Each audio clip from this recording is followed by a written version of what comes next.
Chapter 701. Moreover, with his cultivation and talent, there was hope for him to advance to a primordial soul wizard in the future. 100 years was nothing to a fifth circle wizard, or a primordial soul wizard. Number 80, Middle Riptide. It was now in ruins. In the Civil War, this place was implicated and razed to the ground. The original owner had no intention of continuing to repair it and just left it idle. The Tower of Pharmacists at the side was also rebuilt after the war. In 20 years, they had lost nearly 1/3 of their pharmacists. Outside the Tower of Pharmacists, there was a list of pharmacists who had either died or gone missing. An ordinary-looking white-haired middle-aged man stood before the name list in a daze. Second Circle Pharmacist Grimm, from Area 9 in the Outer Sea region, confirmed dead through the Soul Jade. Third-class military merits awarded. Second Circle Pharmacist Tommen, confirmed dead through the Soul Jade. Third-class military merits awarded. Second Circle Pharmacist Levi, from Area 9 of the Outer Sea region, serial number withheld. Suspected to be missing. He has been declared dead through the program and is awarded second-class military merit. Third Circle Pharmacist Huffman, from the first region of the Outer Sea region,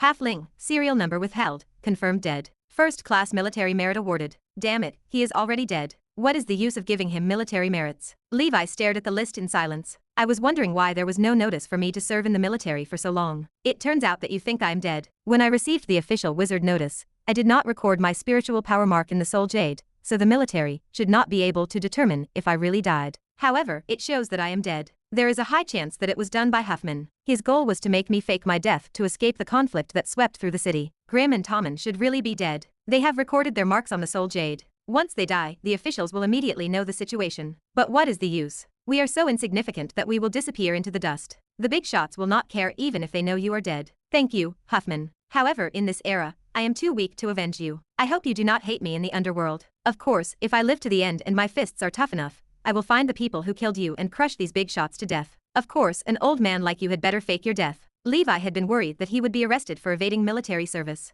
From the looks of it, Huffman had already settled everything for him. Thinking of that shrewd and stingy halfling, Levi sighed. He looked at the mansions of the big shots in the upper riptide. He clenched his fists, his veins bulging. Then, he took a deep breath, turned around, and strode away. Since he had already confirmed his death, there was nothing much to do in Riptide City. He checked his membership card. He was still a righteous wizard and a member of the Grey Tower. The information on it was all from a long time ago, and had not been updated. Maybe it is because of the war, but the membership card system seems to only exist in name. How can I tell if one is a dark wizard in the future? Levi pondered the breakdown of the system. Of course, it was also possible that there was something wrong with his membership card. In short, Levi was in a very strange state. He wandered around the borders of dark wizards and righteous wizards. In the military, he was a dead person. In the future, he might need a new identity and change his appearance. Worried that he would be recognized by some familiar experts, Levi did not stay in Riptide City for long. He took out a sea map and casually found the location of the Wizard Bazaar in the Inner Sea region closest to him. He flew forward like cotton in the wind. His goal in the next 100 years was to survive and become stronger. Chapter 702. Levi rode his griffin across the endless sea, advancing with care. He kept his guard up as he flew. In this chaotic world, dark wizards could target him at any moment. Many were not originally dark wizards. Perhaps due to the gradual collapse of order, they embarked on the path of crime. Levi possessed only a portion of the sea map for the Inner Sea region. It included the 4th, 5th, 6th, and 7th regions. Sea maps encompassing the entire endless sea were far too rare. Area 6 was unsuitable. The 100-eyed demon territory lay there, and many demons likely hid in its depths. Moreover, this place sat too close to Riptide City. Now that he determined to change his appearance and start a new life, he wanted to relocate and start over. Moulin Rouge Wizard Market, Black Pearl Wizard Market, Green Water Ghost Wizard Market. These 3 wizard markets sat relatively close to Levi. They all operated within the 5th area of the Inner Sea region. Let us go to the Moulin Rouge. If he wanted to obtain cultivation resources, he could not go to a deserted place. Relying solely on himself to find those resources remained a fantasy. Therefore, Levi made the wizard market his main goal. He had spent too long in seclusion in the Outer Sea region, leaving him somewhat isolated from the rest of the world. He needed to visit the wizard market to observe the current situation and study it. Afterward, he would either continue as a nomadic wizard or find a way to join a stable wizard organization. Griffins moved with great speed. These pets were relatively common transportation tools among middle-level and high-level wizards. They were nothing special. Hence, Levi worried little about being recognized as Lint, the Dark Wizard. Moreover, officials did not inquire about the spoils of war from hunting dark wizards, as they encouraged such acts. But in the Inner Sea region, the mountain giant Bogang and the wind thunder winged dragon would see less use. Levi thought to himself. Bogang served the Thunder Dragon family as a death servant. His presence in the Outer Sea region posed no problem. The country bumpkins there could never recognize him. However, in the Inner Sea region, the Thunder Dragon family held great power and status. Frequently using Bogang carried inherent risks. In fact, Levi originally wanted to go to a wizard market in the 7th district of the Inner Sea region, as it sat closest to him. However, he remembered that the Thunder Dragon family dominated the 7th area. Without a doubt, they were the local tyrants. Going there would not be walking into a trap, yet he still felt a sense of guilt. In short, once he decided to stay in the Inner Sea region, Levi needed to exercise more caution than in the Outer Sea region. Experts here may not have been as common as carp crossing a river, but they definitely far surpassed those of the Outer Sea region. That day, Levi took to the sky. He traveled for 1 month. He drew closer and closer to the Moulin Rouge Wizard Market. He looked at the spider sensing, and his hair stood on end. A warning pulsed through him. His expression remained unchanged, and he continued on his way, as if nothing had occurred. The snake tongue breathed in and out, carefully collecting the aura within a radius of dozens of kilometers. Levi muttered to himself, his expression turning cold. 3 men are following me. About 20 miles behind Levi, a small shark-like wizard airship flew quickly. This was a flying shark model wizard airship. The defense of this type of airship remained average, and it carried few people. The only advantage was its extreme speed. If paired with ether stones, its speed rivaled those expensive griffin mounts. Inside the wizard airship, 2 men and a woman drank beer. The female wizard, dressed in revealing gear that leaned more toward a wasteland style than that of a typical wizard, stared forward. Increase the horsepower and catch up to that wizard. Leader, if we go any faster, we will have to burn double the amount of ether stones. The male wizard driving the ship wore an ugly expression. Burn it. After this, we will make a huge profit. The female wizard finished her beer in 1 gulp. She snatched a large number of ether stones from the storage bags of the other male wizard and stuffed them into the fuel cabin. Leader, that is my wife fund. You daydream all day long. You already stepped into this line of work, yet you still hope to get a wife? It is already good enough that you can see the sun tomorrow. I will make it up to you after I finish this job. The female team leader slapped the male wizard hard on the head. It is getting closer and closer. That griffin's maximum speed is ultimately inferior to our airship. The other wizard pointed toward their target. Cheer up. Since the other party can ride a griffin, he is either a disciple of a big family, or a third circle wizard. In short, he must possess some skills. The female team leader commanded. I will hold him back later. The 2 of you set up the heavenly net array you bought. If you want to deal with such an enemy, you have to use an array. Okay. These 3 were a group of dark wizards active in the 5th area of the Inner Sea region. Before the war between the dark and righteous wizards broke out, they were members of a 4th circle wizard organization in the Inner Sea region. However, dark wizards destroyed that wizard organization. Even their leader met an unnatural death. After the 3 of them lost their organization, they became nomadic wizards without any marketable skills. The ether stones they usually earned could not support the consumption required for their cultivation. Consequently, they thought of committing illegal acts and formed a wizard pirate group called the Flying Shark Pirates,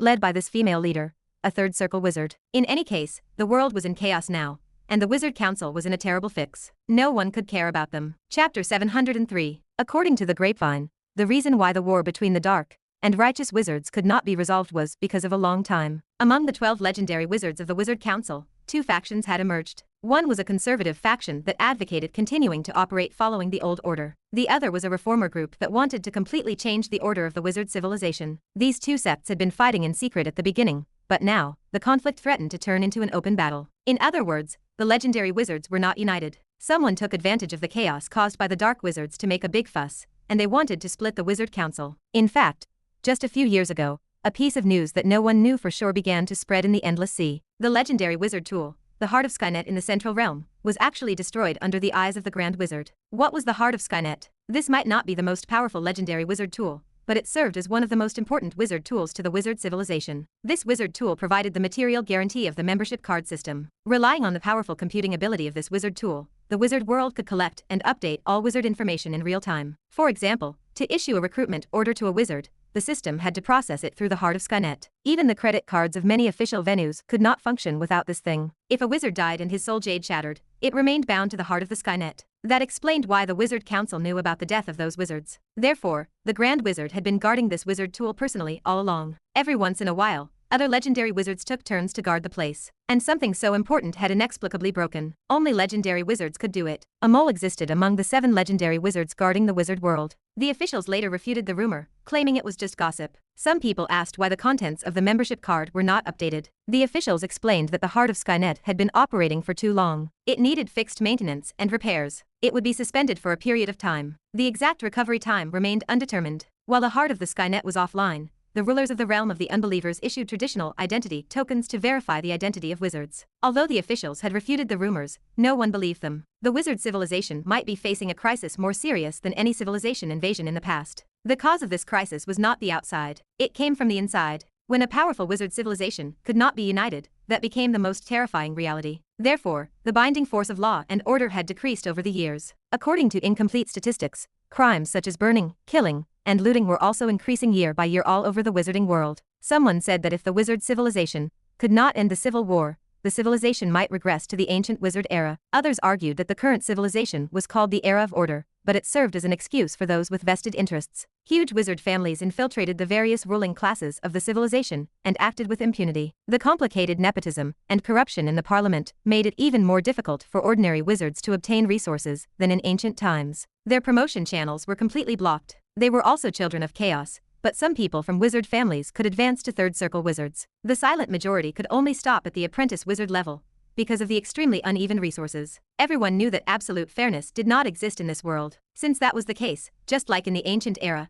everyone would speak with their own abilities. The fittest survive. In short, after the heart of the Skynet was damaged, the wizard world became even more chaotic. The hearts of the people also began to turn. Some of the Magi who were proclaiming the revolution chanted slogans similar to nobles, generals, and ministers would rather have guts, and began to attack the old order. The once incomparably huge and seemingly unbreakable wizard civilization was now riddled with holes. All kinds of systemic and social problems were exposed. The appearance of the five-sector expedition and the chaos of the dark wizards were also related to these problems. A small group like the Flying Shark Pirates served as a small microcosm of the current chaos of the wizard civilization. They had already successfully plundered many wizards in the sea area. Most of them were low-level wizards. Occasionally, they would attack some third-circle wizards. Relying on the power of the array, they had also succeeded. Not long after, the airship caught up with Levi. The female leader opened the cabin door and jumped out. She cast a third-circle defensive field on herself. At the same time, a wall of water appeared in front of Levi. The water began to gather around him. She cast her innate spell, the high water wall. Levi resembled a cicada that had hit the south wall. With a bang, he bounced between the walls of water, unable to break through. "Quick, the array," the female leader shouted. The two male wizards put away the airship and muttered an incantation. One array flag after another flew into the sky and spun around Levi. In an instant, an inescapable net about 100 meters in diameter formed and surrounded him. "The third circle trapping array that we bought at such a high price is really useful. We might be able to recoup our losses after doing this," the female leader sneered. Their team was professional, and they cooperated extremely well. Before Levi could react, he found himself surrounded by her innate spells and the third circle arrays. Chapter 704. Attack. The female leader shouted. Her third circle spell attacks and her team members' second circle spell attacks shone brightly. They headed toward Levi, who remained surrounded by arrays. A rumble shook the air. The sound of an explosion resounded in the sky. Shockwaves from the spells swept outward. The female leader scanned the smoke. He should be dead. The male wizard urged his companions forward. "Go on. Do not stop." The second wizard tightened his grip on his staff. "We cannot be careless.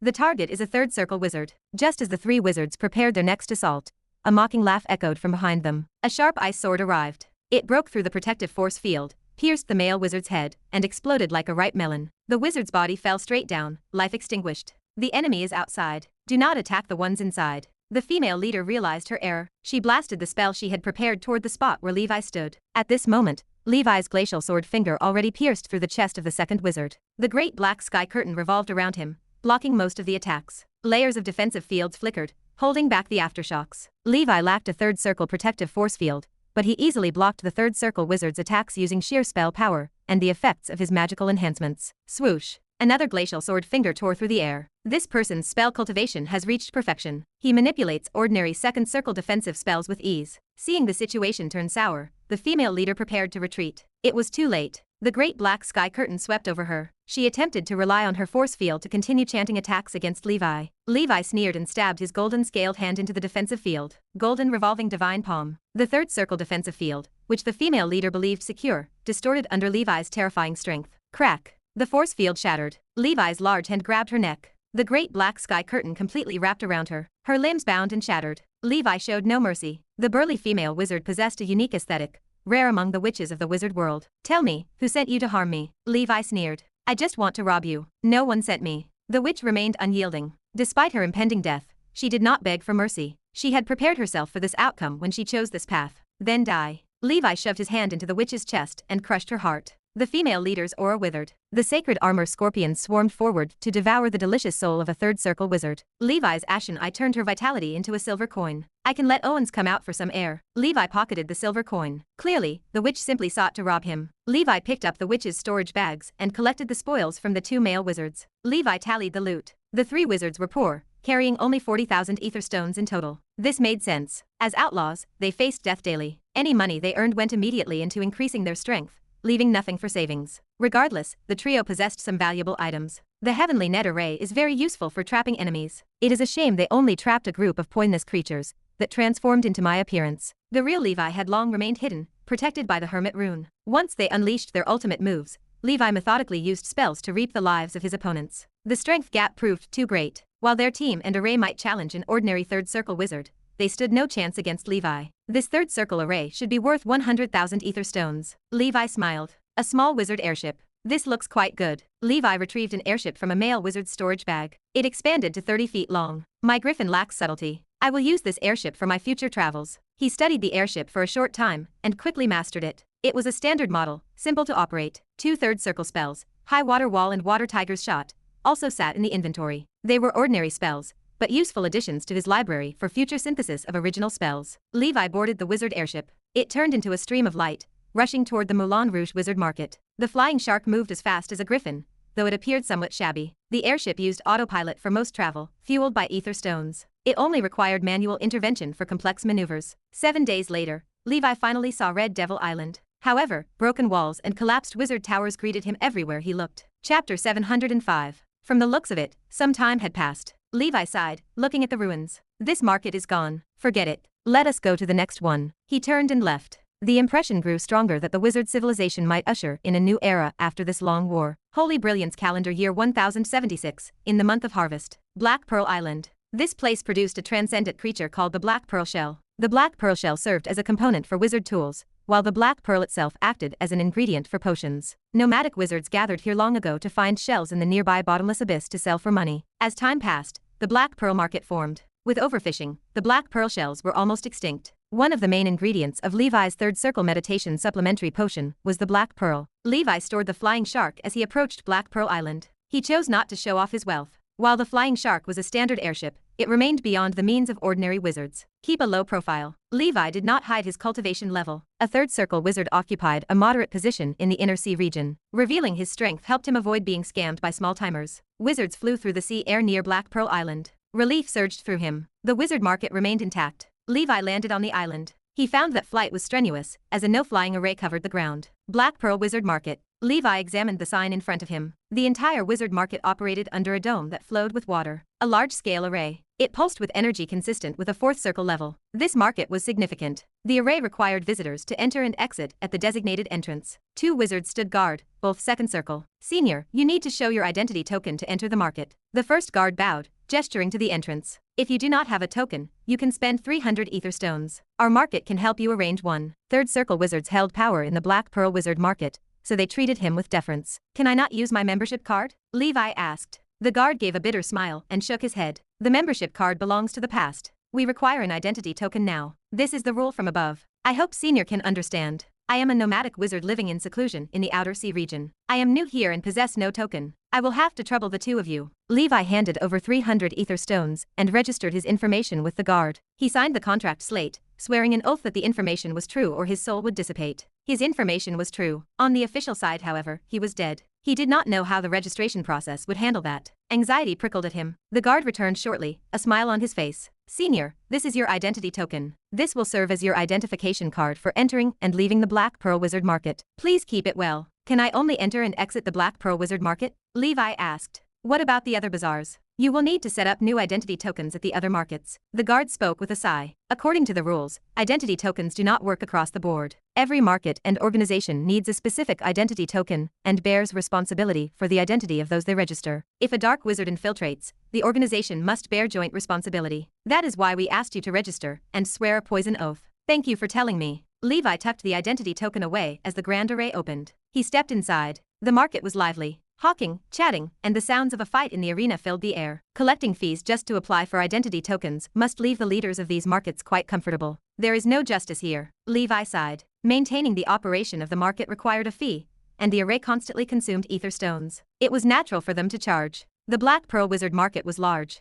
Levi looked out over a small coastal city, white structures dominating the view. Wizard towers formed circles around the island. The small city housed mortals and low-level wizards, while the towers belonged to the higher-ranked elite. Levi wandered through the market, He planned to assess the resources. If they were acceptable, he would settle down here and seek a better place in the future. Senior, you are new here, are you not? Do you need a guide? 1 ether stone, and I guarantee your satisfaction. A young and sweet voice sounded from behind Levi, a plain-looking witch stood there with a smile. She had a good figure, and Levi caught himself taking a second look. Show me around, Levi said. Chapter 706. All right, senior. My name is Anna. If you are not satisfied with my service, I will not accept your ether stone. This witch, a high-level apprentice, sensed that Levi's spiritual power felt vast as the sea. He was certainly not a first circle wizard. Whether he held second circle or third circle status remained unclear to her. Anna, Levi murmured to himself. It was a very ordinary name. Anna possessed great experience in this line of work. She performed her business with proficiency and understood exactly where wizard lords like Levi preferred to go. Guided by Anna, Levi visited various shops, auction houses, and law enforcement offices in the Black Sail Wizard Market. After walking through the area, Levi felt satisfied. He felt pleased with both Anna and the market. A fifth circle wizard oversees the entire Black Sail Wizard Market. He operates as a nomadic wizard and currently works in the Star Tower. In addition, nearly 10 fourth circle wizards and dozens of third circle wizards reside here. Basically, all the powerful nomadic wizards in Area 5 have gathered here. Therefore, the resources are plentiful. Levi processed the information. After accepting the ether stone, Anna departed. Let us find a place to stay for the time being. Levi arrived at the area where wizard towers were rented and sold. He intended to rent a quiet wizard tower halfway up the mountain to facilitate his daily cultivation. After Levi displayed his identity token, the staff member's expression shifted. The visitor was actually a third circle wizard. This was a big client. He required excellent treatment. Senior, do you want to buy a house or rent a house? I will rent it. Senior, there is a 20% discount on buying a house now. You can also pay in installments. Are you sure you do not want to consider buying a warm wizard tower that belongs to you on the mountain with the richest elemental power and the best vision? Thanks, I will rent. Levi stopped the meaningless sales pitch. What a joke. In this era of war, he would only do such a thing if he lost his mind. He did not want his home razed to the ground by dark wizards the next day. All right, senior, take a look. This is the property available for rent on Black Pearl Island. Our wizard tower is divided into 3 types. They are low-level, intermediate level, and high-level. Low-level wizard towers are just a main building with nothing. High-level wizard towers have their own isolation, defense, attack, elemental aggregation array, and so on. Low-level will do. I only have one request, and that is to be secluded. Levi chose a roughhouse in a wizard tower halfway up the mountain before the salesman could continue to chatter. The annual rent of this wizard tower was 300 ether stones. It cost even more than the house Levi had rented in Riptide City. He arrived at the wizard tower. The entire 2-mile radius served as his private territory. No one else was allowed to set foot on private property without his permission. That was the rule of the fair. I know how to set up arrays myself. I do not need their inferior arrays. In the next few days, Levi set up his own arrays around his residence. He installed alert, isolation, defense, attack, and maze arrays. Basically, they were all high-quality first circle and second circle arrays. Only then could Levi cultivate in peace. He renovated the wizard tower. A new home in the wizard market would do. Phew, a new life has begun. Levi looked at the small city at the foot of the mountain and the wizard towers. The arrival of a third circle wizard caused little stir in this market. After Levi settled down, he released Algerta and the others to take charge of the daily operations of the wizard tower. In order to make it easier for his subordinates to do things in the city, Levi also spent money to get Kalam and the others an identity token. This way, Kalam and his companions could run errands for Levi. The resources available in this Black Pearl Wizard Market were indeed much richer than in the Outer Sea region. 6 months later, Levi had more or less prepared the ingredients to refine the third circle meditation supplementary potion. However, the key main ingredients remained nowhere to be found. Apart from that, he also began to search for clues about the transcendent creature he needed. Because of this, he, who was introverted and did not like to socialize, had to take the initiative to integrate into the upper echelons of the Black Pearl Wizard Market. On this day, Levi woke from his cultivation. A voice echoed from the wizard tower. Sir Levi, it is time to go. The rally is about to begin. Levi's heart skipped a beat. He put on his robe and instructed the Fur clan to guard the house. He left the wizard tower and walked past a medicinal field that he had casually planted. On a small path halfway up the mountain,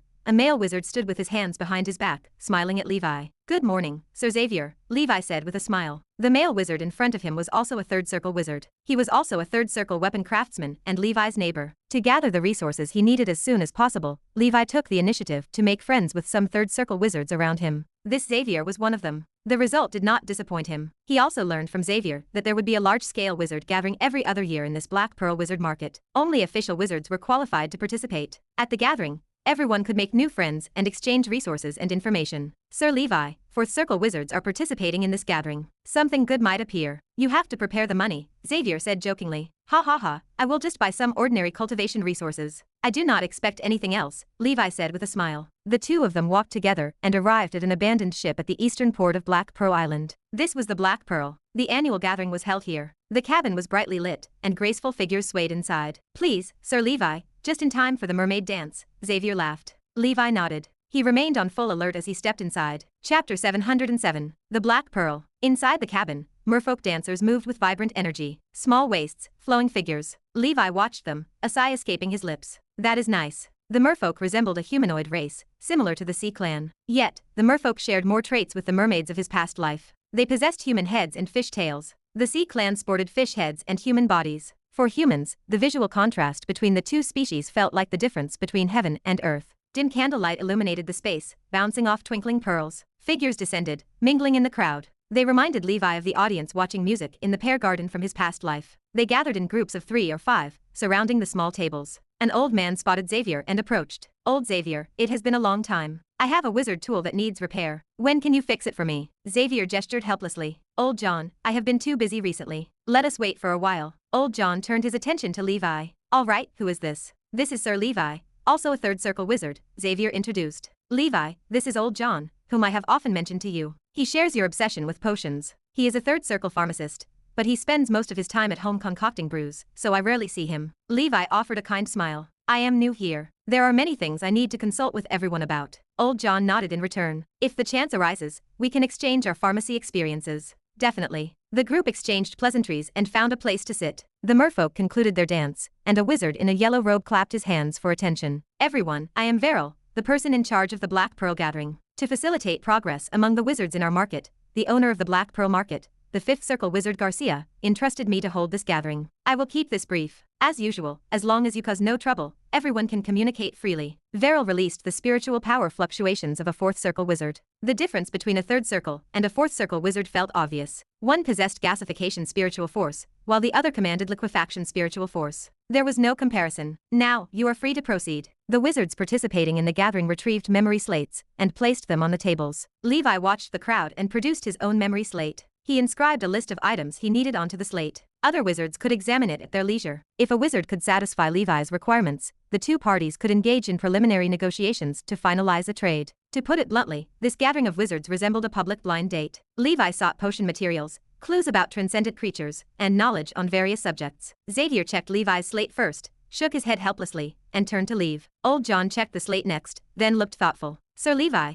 do you need clues regarding transcendent cow-type creatures? Yes, preferably with the blood of the musk bull, Levi replied. Musk bull. I do not know much about transcendent biology. I am not certain if the creature I know contains that specific bloodline. Old John hesitated. It is fine. If you are willing to sell this information, name your price. Sir Levi, you are too polite. I have known old Xavier for a long time. Besides, I am not even sure if the information is accurate. Why would I accept your money? Old John laughed. He recorded a message on a blank memory slate and handed it to Levi. Levi checked the contents. Green-furred manatee. This does not seem to have much connection to the bloodline of cows. However, I can investigate. The area where the manatee appears is not too far from Black Pearl Island. Levi stuffed a small bag containing several hundred ether stones into Old John's hands. Although Old John declined, Levi disliked owing favors, and Old John eventually accepted. This exchange gave Levi a favorable impression of Old John's character, and the feeling was mutual. For the remainder of the event, Levi sat quietly in the corner, waiting for others to check his slate. Some ambitious wizards shouted, "Is anyone selling third circle potions?"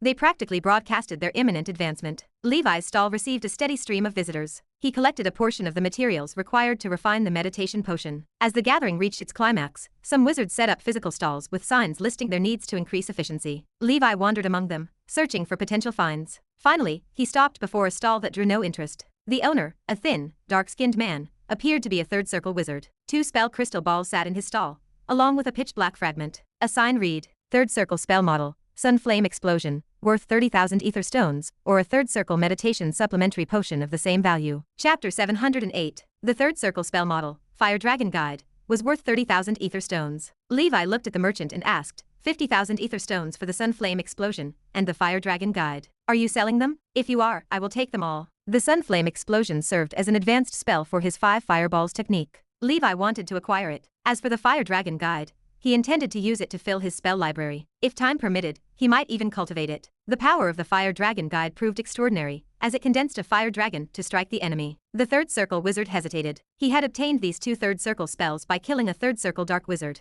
He practiced the ocean school of thought, and could not cultivate them, so he had to sell them. However, he had failed to sell them for a long time. In the Endless Sea, spells from the Burning faction were relatively rare. Occasionally, interested buyers could not afford his price. By the way, are you planning to sell this too? Levi looked at a black mirror fragment resting beside the spell crystal ball. His reflection stared back from the surface. He kept his expression neutral, but excitement surged within him. He had noticed this mirror the moment he arrived at the stall. When the divine ring tower in his mind approached the fragment, the tower spun on its own and vibrated with jubilation. Such a reaction had never occurred since the tower first appeared. Levi decided he must buy the fragment to study it. You have a keen eye, the wizard noted. Many people have passed by, but you are the only one interested. This is a fragment of a soul artifact. The price is 100,000 ether stones. There is no bargaining. The third circle wizard understood the origin of the item and knew its value. Levi realized he would not be finding a bargain today. Do you want it? If you buy this soul artifact fragment, I will sell you those two third circle spells for 50,000 ether stones. The merchant spoke in a flat, emotionless tone. He clearly struggled to sell the fragment. If it were easy to move, he would not have tried to bundle it. How did you get this soul artifact fragment? Levi asked. You may not believe me, but I picked it up, the wizard replied. I had it appraised. It cannot be repaired, and it holds no value. That is why I set the price at 100,000 ether stones. It is a material for making soul artifacts, and the material alone is worth that much. If you want it, take it as a memento. If it happens to be useful, it could be worth 1,000,000 ether stones to the right person. Levi hesitated. Based on the behavior of the divine ring tower, the object should be useful to him. However, the origin remained unknown. If a primordial soul wizard had left it behind, and if that wizard still lived, holding the fragment could turn into a liability. He might invite disaster. The owner of this soul artifact fragment is already dead, the merchant added, seemingly reading Levi's concerns. How do you know? Levi asked. Because I watched the primordial soul of the owner dissipate with my own eyes. You must be joking, Levi said with a half smile. You are a third circle wizard. How can you stand here and talk to me if you witnessed a primordial soul wizard? If that wizard wanted to occupy your body, it would not be difficult. Could it be that you are already possessed?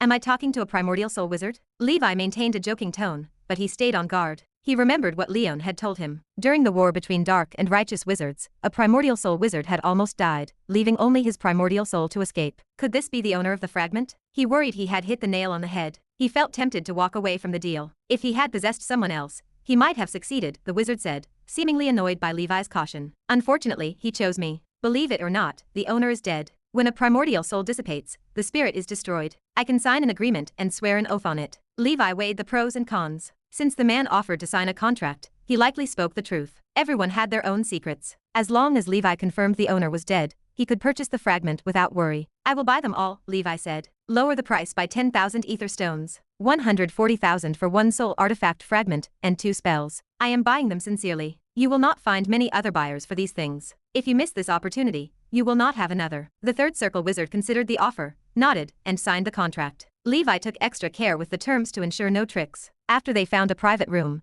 and signed the contract with spiritual force imprints, the deal closed. The merchant did not leave immediately. He looked at Levi and asked if he was new to the market. That is right, Levi confirmed. It is nothing, the wizard said. My name is Jacob. I often sell good items here. If you need anything in the future, look for me at 71 Moon Lane. Chapter 709. Levi sensed that Jacob was not an ordinary third circle wizard. He nodded, but his thoughts turned to maintaining distance from the man in the future. To survive in the presence of a primordial soul wizard, Jacob must possess extraordinary backing and trump cards. Perhaps primordial soul wizards were not so moral. Even if their souls dissipated, they would not want to possess Jacob before the end. This seemed unlikely, as wizards were not saints. After the deal, Jacob left the gathering. Levi watched him vanish and felt a sense of calm. He continued to stroll around the gathering. He still had 600,000 ether stones and sought useful items. The soul artifact fragment was a pleasant surprise. Jacob clearly did not want to publicize the matter. Otherwise, he could have hyped up the fragment and sold it for a higher price. Among the wizards present, few likely had the money to buy soul artifact fragments, aside from those fourth circle wizards.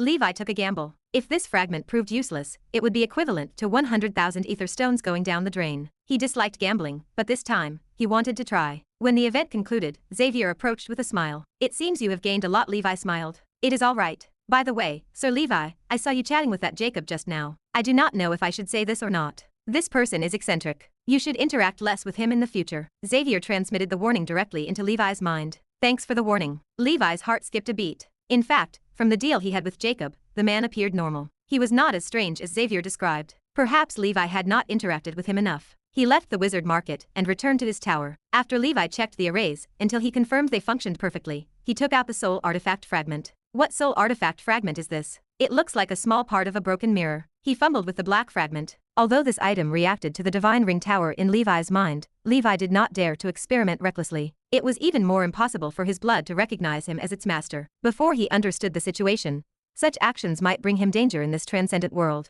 Forget it. I will put it away and study it slowly in the future. Levi planned to read more information about soul artifacts during this period and collect information about the dead primordial soul wizard to see if he could gain anything. 1 month later, Levi traveled to the area where the green-furred manatee used to roam, as mentioned by Old John. After searching there for 3 months, Levi finally found a first circle green-furred manatee. Levi felt overjoyed that this green-furred manatee possessed the musk bull bloodline after using the rolling crystal to test it. Although it was only a first circle creature, it could still practice the dragon demon breathing technique. He immediately used nature's secret language to contract the creature and put it into Alice's ring to raise. As for the remaining ostrich mountain bird bloodline, 6 months later, Levi found a suitable transcendent creature after asking around. It was the second circle avian creature, the earth dragon bird. This transcendent creature did not appear in the endless sea. It usually only appeared in the earth school of thought's realm of the unbelievers. Levi bought this one from a third circle wizard at a high price. The third circle wizard used it as a mount and did not want to sell it at first. However, Levi offered too much. In the end, the wizard reluctantly gave it up. In this chaotic era, non-essential things like mounts were better exchanged for ether stones to increase one's strength. Everyone had no guarantees for tomorrow. If their strength could increase, their chances of survival would be higher. Levi's cultivation of the dragon demon breathing technique finally improved. At the same time, Levi learned that the high-level wizard reduced to nothing, but a primordial soul was confirmed dead. As for that high-level wizard's soul artifact, it was called the Mirror of the Night. It shattered in the battle and turned into many fragments that scattered in all directions. With that, Levi's information matched what Jacob had told him. Jacob likely spoke the truth. This way, Levi could hold on to the soul artifact fragment without worry. Moreover, after Levi pored over a lot of information, he finally understood why that soul artifact fragment could attract the divine ring tower. Fragments of soul artifacts needed to be nurtured by the primordial soul of wizards all year round. Over time, they would contain a trace of primordial soul power. This primordial soul power was the main strength that promoted the growth of the divine ring tower. Generally, only high-level wizards would begin to condense the divine ring tower. It was basically impossible to condense the divine tower with the mental strength of intermediate wizards alone. Therefore, the trace of primordial soul power in the soul artifact fragment proved extremely attractive to Levi's divine ring tower. Levi went through a lot of unpopular literature and information, and finally came to a conclusion. If handled properly, he could use this soul artifact fragment to quickly promote the growth of his divine ring tower. However, there was a problem that needed resolution. The primordial soul power contained in it might have the mark of the original owner of the soul artifact, or rather, traces of personality. Chapter 710. If he could not wash away these imprints and rashly absorb them, Levi would risk mental derangement, or even danger to his life. No good solution existed in the wizard world for removing the mark. Soul artifact fragments remained meaningless to most wizards beyond their collection value. Levi held some ideas, though they required testing. The purification elixir, developed by the bug luminist, crossed his mind. This potion possessed a domineering quality. It could wash away all attributes and negative energy from a young terror bug, transforming it into a totem insect akin to pure law. Levi could study this. He might refine a potion capable of washing away the mark on a soul artifact fragment, leaving behind only clean primordial soul power. After all, the original owner of the fragment had long since died. Even without Levi's intervention, these marks would wear away slowly over time. Levi sought a way to speed up the process. He remained determined to watch for soul artifact fragments escaping ancient ruins. The owners of these fragments were mostly dead wizards, which allowed for easier collection. It would prove much easier for the divine ring tower to refine and absorb the origin power from those items. If this path proved viable, Levi might complete the initial condensation of his divine ring tower before achieving the rank of high-level wizard, allowing the tower to play a greater role. Holy Brilliance Calendar Year 1080, Month of Beginning. Reports of the Five-Realm Great Expedition arrived one after another. However, with the internal and external troubles of the wizard civilization, control over the Federation plane below grew increasingly weak. Ambitious people from the Federation plane began to stir. The war between the dark and righteous wizards in the Endless Sea saw both victories and losses. The future of the situation remained difficult to discern in the short term. The repair of the legendary wizard tool, Skynet's Heart, continued. The identity token system gained popularity throughout the wizard world. The entire world felt chaotic and upsetting. No sense of security remained. During this period, dark wizards attacked the Black Pearl Wizard Market. The market manager and the wizards combined their efforts, and they passed through the crisis safely. 3 years had passed since Levi arrived at the Black Pearl Wizard Market. This day marked his 90th birthday. For the past 3 years, He remained quietly cultivating in the market and rarely ventured out. The outside world changed day by day, as if the sky of the wizard world teetered on the brink of collapse. For those 3 years, he participated in every gathering of wizards and every auction in the market. Slowly, he gathered all the ingredients for the third circle meditation supplementary potion. With the help of potions, Levi's cultivation speed surpassed his previous efforts. His spiritual force reached 110 points, increasing from 1 point of spiritual force every year to 1.5 points. This speed felt more comfortable. If he could maintain a continuous supply of potions, Levi could cultivate his spiritual force to the limit of 200 points as a third circle wizard by the age of 150. In that case, advancing to the fourth circle before the age of 200 would pose no problem. This speed remained as fast as that of the children of the elements. After reaching the third circle, the difficulty of advancing increased. Even the children of the elements could not guarantee a 100% success rate in their advancement. The money Levi had saved previously provided enough to cultivate in peace for a long time. The collection of ingredients for the purification elixir also proceeded in an orderly manner. The level 7 maximum 5 fireballs technique had successfully advanced to its superior spell, Sunflame Explosion. Its power proved extraordinary. However, Levi had not yet decided on his first innate spell. Sunflame Explosion served as a strong candidate, but Levi preferred to create his own third circle spell as an innate spell. This day marked Levi's birthday, though perhaps he stood as the only person in the world aware of its significance. Inside the wizard tower, Levi performed the dragon demon breathing technique for the last time. As his proficiency reached level 13, he heaved a sigh of relief. He looked at the fusion options for the 4 strength breathing techniques on the proficiency panel. Finally, the time to fuse them arrived. Levi gave the order. At his heart, the bloodline seeds of the 4 strengths erupted with majestic auras and began the fusion process. Red Lotus, Dragon Demon, Black Whale, and King Kong battled as ancient beasts in his heart. The process dragged on for what felt like an age, but then the truth emerged. Red Lotus possessed a strength beyond his expectations. This breathing technique remained unmutated until now, retaining its initial quality. It acted as a breathing method that could give birth to legendary creatures. The Red Lotus seed clearly held a status higher than the other levels, exceeding even the mutated Dragon Demon and King Kong. This revealed that some breathing techniques possessed a legendary limit. The server version only provided this much, but it did not represent the true potential of the technique. Thus, Red Lotus led the fusion process from the start to the end. The 4 breathing techniques slowly disappeared from the proficiency panel. At the same time, brand new words appeared. Crimson Emperor Dragon. Chapter 711. Levi checked the proficiency panel. The Crimson Emperor Dragon breathing technique sat at level 13. Progress 1/400,000. The special effect displayed as true form of the Fire Dragon, level 1. After this grand fusion, is there only one special effect? Levi studied the empty panel, a moment of unease settling in his chest. True form of the Fire Dragon, Crimson Emperor Dragon, Flame Dragon of World Annihilation, and the Incarnation of Strength. You have initially awakened the true form of the Flame Dragon during the Crimson Emperor Dragon's juvenile years. Having a normalized Flame Dragon true form grants you an extraordinary affinity for flames, unparalleled strength, strong resistance to fire element spells, and a dragon flame attack capable of incinerating everything. Burning the blood of the Crimson Emperor, depending on the degree of combustion, unlocks the special forms of the Flame Dragon's true form. It divides into 2 major special forms. These are the Giant Dragon Warrior and the Furious Dragon Lord. By burning 30% of the Crimson Emperor's blood and consuming a massive amount of energy, you can enter the Giant Dragon Warrior form. In that form, your body rapidly burns and expands, granting you an ultimate boost in strength. A single punch possesses overwhelming force, capable of moving mountains and crossing seas, but it reduces attributes such as speed. Burning 50% of the Crimson Emperor's blood ignites the fire within your heart, allowing you to enter the Furious Dragon Lord form. In that form, all your attributes experience a substantial increase. The higher your rage points, the stronger the Furious Dragon Lord's attribute amplification. Simultaneously, your sanity steadily decreases with rising rage. Exercise caution when using this form, either returning to normal before completely losing your sanity, or using corresponding techniques and elixirs to temper it. The true form of the Flame Dragon stands as only the first level of the Crimson Emperor Dragon's path. With the increase in the Crimson Emperor Dragon's blood purity, more powerful true form states unlock. The Flame Dragon's true form possesses powerful inclusivity. Through the method of fusion, it can enhance the special forms of the Flame Dragon's true form. Levi read the introduction regarding the special effects of the Flame Dragon's true form. The proficiency panel appeared more user-friendly, providing him with minor suggestions. In general, the various special effects of the previous 4 strength systems breathing techniques, all led by the Red Lotus breathing technique, formed a completely new unified special effect. The fire attribute of the Red Lotus completely suppressed the breathing techniques of other earth and frost attributes.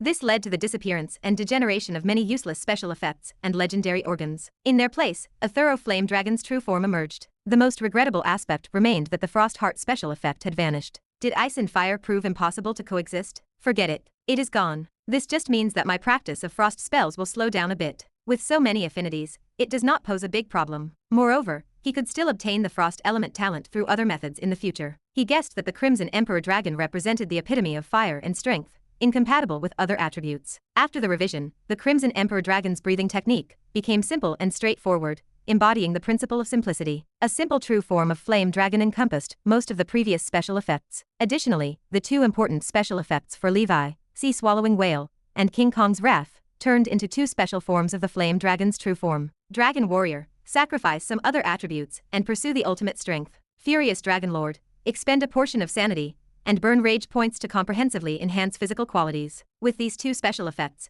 basically, activating one can deal with the enemy. Levi's previously problematic Red Lotus blood, which had significant side effects, was now integrated into the normalized Flame Dragon's true form. The side effects disappeared, and the normalized Flame Dragon's true form, compared to the previous Hellfire Burning Body special effect, doubled in strength.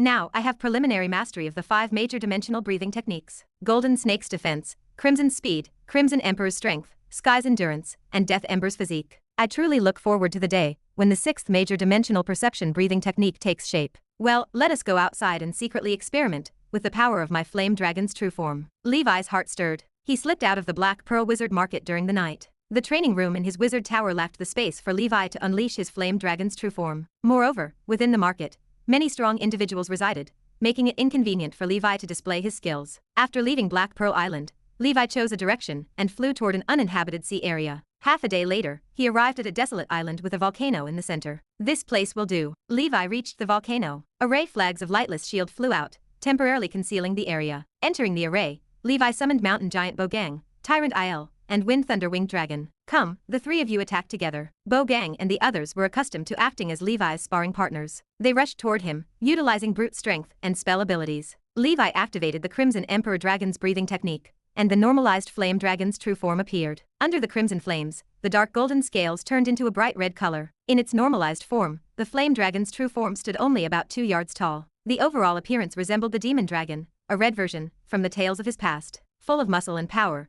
complemented by the crimson flames all around, Levi looked extraordinarily imposing. His appearance proved undoubtedly commendable. I, Levi, am not ugly. Levi leaped like a fiery meteor, charging recklessly within the volcano's surroundings. With a sudden palm strike, the mountain giant, known for its strength, retreated continuously. Following that, another strike sent Tyrant Il flying. Chapter 712. Levi grabbed the tail of the discharging Raja, pulling it down from the sky and slamming it onto the ground. The creature's head buzzed. The 3 colossal beings stood up, once again attacking Levi. Meteors fell, thunder scattered, and a giant axe swept through. For an ordinary third circle wizard, even a senior wizard with control over 2 innate spells would have to temporarily evade such an onslaught, fleeing in despair. However, Levi, standing in the center of the volcano, remained motionless. No matter how fierce the attack, he bathed in the onslaught, using simple punches to repel the force. Not long after, the battle concluded. Bogang and Raja were exhausted, unable to rise again. Ace, who controlled Tyrant, turned into a small flame, evidently drained by Tyrant. Sigh. You do not last at all. I have barely warmed up, and you are done. The Flame Dragon's true form was too powerful. Levi had not even used those 2 special forms. Without suitable sparring partners, I cannot determine my maximum. It is distressing.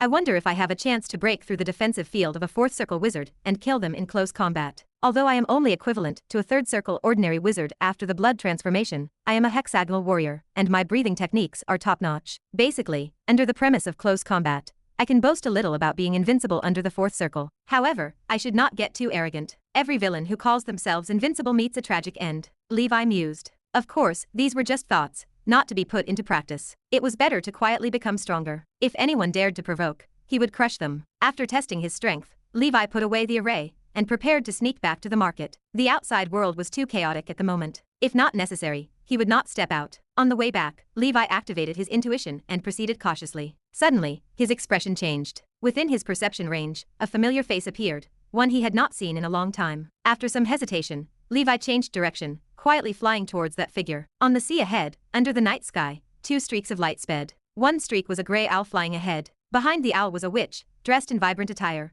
revealing her fair neck. Eve, tell me the coordinates of the subdimensional portal. Stop running. Although you have a special escape method, you are just a senior 1st circle wizard. Eventually, you cannot escape from my grasp, the pursuing witch sneered. Mia, I do not have the coordinates of the subdimensional portal, the owl replied in a cold, feminine voice. You definitely know the portal coordinates. Do not try to deceive me, the chasing witch shouted. The owl remained silent, flying headlong. Do not force me. We were once good friends, the witch said coldly. Her tone lowered, brimming with chilling intent. Hee hee, I do not have friends like you, the owl said calmly. I just want to leave the wizard world. You only need to tell me the coordinates of the portal. What is so difficult about that? The witch behind asked. Mia, do not be stubborn. That subdimensional portal is a wild one without a teleportation gate. With your strength, you cannot safely pass through the spatial distortion force of the subdimensional portal. Your second circle defensive field will be torn apart instantly. I do not want to watch you die helplessly. Believe me. Whether I live or die is my business, not yours. One person and one owl engaged in a frenzied chase. In the next moment, array flags descended from the sky, trapping the second circle witch within. The owl's expression changed, and before she could understand the situation, she was seized by a large hand emerging from the void. In the next moment, she disappeared on the spot. Simultaneously, the array on that side quickly retreated. When the disoriented witch Mia appeared inside,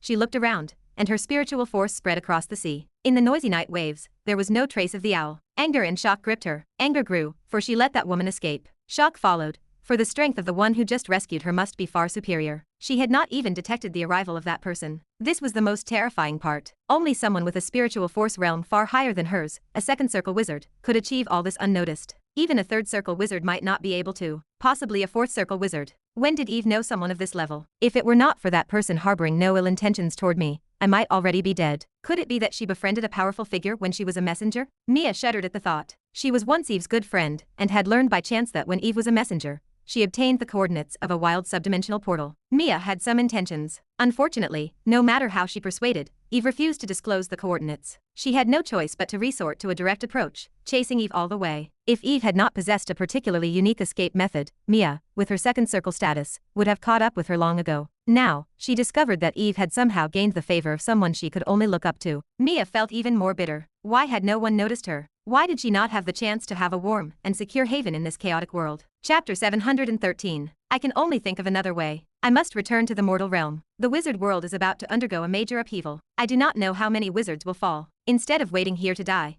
I will return to the mortal realm. As long as I do not provoke the church, with my lifespan, I can easily live through the remaining 100 years. Besides, staying in the wizard world, I have no way to advance to the third circle. The sparse elemental power in the mortal realm does not matter to me. Mia stomped her foot in frustration, her face darkening, and then she quickly left the place. Within the dim underwater world, a simple water avoidance array maintained a small pocket of dry air. Levi sat cross-legged on a rock. He spread out his large hands. A gray owl lay in his palm, eyes closed. He had snatched the owl from the void, sparing the witch, Mia. Miss Eve? Levi asked, his voice echoing in the small chamber. He knew this owl well. During his time at the Grey Tower, she had provided mail services to him and Andrew every year. Miss Messenger Eve had been aloof and busy, rarely exchanging many words with Levi. In his eyes, she had been a formidable first circle wizard. Time had passed. She remained a senior first circle wizard, while Levi had long since ascended to the third circle. The gap between them was undeniable. The owl slowly woke up. She looked at the man in front of her. Long-buried memories resurfaced. Sir Levi? That is right. Miss Eve, long time no see. Levi smiled.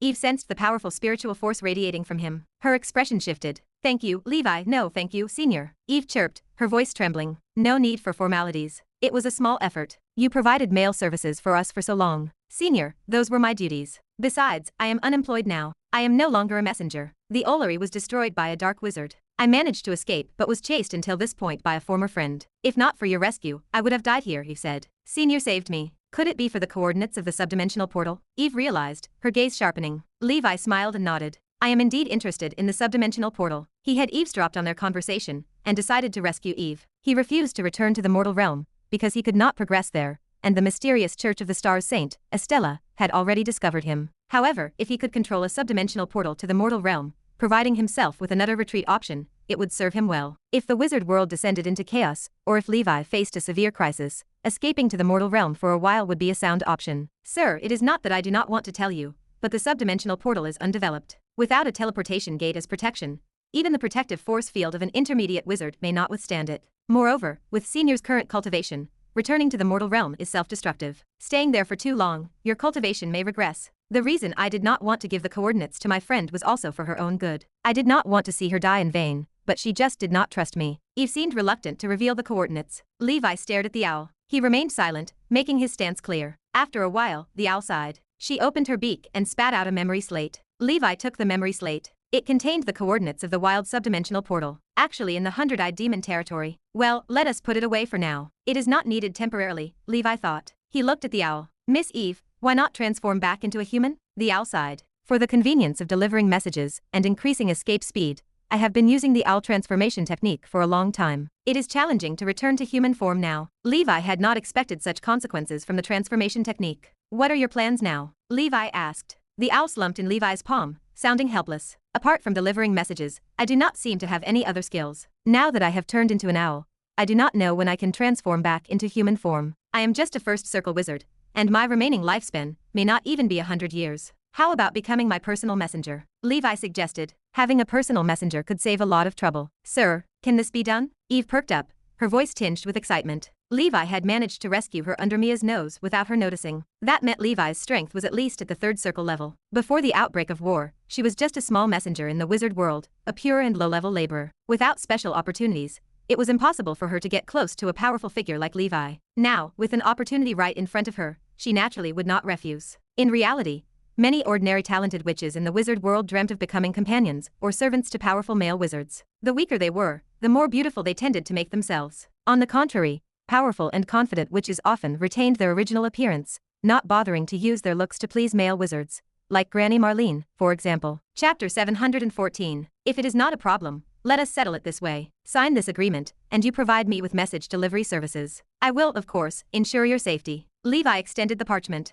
All right, sir. Thanks for taking me in. The owl extended its wings and bowed in gratitude. If it were not for Levi taking her in, Eve had considered finding a random forest to live out her days as an ordinary owl. And so, within Alice's ring, another special owl resided. Many low and intermediate level wizards employed a messenger exclusively for themselves. However, in the current chaotic times, being a messenger had become a high-risk occupation. High-level wizards possessed more convenient long-distance communication spells and did not rely on traditional and inefficient messenger services. Levi took advantage of the night to return to the market. Back inside the wizard tower, he opened a storage bag. It contained various memory slates storing the knowledge and documents he had collected. It was his personal library on the go. During this period, his primary research focus remained on the purification elixir. With his knowledge of pharmacy, refining the potion was not impossible. In the field of pharmacy, whether one was an arcanist or a wizard, the principles remained similar for any member of the spellcaster profession. He could do nothing without ingredients. The key ingredients for the purification elixir were saint fruit, forget-me-not, and stonebone flower. He searched the Black Pearl Wizard Market and surrounding markets, but the shelves remained bare. He owned a comprehensive book, The Complete Guide to Wizard Herbalism. It covered every herb species used in alchemy by wizards up to the 5th circle. These 3 ingredients appeared nowhere in its pages. Could these 3 herbs exist only in the other plane? Since he could not find them in the wizard world, he needed to be resourceful. He would find alternative materials for these 3 ingredients and conduct experiments until he found a solution. Searching other planes held no practicality for a 3rd circle wizard like Levi. He possessed no means to travel to other planes. Furthermore, the unknown dangers in other realms invited certain demise. While Levi experimented with alternative materials for the purification elixir, the central peak of Black Pearl Island hosted the towering White Tower. This was the wizard tower of Garcia, the owner of the Black Pearl Market, and a 5th circle wizard. Garcia held the nickname Black Pearl Kid, a moniker he chose for himself. He made a fortune by searching for black pearls in the abyss near Black Pearl Island. From an unknown figure, he gradually climbed to become a 5th circle wizard. In this Area 5, he became a legendary figure. The plot of an underdog counterattack remained timeless. In the entire inner sea region of Area 5, about a dozen 5th circle wizards existed. Garcia stood as the only pure nomadic wizard, lacking the background of a wizard family or organization. After reaching the 5th circle, to remind himself of the hard work in the past, he always referred to himself as the Black Pearl Kid.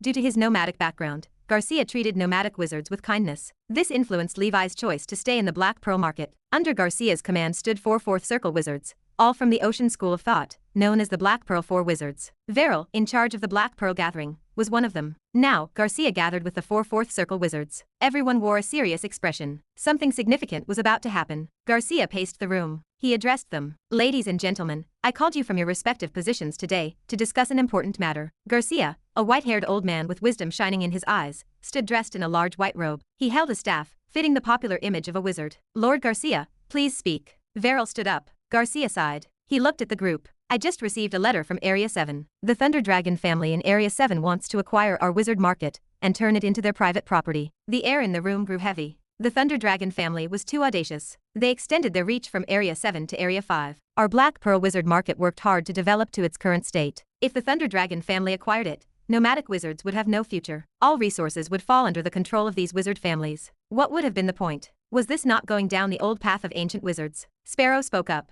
He clenched his fists, He was also a nomadic wizard, who had been suppressed by wizard families and strongly disdained them. Lord Garcia, we should first see what price the Thunder Dragon family could offer. If acceptable, it might be worth considering. If not, we certainly cannot agree. Besides, they cannot do anything to us. Their family Sorit just returned from the wizard tribunal. Other wizards nodded. I agree with that. Garcia wore a helpless expression. Area 6 is Riptide City with a military background, so the Thunder Dragon family dared not intervene there. Our Area 5 should be considered the best area for the development of nomadic wizards in the Inner Sea region. Many nomadic wizards came here to seek refuge. I had not expected the Thunder Dragon family to reveal their true colors during the current civil war. It is truly excessive. Chapter 715. 3 days later, the Black Pearl Wizard Market welcomed an esteemed guest. He wore thunderous robes, his countenance handsome, his presence formidable. He sat atop a purple serpent measuring over 100 meters in length. The creature circled in midair, an aura of terror rolling off it. Nomadic wizards within the market gazed at the terrifying serpent beyond the grand array. Hearts trembled.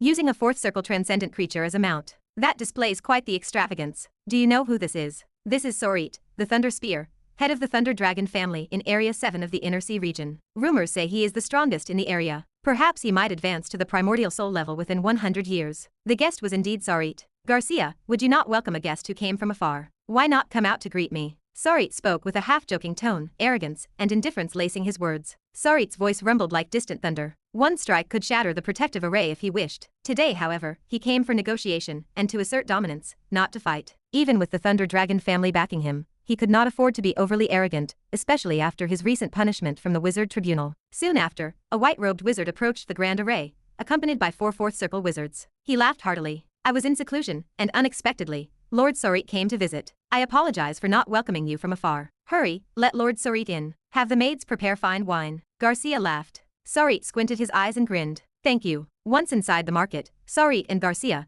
both fifth circle powerhouses, flew side by side in midair. They drew the attention of lower-ranking wizards. Sorit relished the feeling of towering above the world like a giant dragon, looking down on the insignificant beings. It was the supreme state he sought. In the most remote wizard tower, Levi stood by the window. He watched the handsome man in the distance with a solemn expression. The Thunder Spear. Why is this troublemaker everywhere? Levi murmured to himself. Levi had not expected to encounter the damned Thunder Spear even in Area 5 of the Inner Sea region. If not for this guy, Levi would not have left Riptide City. Using the resources of Riptide City, Levi's cultivation would have been considerably easier. Moreover, Huffman's death was inseparable from this guy. After those individuals entered Garcia's wizard tower, Levi arrived at Xavier's doorstep. Old Xavier, are you home? Levi transmitted his voice. After a while, old Xavier appeared. He looked disheveled. The workshop exploded just now. It is a bit embarrassing. What is up? Xavier said. Do you know why the Thunder Dragon family is here at our market? I am not entirely sure about the specifics. I heard from old John that the Thunder Dragon family wants to acquire this wizard market. They should be here for negotiations now. Old Xavier,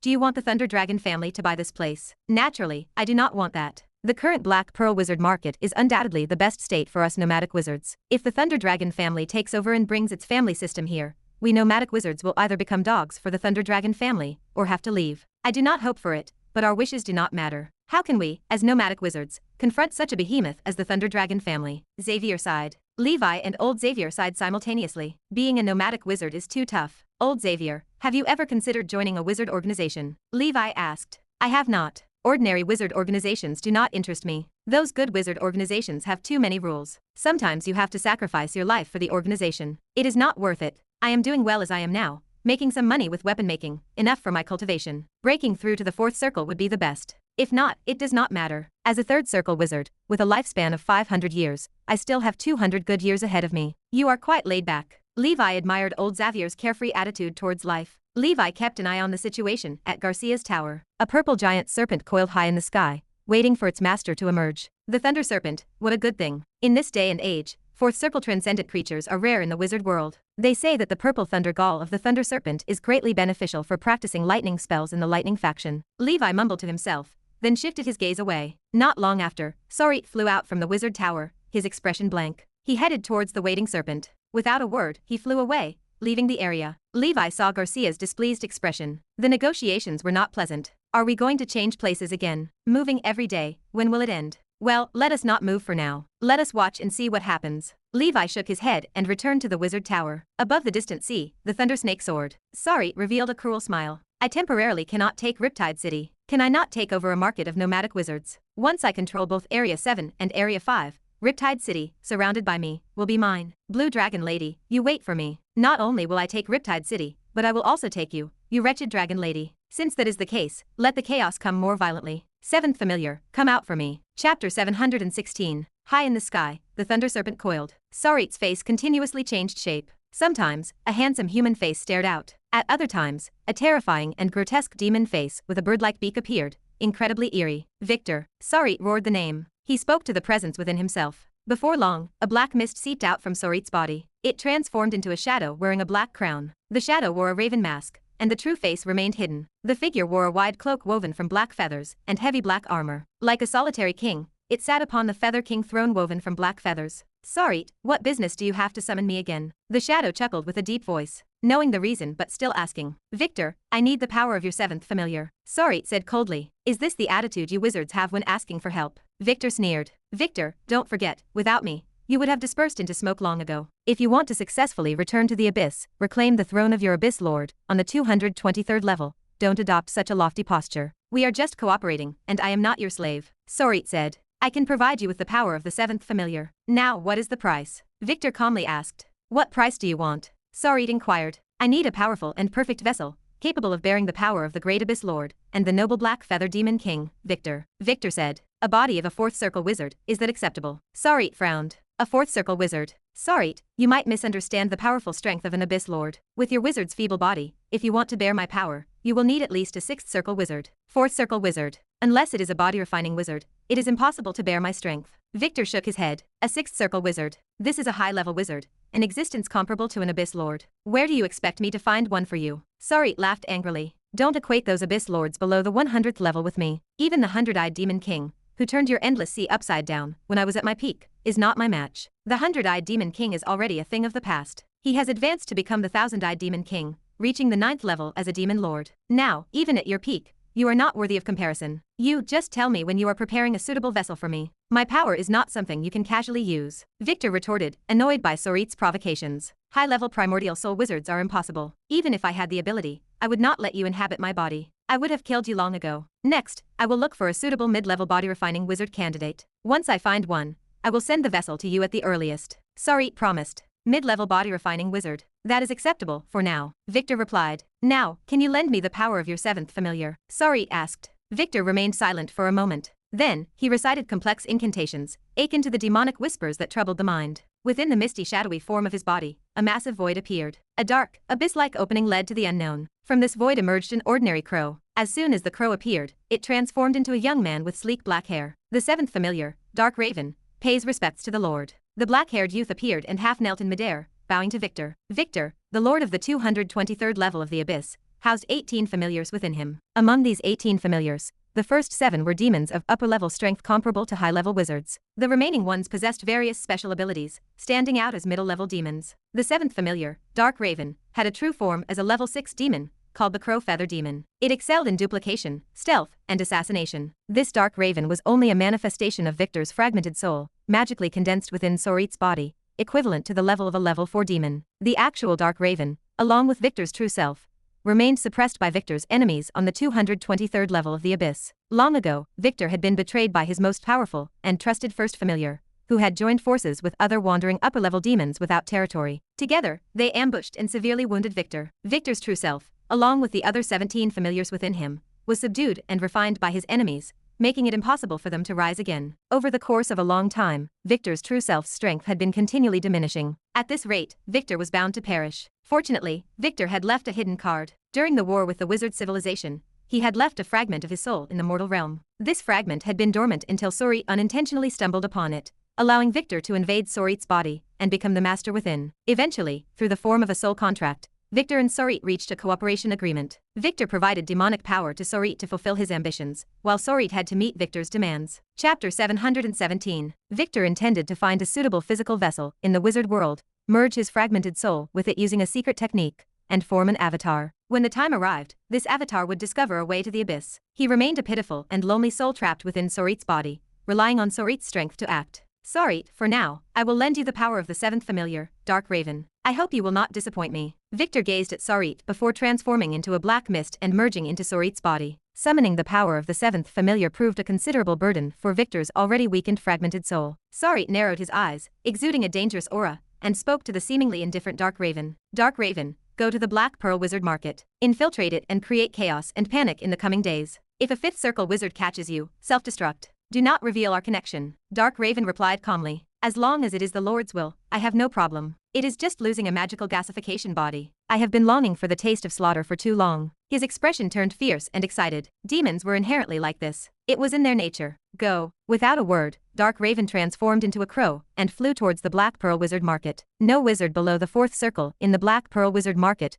could evade Dark Raven's stealth and assassination abilities. Although Dark Raven was only a level 4 demon, his abilities far surpassed an ordinary wizard of the same level. Even a fifth circle wizard would struggle to decipher Dark Raven's stealth and disguise, requiring considerable effort. Garcia would not locate Dark Raven immediately in the Black Pearl Wizard Market. Panic would sow through the market, disrupting its normal operations. When people became unsettled, Sarit would make his move. Even if Garcia suspected demons were behind the chaos, he lacked evidence and remained helpless. It would not be long before Garcia pleaded to sell the chaotic Black Pearl Wizard Market. A mere nomadic wizard at the fifth circle challenging the Thunder Dragon family was naive. Sarit smiled to himself. He left Area 5 directly, leaving the Black Pearl Wizard Market with no peaceful days ahead. Demons lurked nearby, choosing their prey. This was the cost of defying the Thunder Dragon family. In the Black Pearl Wizard Market, Old John returned from searching for potions outside. The resources in the Endless Sea are getting scarcer. It would be great if I had my own resource secret realm. Old John frowned. I wonder if Xavier has repaired my wizard tool. Without it, I always feel uneasy when traveling. Old John carried a third circle wizard tool. It had been his cherished possession for a long time, and had saved his life multiple times. Recently, the idle Xavier finally started repairing the artifact. Old John filled with anticipation. Suddenly, a black crow descended from the sky and flew toward Old John. A third circle protective force field automatically lit up, surrounding Old John with waves of sea blue light, shimmering with runic patterns. It was a third circle spell, the Deepwater Guardian. The black crow's beak effortlessly tore through the protective force field. Old John's face paled. He unleashed his only innate attack spell. Ripples emanated from him, spreading in all directions. The force of these ripples shattered rocks, pushed waves, and crushed enemies. The black crow's feathers shimmered with an eerie light. A demonic aura burned, enveloping its entire body and resisting the ripple force. Is this a demon? Old John's soul shuddered. He turned to flee. The black crow emitted a human-like mocking sound, turned into black light, and surged into Old John's body. Damn it. Old John discovered black feathers rapidly growing within his internal organs. The densely packed black feathers appeared on his body and disappeared rapidly. In Old John's mind, the faint image of a handsome young man slowly emerged, confronting his spiritual force. Goodbye, human. The young man sneered, and then darkness descended. Moments passed. The struggling Old John finally stopped moving. He stood blankly in midair, a human whose time has come, running around for the materials of life-prolonging potions. Tisk tisk. The crow feather demon absorbed some of Old John's memories. Ha, Old John actually knows a body-refining wizard named Levi. Unfortunately, he is only third circle. Definitely not enough to satisfy the king. Oh well, let Sarit find a better body. This incarnation can only last for a month. Next, let the killing begin. Chapter 718. Dark Raven had the talent to parasitize entities weaker than its spiritual force and peer into their memories. Many mid-level and high-level demons possessed this terrifying talent,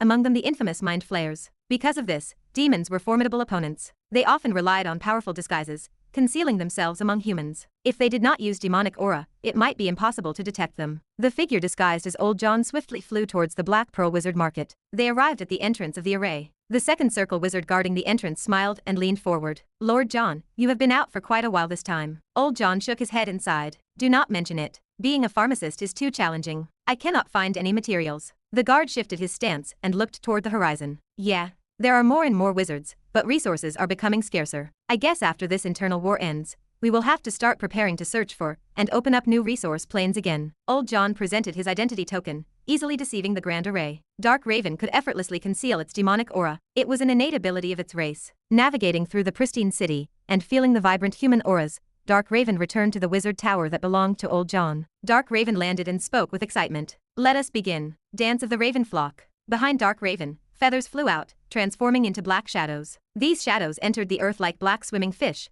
with the wizard tower at the center, spreading out in all directions. Inside the laboratory of the wizard tower, Levi stood before a plethora of experimental apparatuses. He wore his experimental robe. In his hand, he held a cup containing a transparent potion. Levi set the potion down and sighed in frustration. The 8th experiment. Another failure. There is no purification effect at all. He left the laboratory. When in doubt, gain experience. Researching the purification elixir was not something that could be completed in a day or two. This was the crystallization of the wisdom of the bug luminist, and each material had its own peculiarities. Finding alternative materials proved to be an exceedingly difficult task. But he would not give up. Levi refused to believe that a purification elixir could best him. He gathered various alchemical materials available in the nearby wizard market. If one attempt failed, he would conduct 100, 1,000 experiments. He remained confident he would find a solution. Levi stepped outside the tower and stretched lazily. Around his wizard tower, he had planted some medicinal herbs. They were merely for show, as they were inexpensive. A frost-white giant wolf appeared by the side of Levi and gently nuzzled against him with its head. This giant wolf was Algerta. Just yesterday,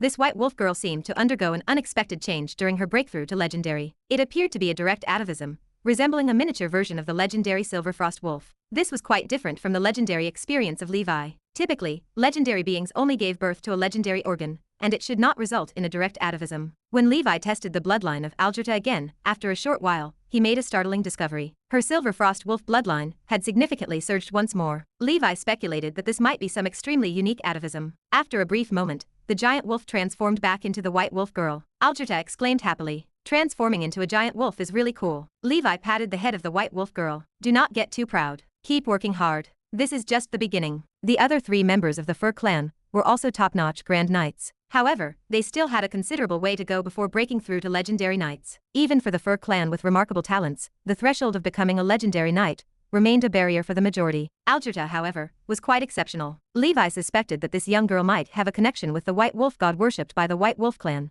the Silver Frost Wolf. Levi patted her head again. Algerta, keep an eye on the house. I am heading to the auction. The girl looked up at him. Yes, master. Go ahead and do not worry. Levi quickly made his way to the Black Pearl Auction House. The Black Pearl Auction House held a large-scale auction event every year, where many valuable items could potentially become available. Levi was currently in need of wizard knowledge and materials, so he wanted to try his luck. If he could find some soul artifact fragments among the leftovers, it would be even better. In front of a white circular building resembling a coliseum, a circle of wizards gathered. These wizards were there to participate in the auction, mostly starting as official wizards. Apprentices had no qualifications for such prestigious auctions. Among them were second circle, third circle, and even fourth circle wizards. One wizard turned to his companion. Have you heard? In the past week, nearly 20 official wizards died in the market. It seems like there is a demon involved. The companion looked around. Is that true? I have not heard any news. Well, I am planning to temporarily leave this Black Pearl market. I heard the Thunder Dragon family is recruiting official wizards with excellent benefits. I am thinking of going for an interview. The first wizard shrugged.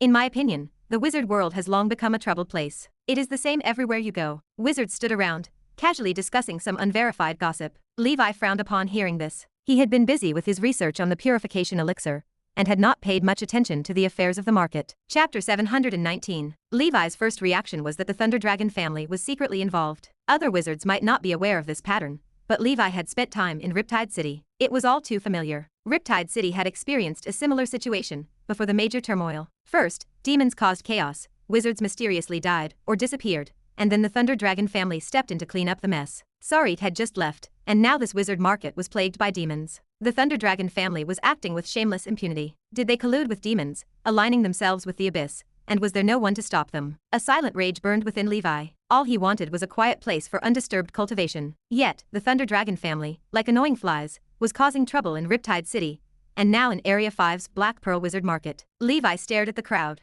Did they really think of the Endless Sea as their backyard? Who exactly backed the Thunder Dragon family? A fifth circle wizard family held power, but the vast Endless Sea contained dozens of high-level wizard organizations. Being fifth circle only placed them in the middle upper tier, far from a top-tier force. In theory, the Thunder Dragon family should not act so recklessly. These power struggles among the lords were beyond his control. If this market disappeared, he would simply leave. Maybe he should try that subdimensional portal and see if he could return to the human realm through it. Levi settled into his chair to wait for the auction. The conversation between the two people did not use private communication. They spoke intentionally for others to hear, raising suspicions. Whether the information was true or false remained to be verified. The auction was divided into 3 sessions. The first and second auctions were mainly for first circle and second circle wizards. Levi rarely made a move, occasionally buying alchemical materials and recipes he did not possess. In the private box, spiritual perception remained isolated, so Levi felt no concern about being targeted by others. Finally, the auction for intermediate wizards like Levi began. Although he did not know how many third circle wizards participated, there were likely quite a few. The beautiful auction which presented the first item. It was a third circle wizard tool resembling a compass. Ladies and gentlemen, this is a third circle wizard tool, the Platinum Compass. It is a rare and exquisite defensive wizard tool that can generate a durable and powerful third circle defensive force field, capable of withstanding ordinary third circle spell attacks for a period. In addition, this compass provides directional positioning and launches magnetic field attacks. The starting bid is 20,000 ether stones, with increments of no less than 1,000 ether stones. After the auctioneer finished speaking, the eyes of the wizards in the audience gleamed with excitement. Due to possessing the golden snake scales and the great black sky curtain, Levi had no need for defensive wizard tools. However, for other third circle wizards, having an additional layer of protective force field made the platinum compass desirable. Levi, who had not mastered the third circle defensive force field, initially thought of bidding if he could get it at a low price. However, not long into the bidding, the price for the platinum compass surpassed Levi's psychological limit. Unfortunately, this platinum compass was different from ordinary defensive wizard tools. While others provided temporary defensive spells, the platinum compass offered a lasting defensive force field. This unique feature led many third circle and even fourth circle wizards to start bidding. For some ordinary fourth circle wizards, having an extra third circle protective force field was a good choice. In the end, the wizard tool sold for a whopping 100,000 ether stones, leaving Levi feeling quite astonished. Following that, several wizard tools were auctioned, including some excellent second circle wizard tools and third circle ones. However, there were no fourth circle wizard tools. They were too rare for this nomadic wizard market. Levi did not manage to acquire any, either because they were useless to him or too expensive. Next up is a rather special item, an ancient spatial ring that is already out of production. The female auctioneer smiled as she held a tray with a black ring placed on it. Why bother auctioning off spatial rings? Just so, wizards in the audience teased. In this era, spatial ring technology had advanced significantly, offering larger storage space at an affordable price. Even low-level wizards usually did not need to worry about storage issues. Listen to me, everyone. Since we have brought it to auction, this ancient spatial ring, named the Snake Eye Demon Ring, might seem small in storage space, but it solidifies a lost spell called the Snake Eye Demon Art. The Eye Demon Art is an extremely special petrification type spell. It disregards spiritual force assessment and realm, allowing you to launch a petrification attack on your enemy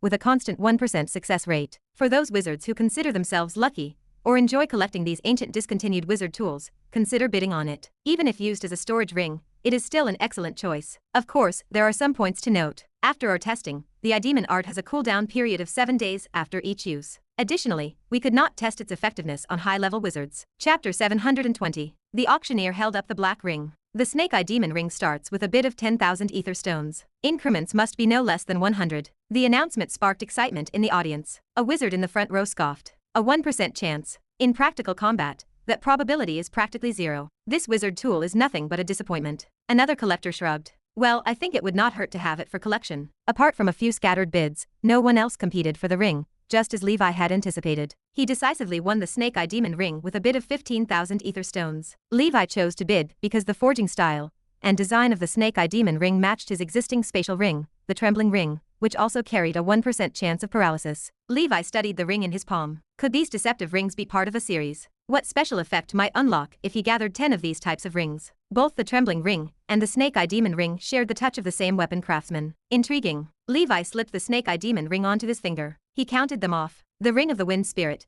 Trembling Ring, Snake Eye Demon Ring, Giant Squid Ring, and Alice's Ring. Now I am a knight of the 5 rings. The Ring of the Wind Spirit and the Giant Squid Ring were merely first circle rings used to fill the gaps. Levi grew accustomed to using them. Since his storage space was sufficient, he saw no reason to replace them. In the subsequent auction, there was hardly anything of interest to Levi. There were no transcendent creatures or items related to them. In the end, Levi bought a few spells to enrich his spell library. Once he had enough spells, he planned to start creating his own third circle spells. After the auction concluded, Levi quickly left to prevent anyone from tracking him. Due to the prohibition on flying arrays, low-level wizards moved through the streets under the awe-filled gaze of ordinary people. Only a few intermediate wizards, like Levi, soared through the air. He arrived at a shabby residence in the slums of the small city, where narrow and crowded houses sat scattered. Inside one run-down shack lay a body surrounded by a pool of blood. It had been a human. Now, black feathers protruded from the nostrils, mouth, and ears. A figure descended, wearing the uniform of a market enforcer. Another death like this. Damn it. What kind of demon is responsible? Sparrow, the wizard enforcer, frowned at the sight. Sparrow served as one of the 4 wizards under Garcia in the Black Pearl. He maintained market order and held the title of the most powerful combatant. He possessed 4 innate spells. 2 were third circle and 2 were fourth circle. This qualified him as a senior fourth circle wizard.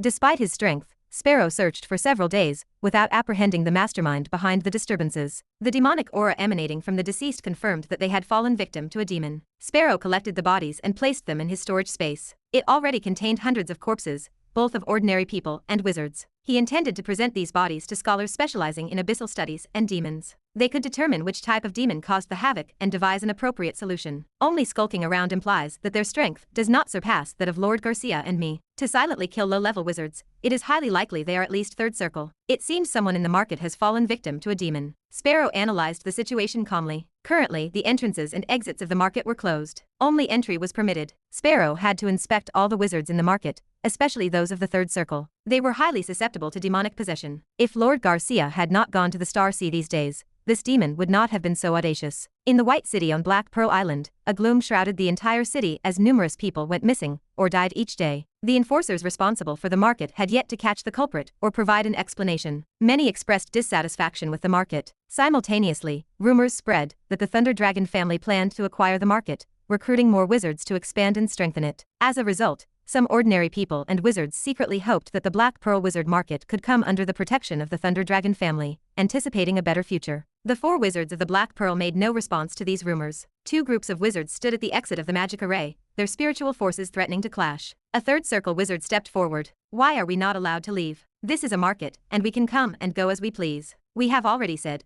we suspect a demon might be present in the city, possibly possessing one of you. Until we identify the murderer, we cannot allow any of you to leave, explained an enforcer. I think you are not interested in finding out. You just want us to bury ourselves along with this market. If you want to leave, release your defenses and force field shields. Let me use spiritual perception to examine your bodies and open all your storage bags. If there is no demon possession, you can leave, suggested the enforcer. Are you insane? Every wizard's body and storage items are sacred and inviolable. If you dare to intrude on our privacy, we have the right to defend ourselves according to the law. Chapter 721. If there is no demon inside you, why fear our investigation? Could there be something fishy going on? The guard demanded, pacing before the line of shivering wizards. Such arguments had been continuously playing out in the market between the residents and the authorities in the past few days. Meanwhile, in an ordinary mansion within the city area, Anna, a high-level apprentice wizard, exchanged the ether stones she had diligently saved for a potion called Kosa's water to aid her breakthrough to the first circle. Anna cautiously opened the bottle of Kosa's water. I must become an official wizard, Anna. Mom is watching you from above, she whispered, encouraging herself. Compared to the prodigies, Anna represented the majority of ordinary apprentice wizards in the wizard world. For them, becoming an official wizard was already a matter of great honor. After drinking Kosa's water, Anna immediately entered a meditative state. Beads of sweat formed on her forehead, and her body trembled continuously. After an unknown duration, Anna opened her eyes. A significant increase in her spiritual force washed over her. Haha, I have become an official wizard, Anna exclaimed, excited by the power of her Children of Chaos innate ability. The next moment, a feathery black shadow emerged on the wall behind Anna. On the feathers, a pale, terrifying eye opened, revealing a cruel smile. Before long, another corpse appeared in the mansion, covered in black feathers. Weak humans, I am just an incarnation. Yet enough to plunge these wizards into panic, a voice echoed within the wizard tower. Inside the wizard tower, old John stood up. As he rose, black shadows converged from all directions behind him, forming shadow soldiers draped in black feathers. Among them, one of the shadow soldiers vaguely resembled the witch Anna. This was the horrifying ability of Dark Raven. Spectre Guard, the demon hissed. Behind him, hundreds of Spectre Guards crowded together, comprised of low-level wizards and ordinary people killed by Dark Raven during this period. Although their individual strength was average, they were perfect for sowing chaos when assembled. This incarnation has only one day of existence. Next, let this city tremble and boil for me. Countless black shadows followed behind old John, surging towards the sky. The wizard tower collapsed with a deafening roar. These shadows rushed in various directions, initiating the slaughter. The sudden turn of events seized the attention of Sparrow, a fourth circle wizard. Sparrow's expression hardened. A terrifying demonic aura erupted in the market, tormenting the city. To the third circle wizard tower area, Sparrow commanded, and his wizards swiftly flew there. On the mountainside, a wizard emitting a pitch-black demonic aura laughed madly. It was the 7th familiar, Dark Raven. Old John, it is him. He has been possessed by a demon, Sparrow muttered, his gaze fixed on the figure. Activate the grand array. Trap the demon, Sparrow ordered. Dark Raven would not sit idly. He transformed into a black light before the grand array could activate, vanishing from the spot. When he reappeared, he stood in front of the second circle wizard. The wizard, unaware of the situation, died as Dark Raven's claws tore him apart, turning the man into a blood mist in mid-air. At that moment, countless water streams surged into the sky, condensing into a long chain. The chain bound Dark Raven, entwining him tightly. Sparrow rushed in from a distance, utilizing his 4th circle innate spell, the Water Lock. Grand Array, Sparrow roared. This time, with the spell of Sparrow entrapping him, the other strategically positioned wizards finally had an opportunity. The array designed to confine enemies emitted a dazzling light, completely trapping Dark Raven. Black light exploded, and numerous black feathers shot out, tearing apart the water chain. In the next moment, countless spell lights engulfed Dark Raven. In front of Sparrow appeared a droplet-shaped object. The 4th circle innate spell, Water Burst. The droplet swiftly descended over Dark Raven, exploding thunderously. A shockwave swept through, catching Dark Raven off guard. Just as he prepared to use even more potent strength,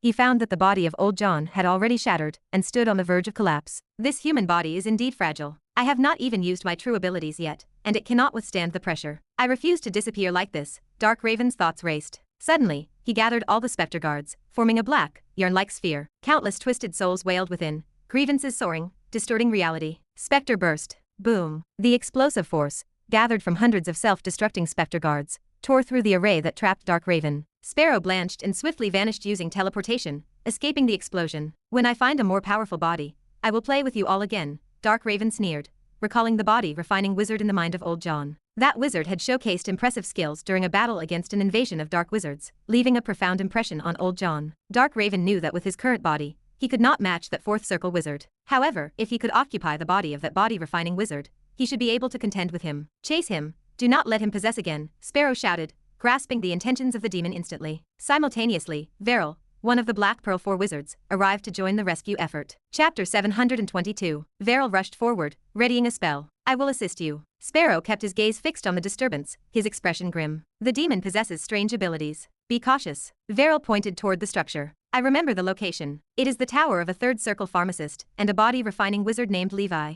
Sparrow urged him on, his voice urgent. Hurry. Even a third circle body-refining wizard cannot withstand the demon for long. Sparrow and Veril pursued from behind, but Dark Raven had already arrived above the target tower. He flapped his wings, and a hurricane swept over the building, uprooting it along with the external array in the blink of an eye. Inside, the tower stood empty. Not a soul remained. Dark Raven cursed, scanning the vacant rooms. Where did that body-refining wizard go? Suddenly, Dark Raven looked up at the sky. In the semi-transparent array, a torn gap began to heal. Understanding dawned on him. The body-refining wizard had anticipated the danger, torn a part of the array, and fled. Dark Raven chased after him, darting through the gap before it sealed completely. In the distance, a faint figure escaped ahead. If it was not Levi, then who could it be? The warning pulse of spider sensing hit Levi. He used the golden revolving slash, tearing a small opening in the fourth circle array, while transforming into blood fog to escape. Though he did not know the strength of Dark Raven, the hair standing up on his neck signaled that the enemy had reached the fourth circle level. Levi fled without hesitation. He had intended to rely on the Hermit rune, but his low realm left his spiritual force far inferior to Dark Raven,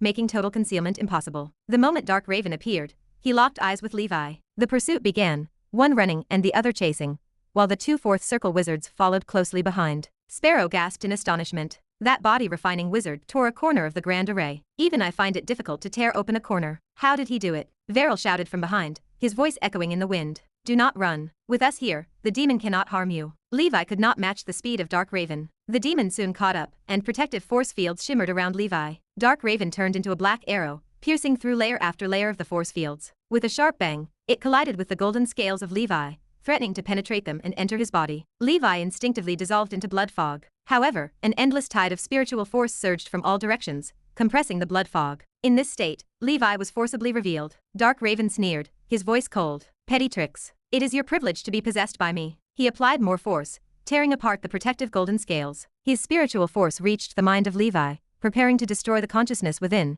just as he had done with Old John. Instead, he encountered a three-tiered white tower emitting a holy light, which protected the mental realm of Levi. Dark Raven exclaimed, his voice filled with shock. A divine tower. You possess something like this. Feeling the intrusion, the divine tower automatically began to protect its master. It rotated rapidly, emitting a powerful suction force. A portion of the spiritual force of Dark Raven shattered and vanished into the tower. Dark Raven panicked, his presence within the mental realm of Levi faltering. He acted with resolve, severing a significant portion of his own spiritual force to break free from the constraints of the divine tower. The spiritual force of Dark Raven was ground down by the divine tower, which now exhibited an extremely subtle solidity. Levi felt that the ring of gaseous spiritual force magic around the divine tower had grown. Though he had not tested it, he sensed that his spiritual force had increased by 1 to 2 points. Levi could not dwell on these matters. Anger and frustration burned within his chest. He could not understand why everyone could not simply cultivate quietly as he did. Why did they have to fight day in and day out? Why did these demons want to cross mountains and seas to possess him? He thought to himself,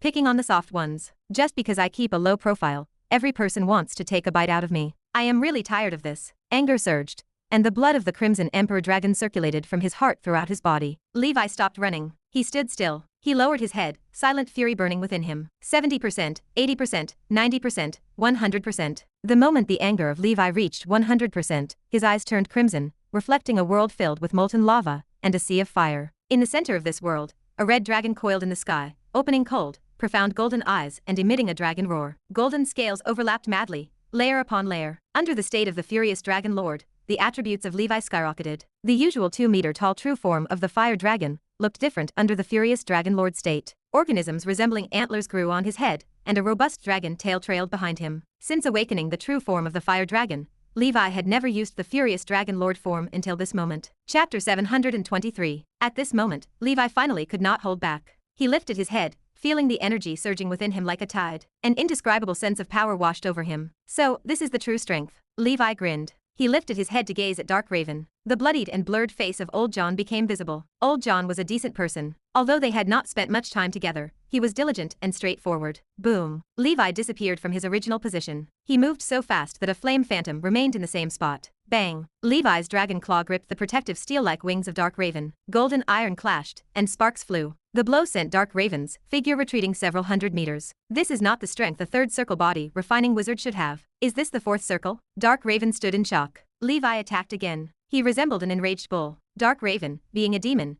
did not feel excessive fear despite the feeble body of the possessed Old John. He relied on his innate abilities and demonic aura. What he dreaded more were the two fourth circle wizards chasing after him. Veril and Sparrow were about to go forward to assist Levi. Get lost. Levi's voice swept through the air. The two high and mighty fourth circle wizards stopped simultaneously. Their faces showed surprise and disbelief.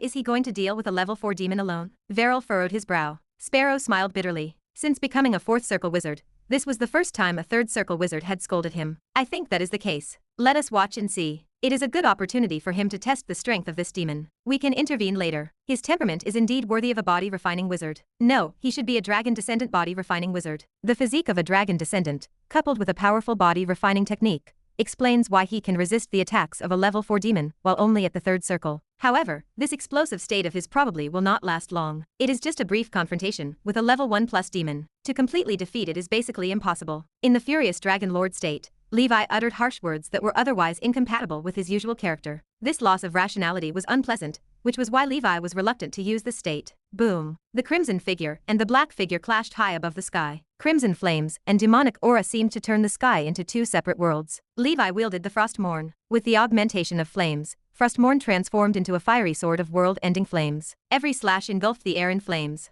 Every strike landed as a critical hit. Dark Raven was a level 4 demon, and the incarnation of a level 6 demon. Despite the limitations imposed by the possessed body, he quickly gained the upper hand after initially being suppressed by Levi. Countless black feathers fell from the sky. They converged into a 10-yard-long black feather greatsword in the hands of Dark Raven. The greatsword descended. It cleaved through the clouds and pierced the azure sky. Boom. Levi blocked with Frostmourne. Crack. His pure luminant gold longsword severed. The greatsword continued its descent. Levi blocked with both arms. The impact sent him crashing into the ground, creating a large crater. As the dust settled, Levi, with severed arms, bellowed. Ashes of death twined around him. The fires of ashen fire burned relentlessly. He soared into the sky, and his arms already regenerated. What kind of monster is this? Dark Raven, a demon himself, stood dumbfounded. This surpassed his understanding of body refining wizards. In theory, body refining wizards possessed average strength among wizard groups. Moreover, the opponent was only a third circle wizard, while he himself was a level 4 demon. Die. Dark Raven completely gave up on the body of Old John. He had only 5 minutes left. The dignity of a high-level demon compelled him to slay Levi before dissipating. A column of berserk demonic aura rose. It reached the heavens and the earth, soaring to 100 yards. Raven demon true form. The charming and beautiful young man transformed into a crow demon. Wings spanned 5 yards on each side. To use my true form as a third circle wizard. Interesting, very interesting.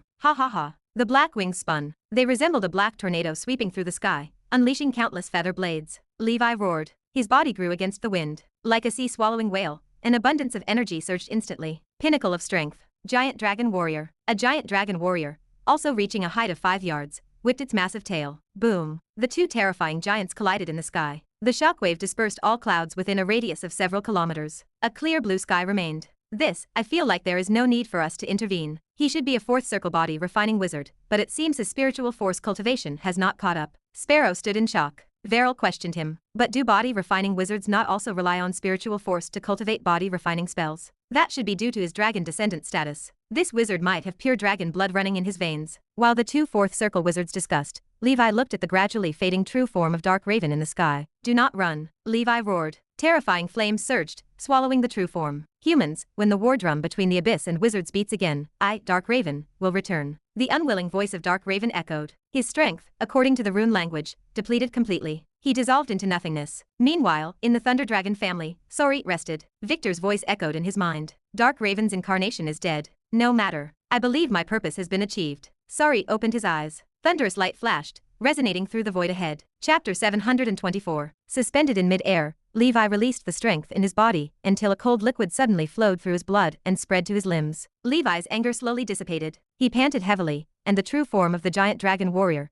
and the furious dragon lord gradually faded. Phew, the tranquil water that was reserved in the blood sac has taken effect. I should try to use the special effect of the furious dragon lord less in the future. This would prevent him from entering that state for too long. If he failed to return from that state, he would become a complete lunatic. Levi had previously refined a third circle potion called Calming Water, which was stored in the blood sacs. This potion was an essential tool used by some wizards to prevent themselves from going berserk during cultivation. It also had a very strong calming effect. The effect was excellent. Once Levi's body reached a certain critical point, the potion would be automatically released to suppress the madness and anger. I will refine more of it in the future as a backup. Levi examined old John's storage item in his hand. The contents were sparse. What a loss. Levi sighed in annoyance. He had not wanted to reveal his strength, but in the previous situation, he might have been in danger had he kept it hidden. By the time Levi had almost fully recovered, 2 fourth circle wizards arrived in front of him. Their arrival demonstrated respect, a silent signal that they harbored no ill intentions and would not take advantage of his weakened state. Sir Levi, you certainly hid your strength well. Sparrow offered a thin smile. I apologize for the lack of introductions. I am Sparrow, the captain of the Black Pearl Wizard Market's law enforcement team. This is Veril. If you frequent Black Pearl Wizard gatherings, you should know him by now. Veril nodded, holding out a vial. I have some potions that can help you recover faster. Do you need them? Levi's display of strength commanded their respect. They no longer looked down on him as a fourth circle wizard would a third circle wizard. Instead, they treated him as an equal. There is no need.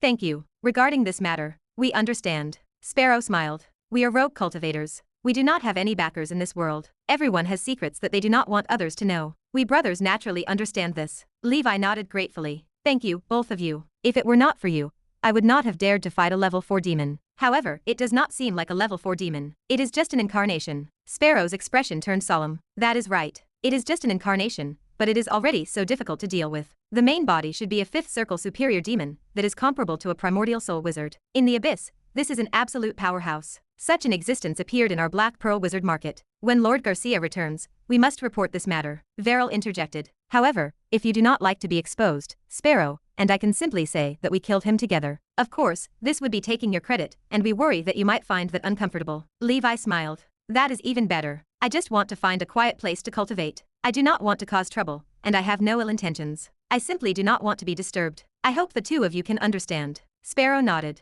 Understood, Sir Levi. May I ask if you are a member of the Dragon Descendant Priory? Levi shook his head with a bitter smile. I am not. Maybe I will be in the future. I am just a nameless Dragon Descendant wizard right now. Levi realized he could cultivate the persona of a Dragon Descendant wizard and a body-refining sorcerer moving forward. The cultivation of a knight to this point was too shocking. No one would believe it even if he told them. An existence like Levi had never appeared in history before. Moreover, at his current level, Levi possessed 5 breathing techniques of the Dragon Clan. He was essentially no different from a dragon descendant. It was not a problem to call himself one. Sparrow continued. Oh, I see. I know a senior from the Dragon Descendant Priory. If you want to join, I can recommend you to that senior. Levi shook his head. No need for now. Thank you for your kindness, Sir Sparrow. By the way, who is this senior? Is it convenient for you to reveal their identity? Sparrow answered. Blue Dragon Lady. She is currently the Castellan of Riptide City. She is a high-ranking member of the Dragon Descendants Priory. She will definitely become a primordial soul wizard in the future. Levi felt a sense of relief that he had refused. If he went to Riptide City now, he would be walking right into a trap.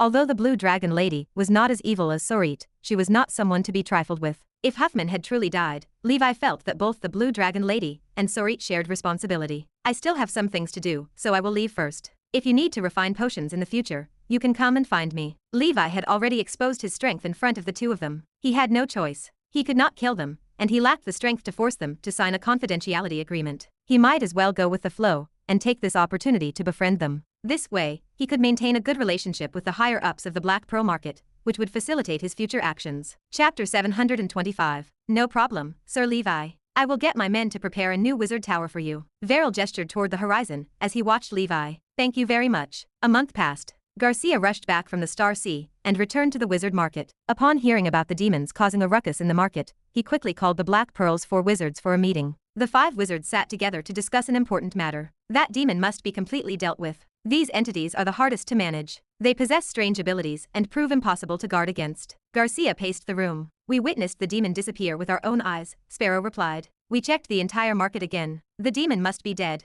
That is good. The origins of this demon are strange. It is intriguing. Garcia muttered to himself. Sparrow slammed a fist onto the table. Lord, in my opinion, that demon is definitely related to Sorit. There is no doubt that the Thunder Dragon family is determined to take our market away. Not only that, they want to poach every low-level wizard and third circle wizard from our ranks. Sparrow, evidence is lacking at the moment. Do not talk nonsense. Garcia held up a hand. What evidence is needed? Anyone with eyes can see it. Garcia remained calm. In short, do not jump to conclusions without proof. If someone catches you making such claims, they will accuse you of slandering and insulting them. You would fall into an enemy trap and provide an excuse for a move. The villain could complain first. Colluding with demons and joining the abyss is a great crime against the entire wizard civilization. If this becomes public, even many dark wizards will mock the perpetrator. Your logic is sound. I was rude. Sparrow sighed. I just cannot take this lying down. He felt a burning heat in his chest at the memory of those killed by the demon. As a rogue cultivator who grew up in the Black Pearl Wizard Market, he held deep feelings for the place. If those people want to leave,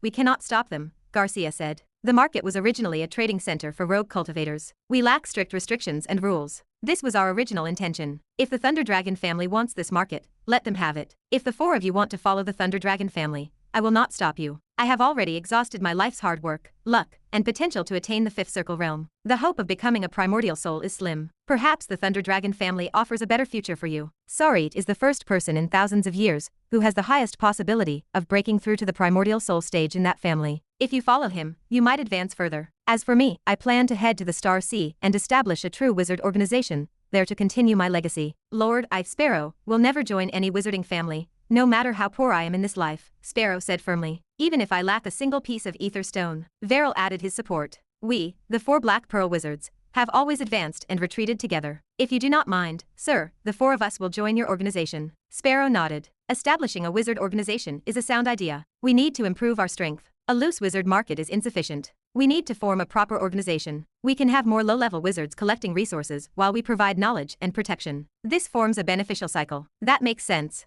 Garcia began to detail his plan. I want to establish a wizard organization similar to an academy. I want to recruit researchers from various large guilds. Whether it is a popular guild or a small one, as long as they possess ability and talent, they can join and become teachers. Garcia elaborated on how to add details to the traditional wizard organization system to prevent the academy from transforming into a typical wizard family in the later stages of development. Sparrow and Veril nodded in agreement as they began to discuss the plan to leave Area 5 and head to the Star Sea. A month later, Levi looked at his new home and sighed. He had initially intended to leave the Black Pearl Wizard Market. After careful consideration, he realized that moving to another place would likely yield the same result. The situation would not improve. He decided to settle down in the Black Pearl Wizard Market. As Veril promised, Levi regained his wizard tower and territory on the other side of the mountain. This gift served as a reward from Veril for killing the demon in secret. It is a pity that visiting old Xavier's house will not be as convenient in the future. After moving into his new house, Levi remembered old Xavier, who still lived in the original location. The new house stood far from the previous place,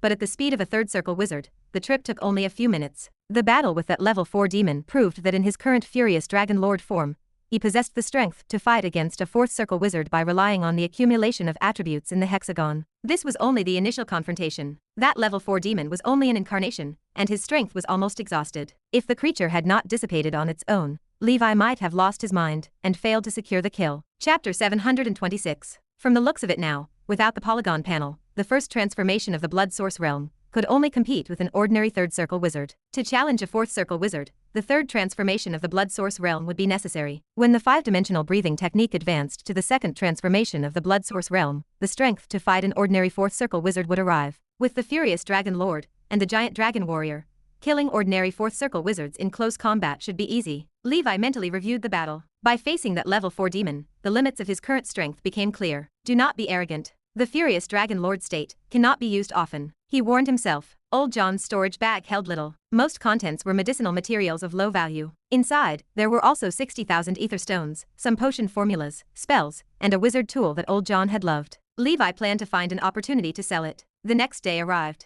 At home, Levi continued studying the purification elixir. Ingredients like the saint fruit did not exist in the wizard world. Analyzing its composition against known medicinal herbs proved impossible. He relied on imagination and trial and error, combining effects from existing plants in the wizard world to test them one by one. The task was laborious, yet Levi found joy in it. Even if the purification potion research failed, the accumulation of pharmaceutical knowledge and practical experience remained. These were invisible assets. Old Xavier called from outside the door. "Levi, are you home?" With a thought, the door opened automatically, and the magic array granted passage. Old Xavier walked in, his mood gloomy. Algerta silently poured a glass of his favorite wine. "Thank you, Algerta." Old Xavier drank it quietly. Old John left just like that. He was the first friend made upon arriving at this wizard market. At that time, they were just apprentice wizards. Old Xavier spoke with emotion. "My condolences, Old Xavier." Levi took a glass of wine and gulped it down. "We were still not strong enough." Old Xavier had been hit hard by the death of his friend. Wizard cultivation remained a lonely path, and true friends were rare. "Levi, the Black Pearl Wizard Market is going to be bought by the Thunder Dragon family. In the future, this place will become one of their bases. Lord Garcia is leaving the Wizard Market. In his place, a fifth circle wizard from the Thunder Dragon family will be stationed here." Old Xavier spoke suddenly. The news stopped Levi in his tracks. "Is this true?" "The news is spreading, so it should not be fake. Garcia and the 4 Black Pearl Wizards have not refuted the rumors. A few Fourth Circle Wizards have already left the Black Pearl Wizard Market to go elsewhere," Old Xavier explained.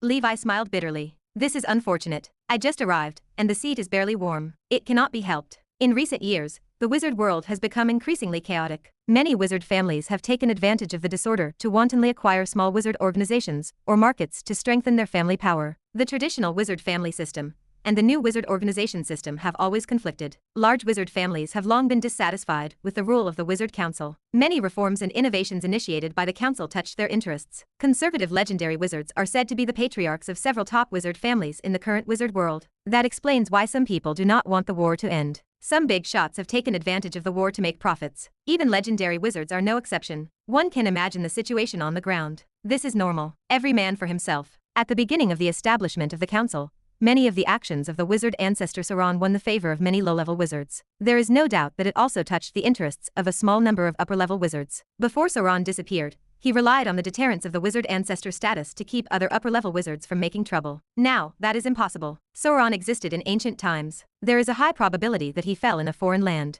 Unless he was truly promoted to a god, even a legendary wizard only has a lifespan of 10,000 years. His influence has long faded. We will have to live our peaceful days one day at a time now. Old Xavier sighed. The establishment of the Panplane Wizard Council serves as a node, dividing the history of wizard civilization into 2 stages. Before the council, it was the ancient era. After that, it was the modern and contemporary era ruled by the council. Old Xavier had conducted research in this area. During his free time, he studied the history of wizard civilization. He respected the wizard ancestor Sauron and his ideas. "So, what do you plan to do next?" Levi asked. "I am leaving the Black Pearl Wizard Market as well. I will likely head to the Star Sea to see if I can secure an interview to join a high-ranking wizard organization." Old Xavier spoke without much confidence. High-level wizard organizations, especially those in the Star Sea, have very high requirements. With his aptitude and age, hope remained slim. Chapter 727. Star Sea? Old Xavier nodded. Yes, in the beginning, the Star Sea was also called the Sea of 6 Towers. The 6 steeples were the rulers of the Star Sea. Later, in order to facilitate the management of the Endless Sea,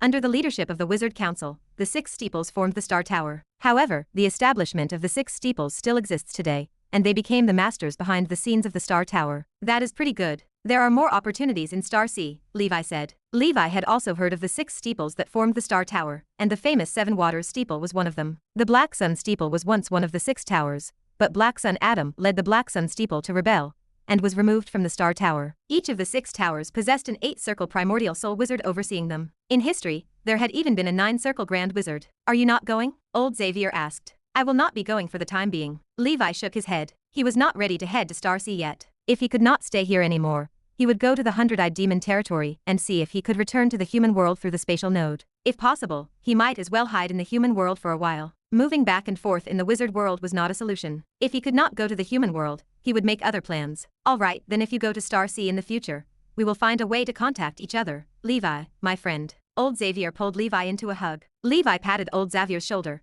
his expression registering surprise. It had been a long time since Levi had encountered such a display of emotion. Wizards were always on guard against each other. Even if they were friends, they remained reserved. "Goodbye, Old Xavier. I wish you a safe journey. I wish you a bright future in Star Sea." Levi offered his sincere blessings. Old Xavier nodded and left. The next day, After packing his luggage, old Xavier departed the Black Pearl Wizard Market. Levi watched the departing back of his only friend and felt a pang of emotion. This is the norm of life. After sending old Xavier off, Levi returned inside. A wizard in a blue robe stood on the path in front of the wizard tower. It was Wizard Sparrow. "Sir Levi, you are finally back," Sparrow said. "Sir Sparrow, what is the matter? Come in and have a seat." Inside, the white wolf maid brewed the herbal tea that Levi had cultivated himself. "Sir Sparrow, have a taste. Although this tea is bitter, it is good for cultivation," Levi said. Sparrow nodded and took a sip, though he did not finish the cup. "Good tea. Tell me what you want to say, Sir Sparrow," Levi prompted. "It is like this. I am sure Sir Levi has heard that the Thunder Dragon family intends to purchase the Black Pearl Wizard Market." "Yes." "Then I will cut to the chase.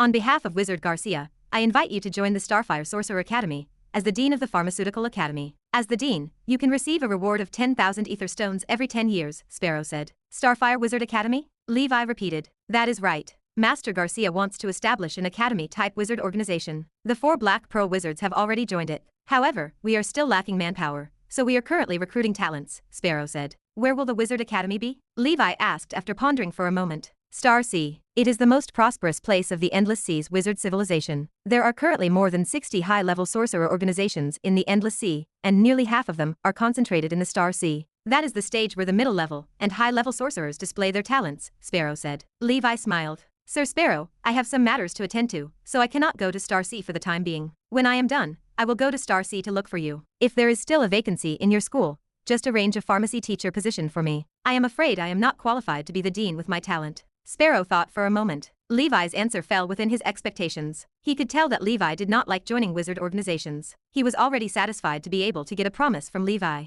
"But I have a friend called Xavier. He has already gone to the Star Sea. When the time comes, Sir Sparrow can look for him in the Star Sea. With his knowledge in weapon making, he should be able to take on the position of a Wizard Academy weapon-making teacher. I know Xavier. I was going to ask him, but I did not expect him to leave already," Sparrow said with a hint of helplessness. "Then I will not disturb you any further. If we are fated, we will meet again in the Star Sea." Sparrow departed in satisfaction. The door of the wizard tower groaned shut, and Levi drank his tea alone. They are all going to the Star Sea. No wonder people say that the Star Sea is a dreamland. Speaking of which, Salmon, the founder of the Grey Tower, the Flower Knight, the Rose Witch, and Wizard Nut are all in the Star Sea. But now, the war is spreading in the Endless Sea. Even if we go to the Star Sea, we might face a disaster. I will not join in the fun for the time being. Chapter 728. The year was 1081 of the Holy Brilliance calendar, in the month of flowers. The Thunder Dragon family officially announced their purchase of the Black Pearl Wizard Market. They would take control of the territory within a month. News of the transaction spread. Some people felt happiness. Others felt sadness. More than half of the intermediate wizards departed.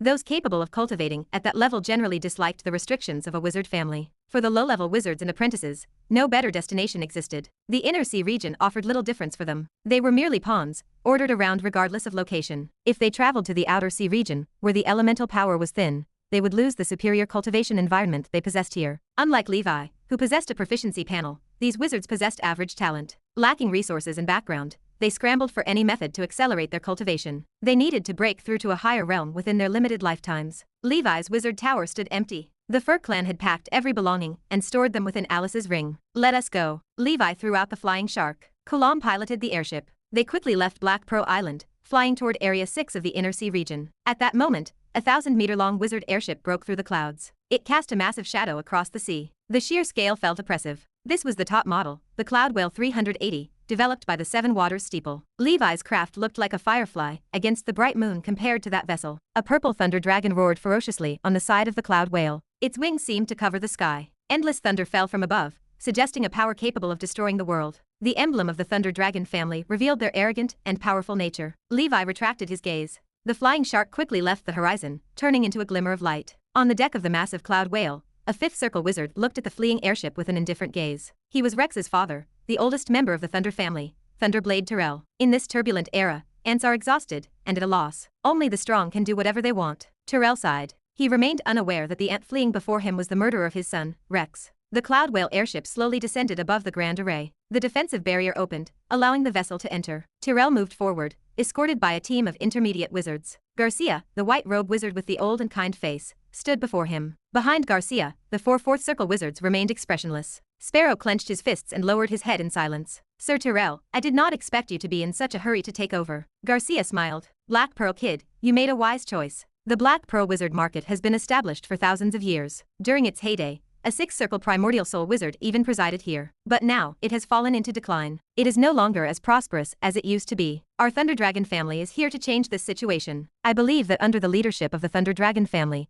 the future of the Black Pearl Wizard market will definitely be better than the present. Tyrell shouted his declaration. The wizards of the Thunder Dragon family behind him applauded. Among the crowd in the city, some people started to clap, cheer, and jump for joy. Thunder Dragon family. Thunder Dragon family. Sparrow watched the display, his heart turning cold. Sparrow, do not forget, nothing is more important than staying alive. I am fine, Varel. Garcia's old voice sounded. From now on, this Black Pearl Wizard market will be managed by the Thunder Dragon family. He did not say much. He had made his fortune here, and became the legendary Black Pearl Kid, who had staged a comeback. Now, the time had come to leave. Let us go. Garcia flew forward without looking back. Sparrow glanced at Tyrell, and left quickly under Varel's urging. The remaining two of the four Black Pearl Wizards stood rooted to the ground. They did not move at all. Sparrow and Varel stopped. They turned back. Crone, Monet, what is the meaning of this? I am sorry, Sparrow. We thought about it and decided not to leave. We cannot bear to leave this place. Crone's smile was bitter, clearly hiding something. I hope that the two of you will go further and further on the path of pursuing the truth together with Lord Garcia. I feel that the future of the wizard civilization described by Lord Garcia is really good. I look forward to seeing that day. Monet spoke softly. You guys. Sparrow looked at Tyrell. The old man maintained a half smile on his face. He appeared very proud of himself. Let us go. Everyone has their own aspirations. Do not force it. Garcia's calm voice drifted from the front. Sparrow and Varel quickly followed. They disappeared into the horizon. Crone, Monet, you will not regret following the Thunder Dragon family. Thank you for taking us in. A month later, the Thunder Dragon family took over the Black Pearl Wizard Assembly and renamed it Pearl Island. They built the Thunder Dragon family wizard tower on top of it and stationed their wizard team there. After leaving the Black Pearl Market, Levi steered the Flying Shark. He arrived at the familiar Area 6 within half a month. He did not go to Riptide City. Instead, he went straight to Hundred-Eyed Demon territory. Chapter 729. Due to the demonic aura of the Hundred-Eyed Demon King, the Hundred-Eyed Demon territory became a forbidden land in the human world, where demons wreaked havoc. However, as time passed and the demon-hunting wizards in Riptide City worked hard, Levi did not find a single monster while traveling through the territory. A beautiful witch sat in a wizard airship, leading Levi. Senior, that subdimensional portal node sits closer to the center of the Hundred-Eyed Demon territory. Powerful monsters might remain there. You must be careful, Miss Messenger Eve warned. Eve respected and worshipped Levi more than before. Some time ago, while Levi researched the purification elixir, he accidentally developed a special potion formula. Although this potion formula could not achieve the purification effect Levi needed, it at least removed some of the after effects of casting spells. After Levi experimented, he found the potion effective. After he gave the potion to the owl, Miss Eve changed back. Levi called this potion the Water of Eve. The invention of the Water of Eve excited Levi for a while, but Eve felt even more excitement, as she could finally turn over a new leaf. In her owl form, she could only cast simple spells. She could not meditate, and her cultivation level stagnated. Not long after, Levi arrived at the coordinates of the subdimensional portal node under the lead of Eve. This subdimensional portal node occupied a cluster of underwater volcanoes. Lava erupted and condensed at the bottom of the sea. White smoke filled the air, and the smell of sulfur stung the nostrils. Such a large land of underground fire suits the cultivation of the burning faction, Eve remarked. Levi shook his head. The fire elemental power inside mixes with the demonic aura of the demon lord. If I cultivate here, I will surely go berserk. I see. Senior, the subdimensional portal node waits on the ocean plains ahead, Eve reminded him. She had passed by this place while delivering a message. She felt the dense fire elemental power in this sea area,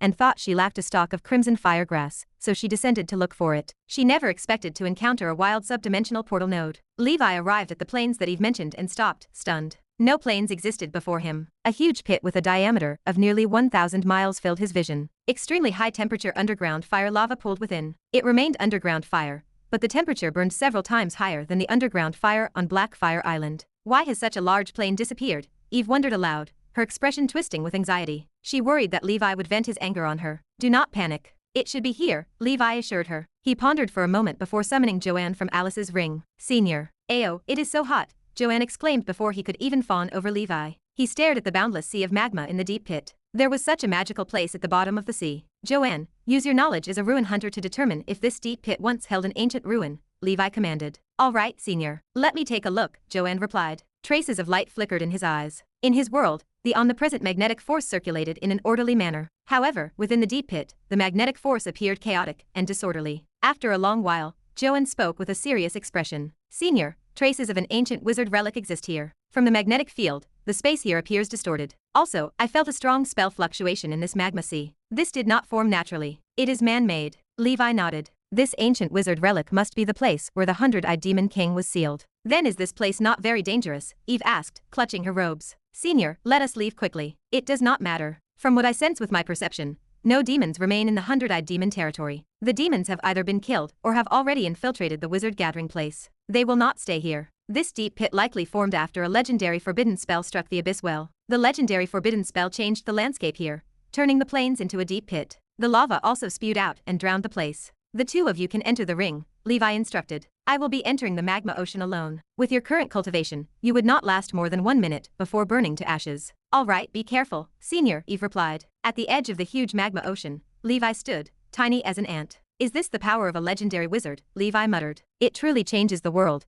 possessing the unfathomable power of gods and ghosts. He felt magical radiation from the lava. The radiation attempted to invade and change his body, but his physique proved too strong to yield. Even the residual radiation possesses such power, he noted. Levi ignited his protective force field. He had to descend to see if the subdimensional portal node remained. With the power of a legendary spell, it might have been destroyed. The moment he entered the lava, the terrifying heat hammered his protective force field. With only his second circle protective force field, he would not hold on for long before melting. Chapter 730. He decided not to waste any more spell power. Golden scales covered his body, and the true form of the fire dragon appeared. He resisted the power of the lava directly with his physical form. He released Ace from Alice's ring. The creature jumped into the magma ocean like a fish in water, relishing the heat. Ace, you are in charge of keeping me alert. My perception is compromised here. Levi signaled his command, his gaze scanning the swirling red depths. Perhaps due to the obstruction of the terrifying high-temperature lava and the fluctuations of the legendary spell, both his spiritual perception and his intuition were hampered. Creatures rarely survived in the sea of lava, but Levi refused to let his guard down. Ace nodded and immediately began to patrol around him. His body dissolved into countless fire elemental particles, each pulsing with a spark of life as they fused into the lava to expand the detection radius. In his fire dragon form, Levi possessed the resilience of a flame giant. The searing lava no longer burned his skin. Levi carefully explored the depths. When his endurance waned, he crawled out of the magma ocean and marked the surveyed areas. This cycle repeated for 3 days. Finally, Levi discovered a swirling lava vortex in the northeast corner of the magma ocean. It should be here. The distorted spatial power drives this vortex. Levi withdrew an alchemical creature he had crafted and tossed it into the swirling heat. The alchemical creature disintegrated into nothingness in an instant. A first circle alchemical creature reinforced with mithril dissolved instantly. This is the power of space distortion. A teleportation portal is clearly necessary. The protective force field of a low-level wizard would shatter just as easily. He wondered if his own body could withstand such spatial tearing. Levi walked forward. His spider sense picked up only a faint ripple of danger. The spatial distortion posed a threat, though not an overwhelming one. He pondered for a moment. His right arm dissolved into a bloody mist, extending forward until it hovered before the vortex. At the tip of the mist, flesh and blood solidified, and dark golden scales coated his palm. Levi extended his arm into the vortex, prepared to sever it at the first sign of disaster. An ear-piercing screech erupted from the vortex. Spatial friction ignited sparks against his golden scales. Within a minute, the scales shattered. The palm disintegrated into a bloody mess before he could even retract it. Levi pulled his arm back, watching the death ember power knit his flesh back together with calm detachment. It is not as terrifying as I imagined. If I resist with all my might, utilizing my spells, protective force fields, and the great black sky curtain, I should be able to endure. The spatial distortion between different subdimensional portals within the same plane lacked the exaggerated violence of interplanar travel. High-level wizards alone possessed the protective force fields necessary to traverse the dimensional portals formed by ancient spells. He felt a surge of optimism. He could enter the subdimensional portal node after making the necessary preparations. Damn the Thunder Dragon family. Damn the Dark Wizards. They turned the wizard world into a mess. He would rather retreat to the human world and hide than face these daily disturbances. He only needed to worry about Saint Estella,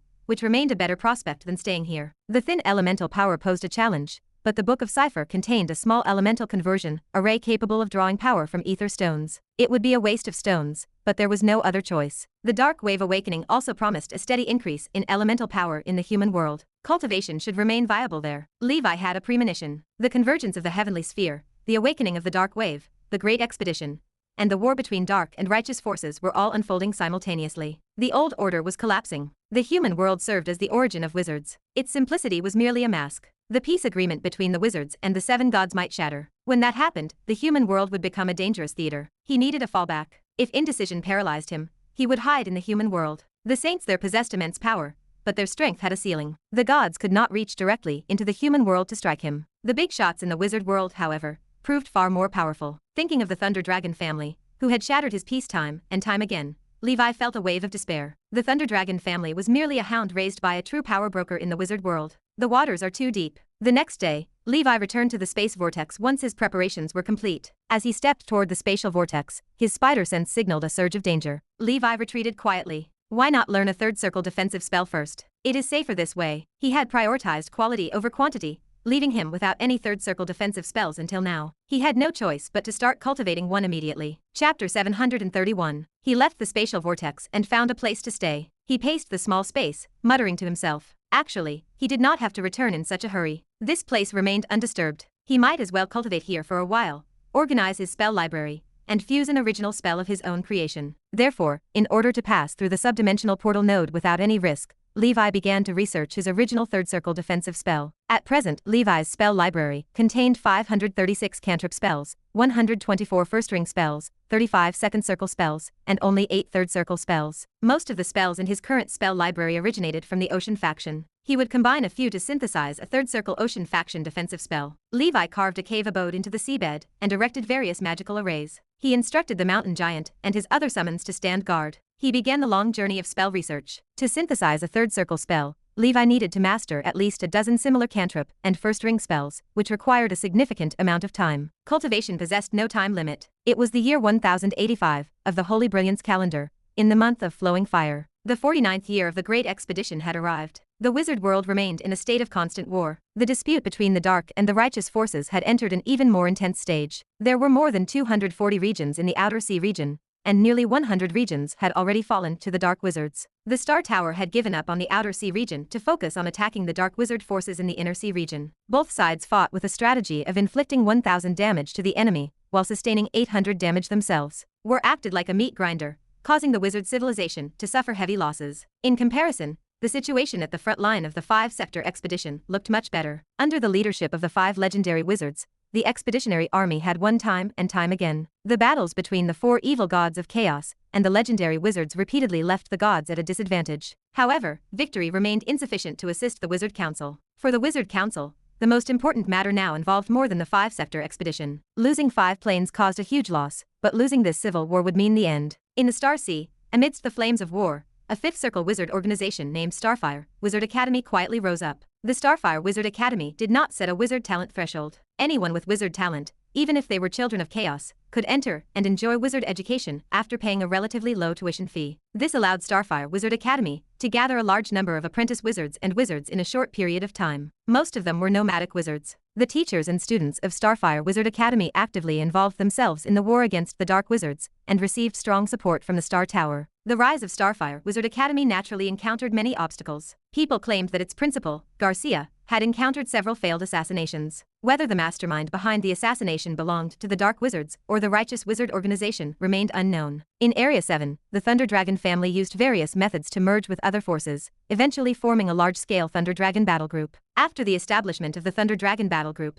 it strongly supported the Star Tower cause of fighting against the Dark Wizards. This caused the reputation of Thunder Spear Sword to soar in Area 7. The other 2 5th Circle wizard families that passively resisted the Dark Wizards faced strong condemnation from the outside world. The outside world remained stormy and lively. At the center of the 100-eyed demon territory, on the shore of the huge magma ocean, for years had passed without Levi noticing. In his mind, next to the gaseous spiritual force magic ring, many spell models revolved around the core. There were cantrip models, 1st and 2nd circle spells, and only 3 third circle spells. Sunflame Explosion, Glacial Sword Finger, and a brand new spell model existed there. Levi opened his eyes. He chanted a spell, and black water, as thick as ink, gathered around him from all directions, forming a wriggling ball of ink. Occasionally, a drop of this black water fell on the ground, creating a deep pit. The black water possessed immense weight and density. He commanded Bogang to attack him fiercely. After receiving the order, the mountain giant attacked the ink ball with fury. The ink ball shuddered, yet it steadily blocked the 3rd circle spell attack and brute force of Bogang. It shattered only after a full minute. My self-created 3rd circle spell,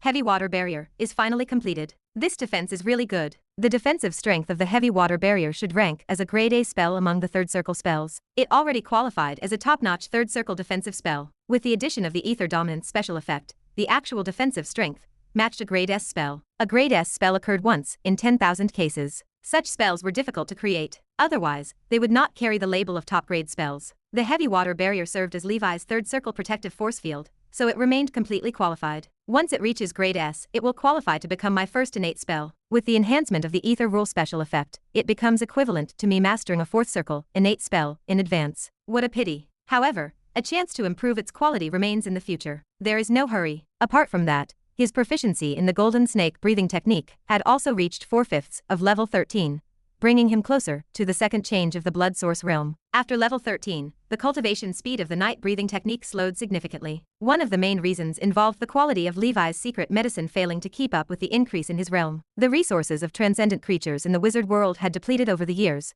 and they were becoming increasingly scarce. Only a few remained, and large organizations kept them hidden in their own resource secret realms. They were not for nomadic wizards like Levi. This problem seemed almost unsolvable unless Levi could find a new plane. Levi left the cave abode and stored Bogang and the others away. He had been cultivating in this place for 4 years without realizing it. Other than loneliness and boredom, no other danger existed. His spiritual force had reached 115 points. The glacial sword finger had already reached the peak of level 8. He had created this spell when he advanced to the third circle. It was relatively ordinary, and could not keep up with the progress of his strength. As for the sunflame explosion, he cultivated it methodically, and its power increased slowly, making up for Levi's lack of spell attacks. Now that everything was ready, he felt that he could go to the subdimensional portal node to investigate. Not long after, Levi arrived in front of the spatial vortex again. It is still here. Layers of protective spells lit up around his body. The heavy water barrier covered him, and the golden scales assembled. His stacked armors reached their extreme. He used the same trick again, using his broken arm as the price to experiment. This time, due to the increase in his proficiency with the golden snake breathing technique, Levi was able to last longer. With the protection of the barrier, there should be no problem. Levi arrived less than 1 meter away from the vortex. His spider sense detected only a faint sense of danger. After hesitating for a moment, Levi stepped in with a determined expression. Without the protection of the subdimension portal gate, Levi could see everything happening outside of the subdimensional portal. Darkness, deathly stillness, shattering, and nothingness formed the main melody. The spatial energy in the passage tore apart Levi's defensive field. The heavy water barrier broke after a while, and the defensive field below was also destroyed layer by layer. As soon as the power of space distortion touched Levi's golden snake scales, he disappeared from the tunnel. In the human world, in the boundless sea, on an active volcanic island filled with black smoke, a group of lizardmen covered in fine scales and holding spears performed a sacrifice under a volcano. The sacrificial offerings included sailors who were tied up. A young knight seemed to be among them. A huge lizardman chief, who stood 20 feet tall, held a staff in his hand and wore bone armor. He put his hands together, stuck out his forked tongue, and chanted the invocation to the ring that circles the world, the primate of all scale insects, the Holy Spirit that controls reincarnation, and the great supreme holy snake. Yegu, your pious servant sincerely pleads for your advice. As soon as the chief finished speaking, a terrifying explosion sounded from the crater with a loud bang. The chief and the lizardman looked at the place filled with black smoke with solemn expressions. A raging pillar of fire rose from the sky and reached the heavens. This active volcano had erupted. Chapter 732. Kelvin's life trajectory proved less than ideal. As a genius knight of the Silver Mountain family, he achieved fame early. He broke through to the Grand Knight realm at 25. This speed rivaled the White Horse Knight Edward in history. His grandfather, son of the former Silver Mountain Knight of the Northern Seven Flying Cavalry, insisted that Kelvin's talent exceeded his great-grandfather's. Kelvin lived to fulfill expectations. He worked hard. He maintained his rank as a Grand Knight. The ancestral Silver Mountain dragon breathing technique had already undergone the second transformation of the life seed. Originally, Kelvin's life meant taking over the position of Earl of Silver Mountain in Icewind City. He intended to protect his family's territory until his death. Becoming a legendary knight before the end would have served as an ideal goal. A strange person in a wizard robe appeared in Icewind City. Blue frost bones replaced his flesh. The Blue Frost undead army followed the stranger. Icewind City fell in less than a day. Kelvin's father and grandfather died in battle. Before that terrifying monster, the top-notch Grand Knight grandfather drowned under a wave of Blue Frost undead. True despair and helplessness gripped Kelvin. Under the protection of family guards and elders, Kelvin escaped through the family's secret passage. The Blue Frost fire froze Icewind City. The Silver Mountain family's loyal soldiers and citizens turned into ice sculptures. The soul fire in the eyes of the strange man in the wizard robe burned with a coldness that forced people to tremble. Thousands of Blue Frost undead stood behind him. Later, news reached Kelvin that a four-winged holy knight from the Church of Holy Light had rushed to Icewind City. An earth-shattering battle ensued. The final outcome remained unknown. It mattered little to Kelvin now. Without his family and fief, he became a wandering knight. He headed south. The head of the guards in the capital invited Kelvin to join the guards when he passed by Peacock City. Kelvin refused. He struggled to protect his own city. He lacked the desire to guard someone else's. He headed south. After arriving at the lush forest province and passing by Tulip Hill, Baron Reed of Flower City also extended an olive branch. Baron Reed was the grandson of Baron Levi. Rumors claimed this fallen Baron Levi once maintained a friendship with his great-grandfather. A disheartened Kelvin only wanted to wander. Hard work on the path of a knight yielded little. He could not defeat the summoned creatures of the strange man. Mortals were merely ants. The glorious era of knights had vanished. In this era where werewolves, Blood Clan, ghouls, Blue Frost undead, and other monsters fought for supremacy, knights represented old antiques. They looked good but served no purpose. Even the most powerful legendary knights felt sadness in this era. They could not keep pace with those transcendent creatures. Kelvin arrived at the seaside. Rumors of a secret organization, called the Holy Snake Guild, spread. The guild possessed holy water capable of making humans powerful. They called it Holy Snake Saliva. 1 drop allowed an ordinary person to kill a mountain wolf with bare hands. 10 drops granted an ordinary person the combat power of an official knight. Senior members of the Holy Snake Guild supposedly consumed more than 100 drops of Holy Snake Saliva. Their strength matched that of a Grand Knight. Some possessed the power of top-notch Grand Knights. After consuming thousands of drops, they could fight transcendent creatures, like werewolves, and the Blood Clan head-on. As for the so-called ancient saints of the Holy Snake Guild, they had consumed tens of thousands of drops of Holy Snake Saliva. Their strength surpassed the legendary realm, and reached an unimaginable height. Killing legendary knights felt as easy as taking something out of their pockets. Kelvin, who had just experienced the destruction of his family, and yearned for strength and revenge,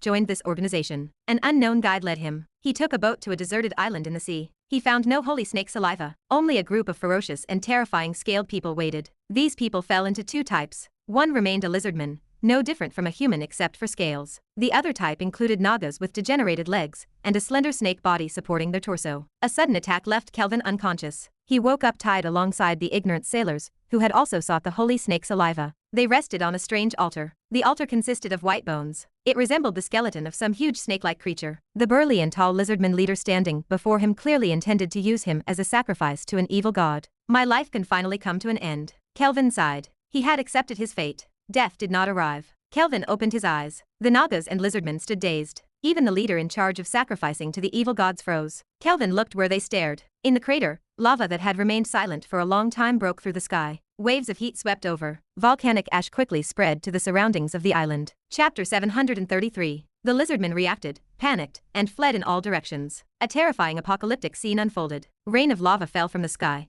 and a huge scarlet object slammed into the ground with a bang. The earth split open, cracks spread, dust flew, and a deep pit appeared. As the dust settled, a burly middle-aged man shook his head and stretched his muscles before climbing out. His majestic body slowly appeared in the smoke, golden scales shining brightly in the fire. Good heavens, his body emitted flames. Was he human? Perhaps he was a more powerful lizardman. Kelvin's heart sank to his stomach. Could this be the evil god this lizardman intended to sacrifice him to? That did not make sense. The evil god descended before even enjoying his offerings. Kelvin stopped caring. He embraced the destruction. He was tired. Thank God I am back. Levi felt dizzy. Without the protection of the spatial door, the teleportation induced vertigo. However, just as he expected, he successfully passed through the subdimensional portal node. The power of space distortion dissipated the moment it touched Levi's golden scales. This proved his self-created heavy water barrier worked. However, he did not expect this node to exit inside a volcano. Perhaps Levi's teleportation caused the volcano to erupt. A terrifying lava flow swept him into the sky. He fell onto the island, dazed. Levi exhaled a cloud of volcanic ash. Lava rained down on his naked body, splattering everywhere. He looked like a demon god crawled out of hell, bathing in the rain of fire without a single care. What kind of monster is this? Kelvin's worldview crumbled. A hot breath washed over his head. He watched a huge rock, burned red by the magma, fall from above. If it hit, Kelvin and the sacrificial sailors would not survive. Levi leaped up and lashed out with his leg. Boom! 100 tons of rock flew through the air, falling into the sea in front of him in a perfect parabola. Such a familiar aura. You are the descendant of the Silver Mountain Knight, right? Levi tore open the ropes. He carefully sized up Kelvin, who remained silent, unable to react for a long moment. Yes, Lord. I am Kelvin Silver Mountain. I see, Levi said calmly. He looked at the sailors and sighed. He waved his hand, sending these people into Alice's ring. He turned around and left the volcanic island. He sensed a group of strange guys jumping into the sea to escape. Levi released Tyrant Il and the mountain giant Bogang. Go and catch those little bugs that escaped. Levi turned his attention elsewhere, finding an uninhabited island to rest for a while. He needed to judge his current location to make plans. He naturally needed to bring the descendant of the Silver Mountain family to the Twilight Knight's Hall. As for the sailors, Levi planned to use the maximum dream infiltration wind spell to modify their memories and erase the traces of his appearance from their minds. He looked at the endless sea and waited for Bogang and the others to return. What is on the other side of the sea? Levi wondered. Based on the geographical knowledge obtained from the church, the human world centered on the vast continent where the Seven Kingdoms were located. He called the place outside the Seven Kingdoms continent the Outer Sea region. However, just how big was the Outer Sea region? What was on the other side of the sea? The church's knowledge provided no answers. They only claimed that the deeper one ventured into the Outer Sea region, the more violent the sea became. If ignorant mortals stepped into it, their ships would surely be destroyed, leading to death. In the history of the Jade Kingdom, Many navigators tried to explore the borders of the outer sea region. Some navigators even guessed that the human world was a super huge ball. The Seven Kingdoms continent was just a small piece of land on the sphere. Of course, the church mercilessly shattered this guess. The church even listed the navigator as a heretic and burned him. The place where the light of a benevolent father shines is the human world. Other than that, it is all the domain of darkness. If an ignorant mortal casually abandons the light of a benevolent father, demons, devils, and countless dark creatures will greet him. The Pope said this at the meeting where the heretics were burned to death. After that, very few navigators explored the outer sea region. That place became a forbidden area in the eyes of mortals. A destructive storm, an indescribable horror, and the corpses of countless adventurers were hidden there. However, in the wizard world, Levi obtained another version of geographical knowledge. In the human world, there was indeed only one continent in the past. This was in ancient times, before the Parliament was established, and before the rise of Sauron, the ancestor of wizards. At that time, mortals, wizards, the church, the transcendent creatures of the human world, and the creatures from other planes that came along with the convergence of the heavenly spheres all lived on a boundless continent. In the words of the Church of the Holy Light, this continent was called the Land of Divine Light. In the words of the Church of the Dragon God, it was called the Land of the Soaring Dragon. In short, the Seven Gods Church, which competed and argued with each other, had their own names for this continent. It was easier to deceive the world and harvest faith. Chapter 734. However, in the outer sea region where the faith of the Seven Gods Church could not radiate, the titles remained quite uniform. The forsaken land of the god. This meant a barren land abandoned by the gods. Dangers lurked everywhere, and the future remained absent. Darkness enveloped the land, and it was filled with ominous signs. In the early era of antiquity, the ancient geography master Wegener left behind a book, Nora's Geography. He called the earliest continent the Nora continent, also known as the land of man and the land of fertility. Wegener also obtained another term from a native isolated from the world. Those natives called this continent the ancient Pan continent. Ancient Pan. In the local language, it meant ancient, primitive, chaotic, and open. From the knowledge of the wizard world, the human world in the early ancient times was far larger than the human world Levi had seen. However, with the outbreak of the ancient war and the pressure of the gods, Sauron, who had already advanced to legendary, led the wizard civilization and engaged in a protracted war with the angels of the seven gods. In this war, the legendary forbidden technique and the power of the seven gods were used for a long time. The continental plates became unstable. Following the earth-shattering battle that nearly reconstructed earth, fire, wind, and water, the continent fell apart and continued to disintegrate. The appearance of the subdimensional portal node likely related to that battle of gods. The elemental power of the human world thinned constantly, but the subdimensional portal expanded on its original foundation. Gradually, it formed an ecological layout relying on the human world and became a paradise for sorcerers. The sorcerer civilization, no longer in conflict with the gods, quickly conquered the subdimensional portal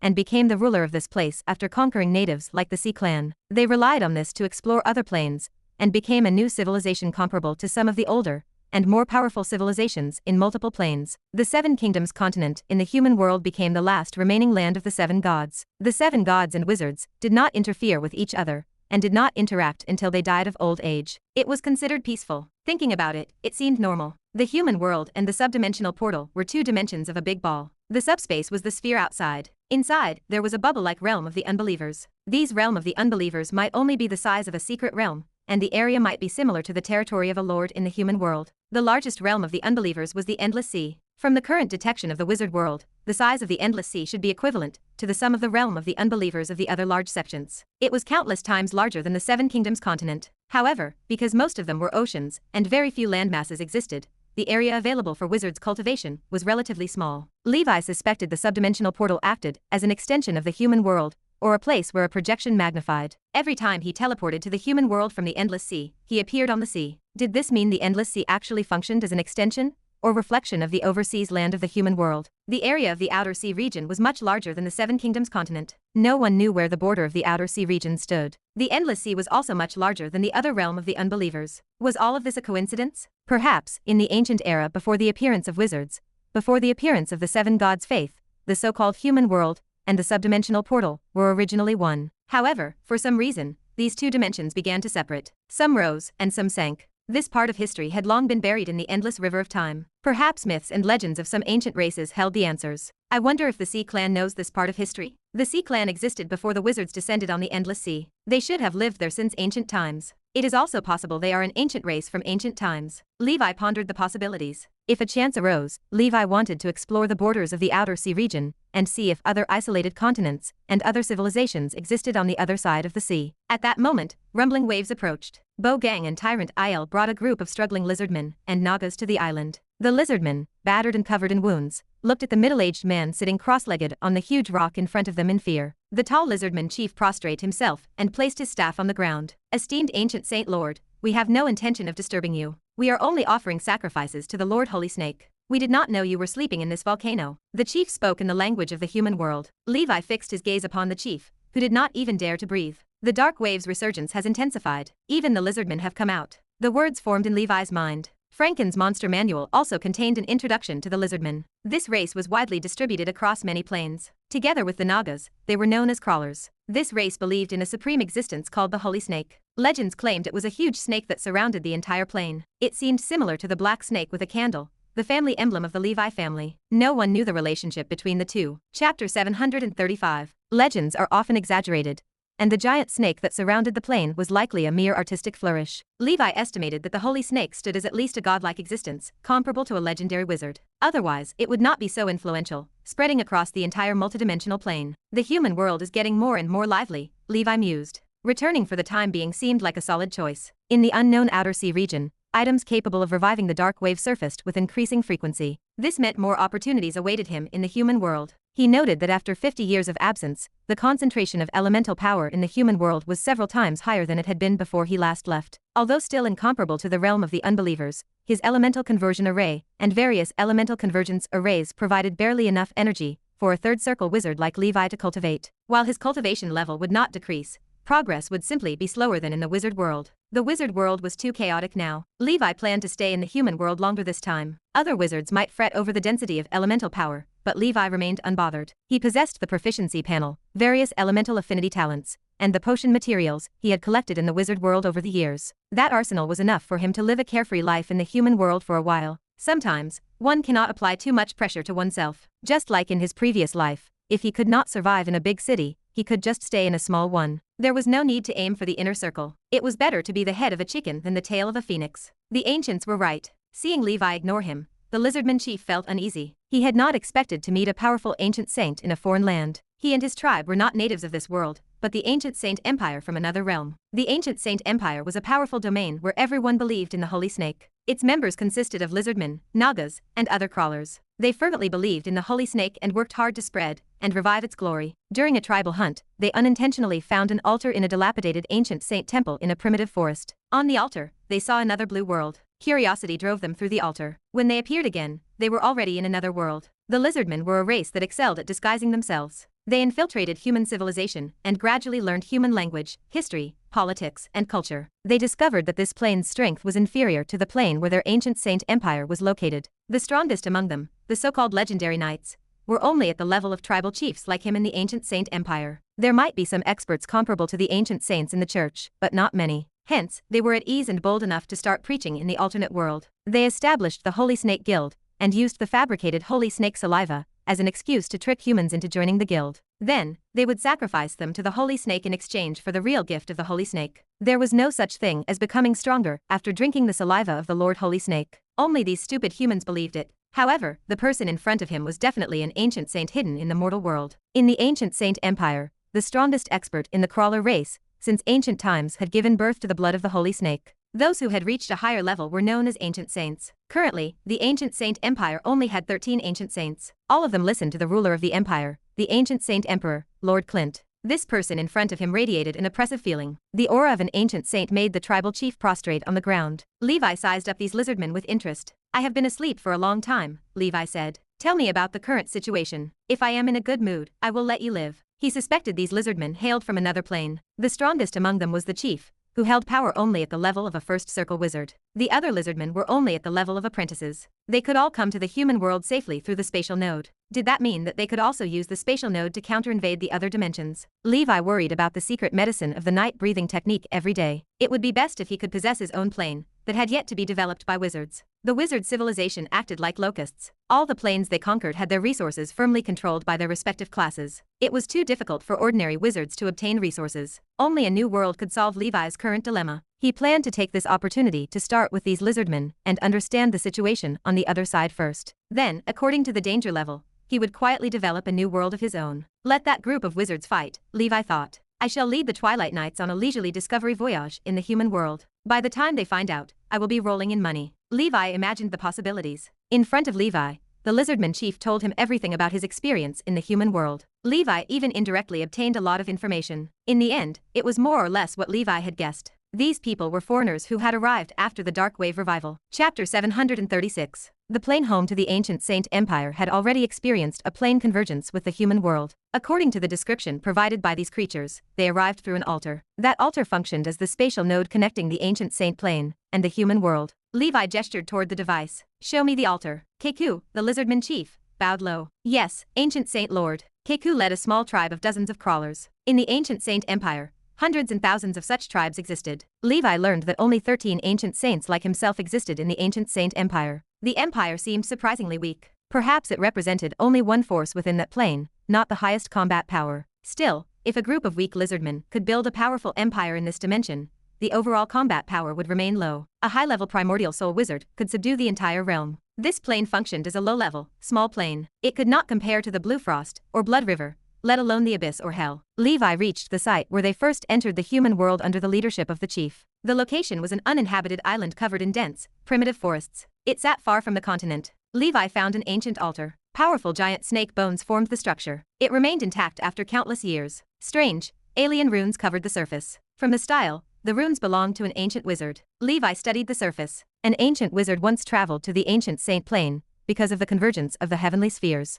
The wizard left this altar behind. As the convergence ended, the altar likely lost its function. Only when the convergence arrived again did the passageway between the two worlds open once more. Levi looked at Keku. How many of you have come to this world this time? Keku smiled awkwardly. Lord, only our tribe came. We have not told the other tribes or the ancient Saint Empire about this discovery. Keku clearly hoped to monopolize the find. I see. Go over and come back. Do not try to play tricks in front of me. Levi pointed to a trembling lizardman. The creature nodded frantically and stepped onto the altar. He vanished. A moment later, he reappeared. Levi released a sailor from Alice's ring. The mortal sailor saw the surrounding lizardman and fainted instantly. Levi sighed. He chose a braver individual. An old sailor stood nearby, trembling. Levi pulled a bag of gold coins from his robes. Go in and come back. These coins belong to you. The old sailor did not dare refuse. He stared at the gold, stepped onto the altar, and disappeared. He reappeared in a lush primeval forest. Every tree stretched at least 100 meters high. Roars of wild beasts echoed through the forest, and the earth trembled slightly. The sailor stood inside a dilapidated temple. A tattered statue of an ancient saint covered in scales and wings loomed over him with a ferocious expression. What the hell is this place? Shadows swept across the ground. A creature resembling a pterosaur, with a wingspan of dozens of meters soared through the clouds. A monster. The old sailor returned to the center of the altar. He caught a glimpse of the blue world on the other side. It was the human world. He stepped through. He opened his eyes. The bag of gold coins rested in his hand.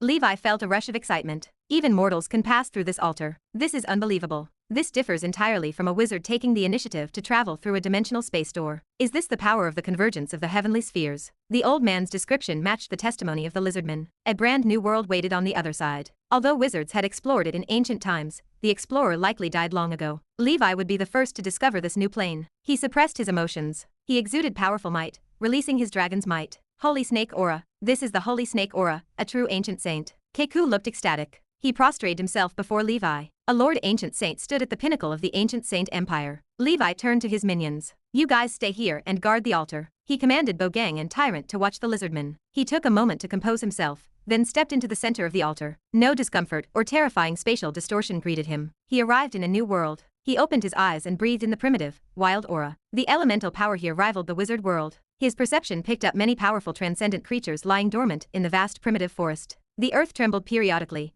revealing battles between these entities. I have to hide this altar from the other experts of the ancient Saint Empire. I must be the only one who knows about this place. Levi busied himself with an array. He utilized all his array skills to mask the altar and the temple within the forest. It is not enough. I have to hurry up and find the blueprint of the third circle array, and become a third circle array wizard. I must hide and protect this place better. Now that I know the subdimensional portal nodes between the wizard world and the human world, and I possess an altar that leads to this alternate world, I can come and go as I please. Levi took a deep breath. He vanished from the center of the altar, returning to the mortal world. He looked up at the sky and out toward the sea, grinning. A new era has arrived. Chapter 737. On the nameless deserted island, the altar stood waiting. Levi continued casting spells, inserting the array item into the surroundings of the altar. Light soared into the sky. Ripples enveloped the altar. It vanished into thin air before the lizardmen. The miraculous display left the lizardmen dumbfounded. Their civilization possessed spellcasters, yet their techniques remained backward and primitive. They could not compare to Levi. With few exceptions, such as Chief Keku, most crawlers lacked the talent for spellcasting. Levi suspected the spellcasting inheritance of the ancient Saint Empire originated from the ancient wizard who had entered this new world. After the lizardmen stumbled upon the inheritance, rare spellcasters gradually emerged over time. The civilization appeared quite weak. Levi surveyed the lizardmen. Their fate presented a problem. He decided to keep them for now. They would serve as guides during future explorations of that new world. He needed to understand the situation regarding the 13 ancient saints through these creatures. I will be away for a while, Levi told Chief Keku. You will stay here and guard the altar. No one is allowed to approach. The chief bowed low. Yes, ancient saint lord. The lizardmen clearly held the ancient saints in high regard. The nearby ancient saint temple served as proof. If the holy snake acted as their god, then the ancient saints stood as the human equivalent of saints. Levi merely needed to release a hint of his ancient saint aura to ensure their submission. The so-called ancient saint aura simply manifested as his dragon's might or the aura of the dragon clan. The ancient saints they spoke of likely stood as the powerhouses among the lizardmen, those who had birthed dragon blood. Dragons and snakes share a common lineage.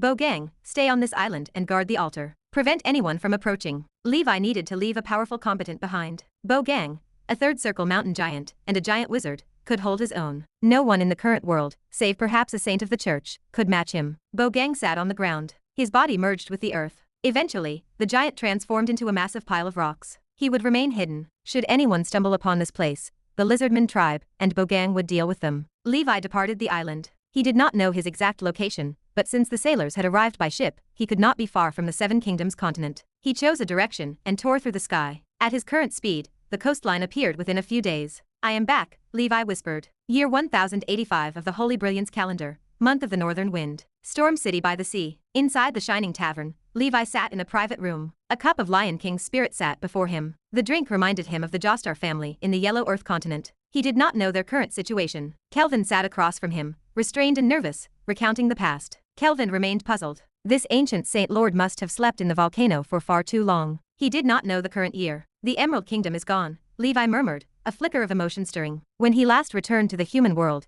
the Emerald Kingdom faced its final days, yet it had not perished. He did not expect the kingdom to vanish in a mere 50 years. He witnessed history unfolding. Empires crumble. Families disappear. I remain. This vision drove him. Ancient Saint Lord, how do you know my great-grandfather? Kelvin asked. Kelvin remained unaware of Levi's true identity. Levi kept his own counsel regarding the tests required to join the Twilight Knights. Talent alone would not secure entry. He planned to let Kelvin follow him, using the opportunity to test the bloodline of his old friend. Your great-grandfather was a good lord. I met him once, Levi said. My great-grandfather knew someone as powerful as you, senior. He never mentioned it to the younger generation, Kelvin said. Your life seed has transformed, reaching the level of a Grand Knight. The Silver Mountain family has produced a promising junior, Levi said with a smile. Senior, you understand the path of the night as well? Kelvin asked, shock coloring his voice. This ancient Saint Lord clearly possessed deep knowledge of human knights. Had the lizardmen already infiltrated the human world? After living for so long, I know a little about everything, Levi sighed. Levi felt no hurry to reach Dusk Island. He planned to observe the current situation in the human world instead. 50 years might not seem like enough time to reshape the world, but changes had already taken root. Chapter 738. Your knight talent shows promise. Advancing to legendary status requires more than just raw skill. It demands temperament and unwavering perseverance. If the idea interests you, train with me for a while. Reaching the legendary tier will pose little difficulty. Levi watched the young man over the rim of his cup. Senior, I am willing. Kelvin bowed his head. He sensed no malice from this ancient Saint Lord toward humanity. The man watched the world like an outsider observing a play. This marked the sign of a true powerhouse. Whether or not this stranger claimed the title of knight, an opportunity to train under him guaranteed a path to legendary status. Levi acted out of nostalgia for the Earl of Silver Mountain. He had made his fortune in the Blackwater Valley. Icewind City had proven instrumental in his rise. There he had completed his first transformation and escaped the demonic claws of the Duke of Montenegro. Levi led Kelvin to Flower City. They rode their horses at a leisurely pace. The city from his memories rose before them. Excitement surged through Levi as he returned to his home. The large horse stopped before the gates of Flower Castle. 2 Grand Knights stood guard. Not bad. They spare a Grand Knight just to watch the door. This feels a bit high profile. Andrew has yet to master the essence of concealment. He requires a lesson. Levi felt a pang of helplessness. Who goes there? The Grand Knight guard voice carried a sharp chill. I am here to visit the master of the castle. Inform him that Gerald has arrived. Levi could have slipped inside, but returning home required an open gesture. Gerald served as the identity he used when returning to the human world. It acted as the secret code between him and Andrew. Kelvin turned to Levi. Senior, do you know Baron Reed? Levi nodded. Old friends. Kelvin never expected the seemingly ordinary Baron Reed to know such a terrifying existence as an ancient saint. Baron Reed had once invited him to join an organization promising a boundless future. He had rejected the offer without a second thought. His decision now seemed rash. The Grand Knight Guard did not recognize the name Geralt. Still, a young Grand Knight addressed this man as senior. He clearly held a position of importance. The guard possessed a discerning eye and turned to report the visitor. Baron Reed, played by Andrew, appeared at the gate moments later. "My dear Geralt, welcome." Andrew beamed with joy, his eyes shining. He had looked forward to this reunion for ages. His master had finally returned. "Baron Reed, how have you been?" Levi smiled. Master and servant entered the castle. The iron gate groaned shut. Levi set up a silent array in the secret room. "Well done. I did not expect to find this territory still standing. The current king is the younger brother of a member of the Twilight Knights. Protecting our territory remains a simple task." Andrew smiled. Kelvin stood to the side, lost in confusion. He felt he had stumbled into an extremely powerful secret organization. The ancient Saint Lord led it. The Twilight Knights. Is this the organization Baron Reed invited me to join? I rejected it. Kelvin thoughts spiraled. Since his family destruction, his state of mind had remained fractured. No wonder the ancient Saint Lord possessed such proficiency in the path of the night. He led a knight regiment. Levi gathered information about the current state of the human world from Andrew. The Church of the Moon God, the Death Society, the Werewolf Brotherhood, the Ghoul Hut, the Wilderness Brotherhood, the Silent Monastery, the God of War Temple, and other major factions acted with restless energy across the Seven Kingdoms continent. They began planning for the revival of the Dark Wave. A new Holy Snake Guild had formed, but it collapsed before it could rise, falling under the control of Levi. Next, the world will usher in a true struggle. This offers my own chance.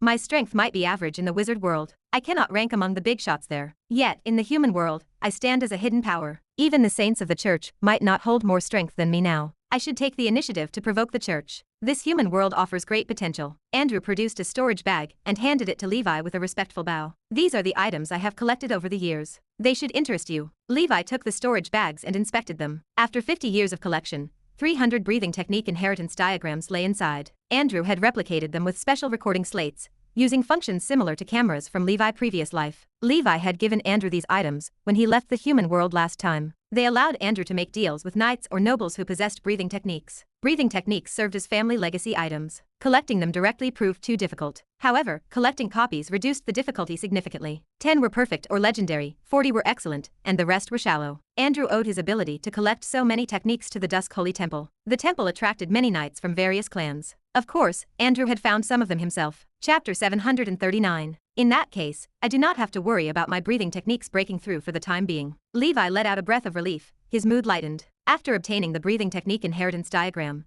Levi bid farewell to Andrew and Kelvin before continuing his travels toward the Peacock Kingdom. He sought nostalgia, but he also wanted to witness the changes in the human world firsthand. Observing the situation would help him analyze the landscape for his future actions. During the month of winter, Levi concluded his trip with Kelvin. The young man had passed every test. Levi took Kelvin across the ocean to the Devil's Sea, eventually reaching the island hidden in the thick fog. I wonder how the knights are developing. Kelvin watched the magnificent holy temple nestled in the mountains as they landed on Dusk Island. He had spent enough time with Levi to learn that this ancient saint held the title of commander of the Twilight Knights. Only legendary knights qualified as official members of the Twilight Knights. This requirement defied Kelvin's imagination. What kind of organization required a legendary knight just to join? How could they possibly recruit enough people in the human world? He arrived at the Dusk Holy Temple and watched as a few powerful knights guided the reserve members on the training ground. A new world opened before him. The Blood Knight, Black Knight, and Divine Light Knight stood guard on Dusk Island. The island remained in seclusion. They rarely took action unless Levi's territory faced a direct threat. Most of their time went into cultivating and training the knights on the island. The Divine Light Knight had joined most recently, so Levi remained unfamiliar with her. The Blood Knight and Black Knight lit up at the sight of Levi.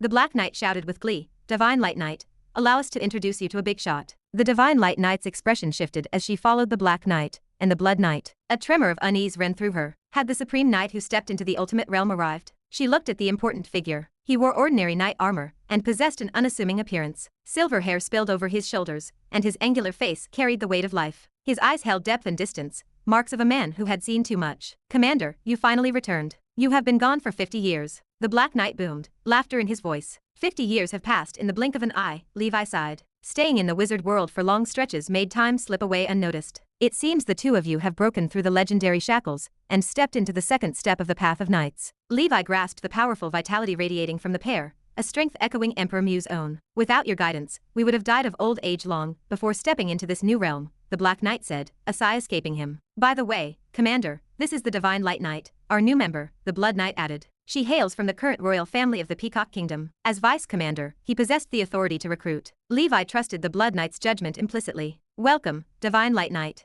I am the commander of the Twilight Knights, a supreme knight. Denise stabbed her sword into the ground and dropped to one knee. She bowed low. Divine Light Knight Denise greets commander. This gesture carried the weight of a knight bowing to her lord in human culture. Rise. Levi raised a hand. Denise's kneeling form rose into the air, lifted by an invisible force. This simple second ring spell established his presence. He had been away for a long time. He needed to reassert his authority among the knights, and in the world of knights, authority rested on strength alone. Thank you, Commander. Denise stood at attention, a valiant figure. Kelvin watched the exchange, a storm of emotions crossing his face. The Blood Knight and Black Knight were the legendary figures from the Bard's tales. They breathed. They lived. More than that, they had long surpassed the legendary realm, and ascended to a height no knight in history had ever reached. If they were this powerful, then what of the ancient Saint Lord who founded the knights? If the path of the legendary knight was only the first step, then he stood nowhere near the Grand Knight realm. Kelvin realized that knights were not relics of an old era. He had simply been blind. In this forgotten outer sea region, this group of secluded knights had paved a brand new path. A chance for revenge existed. He thought of the strange blue frost undead who had effortlessly raised his territory. If he possessed the strength of the Blood Knight,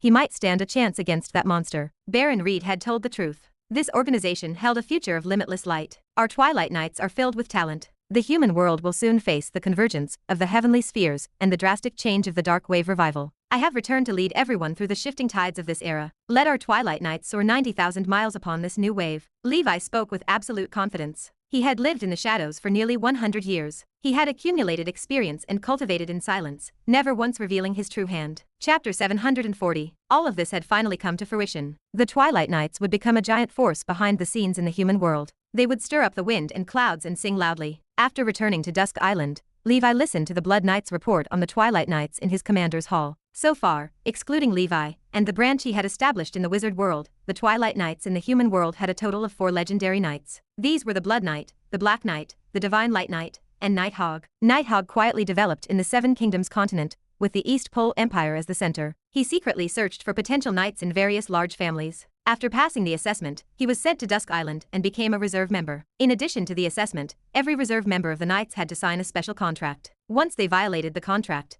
they would be hunted down by all the other members. The Blood Knight and the Black Knight were the 2 pillars of the Twilight Knights. In the past 50 years, they had resolved countless difficulties and obstacles. The Divine Light Knight had just joined, and had yet to break through the legendary barrier. She was mainly responsible for teaching combat skills to the knights and guiding their training. In addition, there were more than 20 Grand Knights on Dusk Island. Among them, there were 4 top-notch Grand Knights, and 1 quasi-legendary expert like the Fist of the Empire. As for the low-level, middle-level, high-level, and peak knights, there were nearly 200 of them. Putting aside legendary knights, before the Dark Wave revival, this was like slaying gods. According to Levi's previous estimation, in the history of the Emerald Kingdom, under normal circumstances, there were only more than 100 surviving Grand Knights. This meant that his Twilight Knights were already 1/5 as powerful as the Grand Knights of a country. The Northern 7 Flying Cavalry, 7 Godly Swords, and 7 Holy Knights of the world were nothing compared to the Twilight Knights. In addition to the personnel, according to statistics, a large portion of the members of the Twilight Knights were nobles from the 7 kingdoms. This meant that the Twilight Knights also indirectly controlled many territories in the 7 kingdoms, and formed an extremely powerful network of connections and intelligence. As for his gold coins and wealth, he did not lack them. Good. Not bad at all. You have worked hard all these years. Levi smiled, his mood lifting, as he listened to the report. The Blood Knight lowered his head, his brow furrowing. There are still many problems that we cannot solve with our current abilities. Levi leaned forward. What is the problem? Tell me. For example, the confidentiality of the organization by reserve members. The current contract is more of a deterrence. There is no way to truly form a soul contract with the wizard world. I am worried that if there are too many people, there will inevitably be some black sheep in the future, who will leak the existence of the organization to a faction like the church. In that case, it will bring a considerable disaster to the organization that still needs to develop. There is also the problem of the secret medicine of the night breathing technique. As more and more knights enter the island, our holy temple's secret medicine has long been insufficient. For example, the earthly dragon beast ambergris that many powerful breathing techniques require is almost extinct because of our wanton hunting. Later on, we realized that this could not be sustained, so we tried to capture the earthly dragon beasts alive, and then artificially breed them, but we failed. The lack of secret medicines makes it difficult for most knights to cultivate without secret medicines. Their cultivation speed is not ideal. The Blood Knight sighed, explaining the predicament the knights were facing. Levi nodded, considering the words carefully. I have been thinking about the 2 problems you mentioned recently. The first one is that I plan to rely on my wizard knowledge to research a contract wizard tool. This wizard tool can collect a trace of soul power. In the future, every new reserve member who joins the Dusk Holy Temple needs to contribute a trace of soul power to the wizard tool. Only then can we truly control these members and prevent some spies or traitors from harming the organization. As for the second problem, I also have a solution, but it will take some time to prepare. The Dusk Holy Temple is not a charity organization. In the future, every reserve member needs a corresponding equivalent exchange if they want to obtain night knowledge and secret medicine. This is the trading standard advocated by many wizards. We can do the same. Moreover, there was no way to give birth to a true knight in the Ivory Tower. Knights had to experience battles of blood and fire to be trained. The Dark Wave Revival is also an opportunity to let these knights participate in more battles to train their combat skills and consciousness and temper their breathing techniques. The activities of the dark creatures are becoming more and more frequent, the Blood Knight said, his voice heavy and solemn. After the Blood Knight finished reporting his work, Levi began to carefully study the breathing techniques he had learned from Andrew. Among the hundreds of breathing techniques, there were only 6 perception breathing techniques. They were the Jellyfish breathing technique, the Mirage Beast breathing technique, the Cloud Insect breathing technique, the Great Nightmare breathing technique, the Space Butterfly breathing technique, and the Dream Dragon breathing technique. The Jellyfish, Cloud Insect, and Space Butterfly breathing techniques were all of shallow quality. As for the Mirage Beast and the Great Nightmare breathing techniques, they were of excellent quality. As for the final Dream Dragon breathing technique, it was actually perfect grade. Chapter 741. This put Levi in a good mood. I reckon Andrew has collected almost all the breathing techniques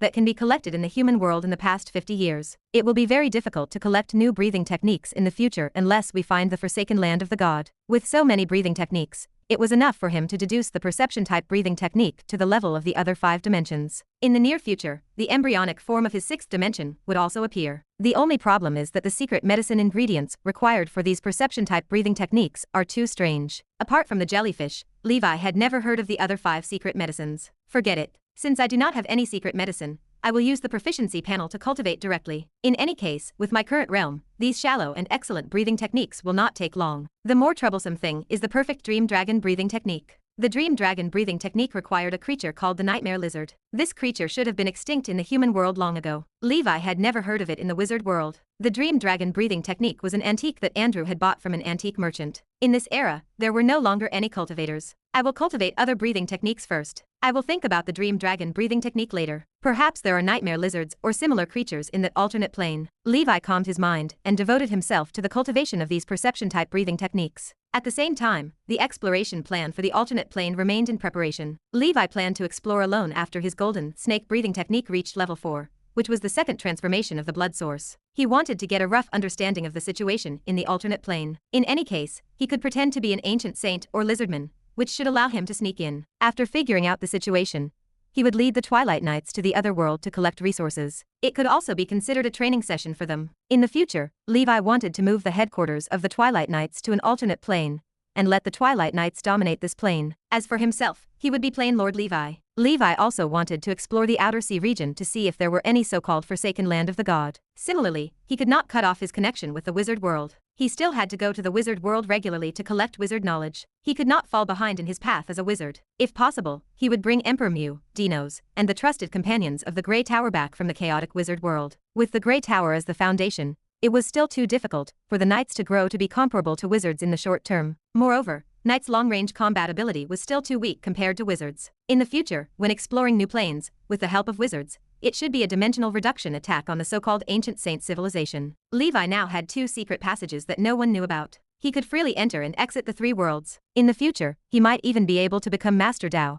and obtain some resources that he did not need from the alternate planes to exchange for what he needed in the wizard world. In short, these 2 passages were Levi's capital to rise in the future. Time passed day by day. In the blink of an eye, Levi had been in the human world for 2 years. Holy Brilliance calendar year 1087, month of flowers. The new Peacock Kingdom had encountered all kinds of calamities in the past few years. The terrifying Blue Frost Freak was known as the Blue Frost Wizard by the church. He destroyed Icewind City and killed the 4-winged Holy Knight of the church. The saint was furious. He sent one of the 7 saints with a sealing sacred object to chase after the Blue Frost Wizard. In the end, the Blue Frost Wizard escaped into the Evernight Kingdom, passed through the Blue Light, and entered the Blue Frost Plane. This matter had come to an end. However, what followed was an even more terrifying disaster. A year ago, a strange plague suddenly spread in some cities of the Tuva Empire next door. The mortals who were infected with the plague had abscesses on their bodies and were in extreme pain. Many mortals died in pain, especially the old, weak, sick, and disabled. They did not survive the winter of the past year. The priest of the Church of the Lord of Storms hurriedly used the concocted holy water to cure the plague,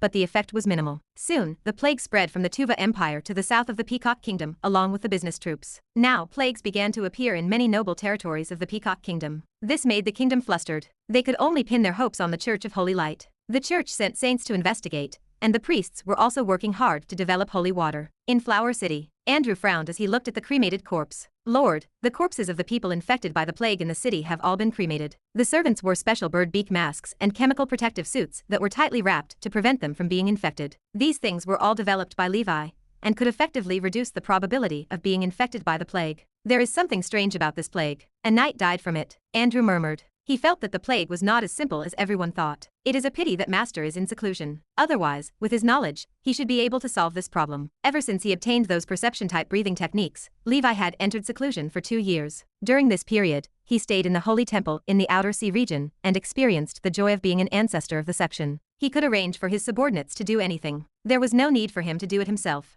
The Divine Light Knight and the Blood Knight were the ones who resolved the dark creature's attacks on his territory. Levi completely enjoyed the benefits of their effort. It is better to be a chicken head. How can I enjoy such treatment in the wizard world? Levi walked out of his retreat. He breathed in the fresh air outside. After 2 years of seclusion, he had already reached the maximum of all the other perception-type breathing techniques other than the Dream Dragon breathing technique. Also, after some fusion, a level 11 legendary breathing technique was born. Levi stood before the system notification. Heavenly Nightmare breathing technique, level 11, maximum, special effect, intuition, level 3, danger perception, Nightmare Walker, Heavenly Wind Heart. Chapter 742, Dusk Holy Temple, Extreme Path Palace. The level 3 intuition special effect covers a wider range. The accuracy of intuition has increased. At the same time, the resistance of perception has grown significantly. In addition, the previous favored by the night transformed into a brand new special effect, Nightmare Walker, after fusing with other breathing techniques. Nightmare Walker. When the sun sets and everything is silent, the child crawls into bed and falls asleep. The night monster that represents fear descends to the mortal world. According to the old legends, its name is Nightmare. In the dark state, your various attributes increase significantly. Without night, you can create night. Close your eyes and consume all the heavenly nightmare power in your body. With you as the center, the area within 100 meters falls into night.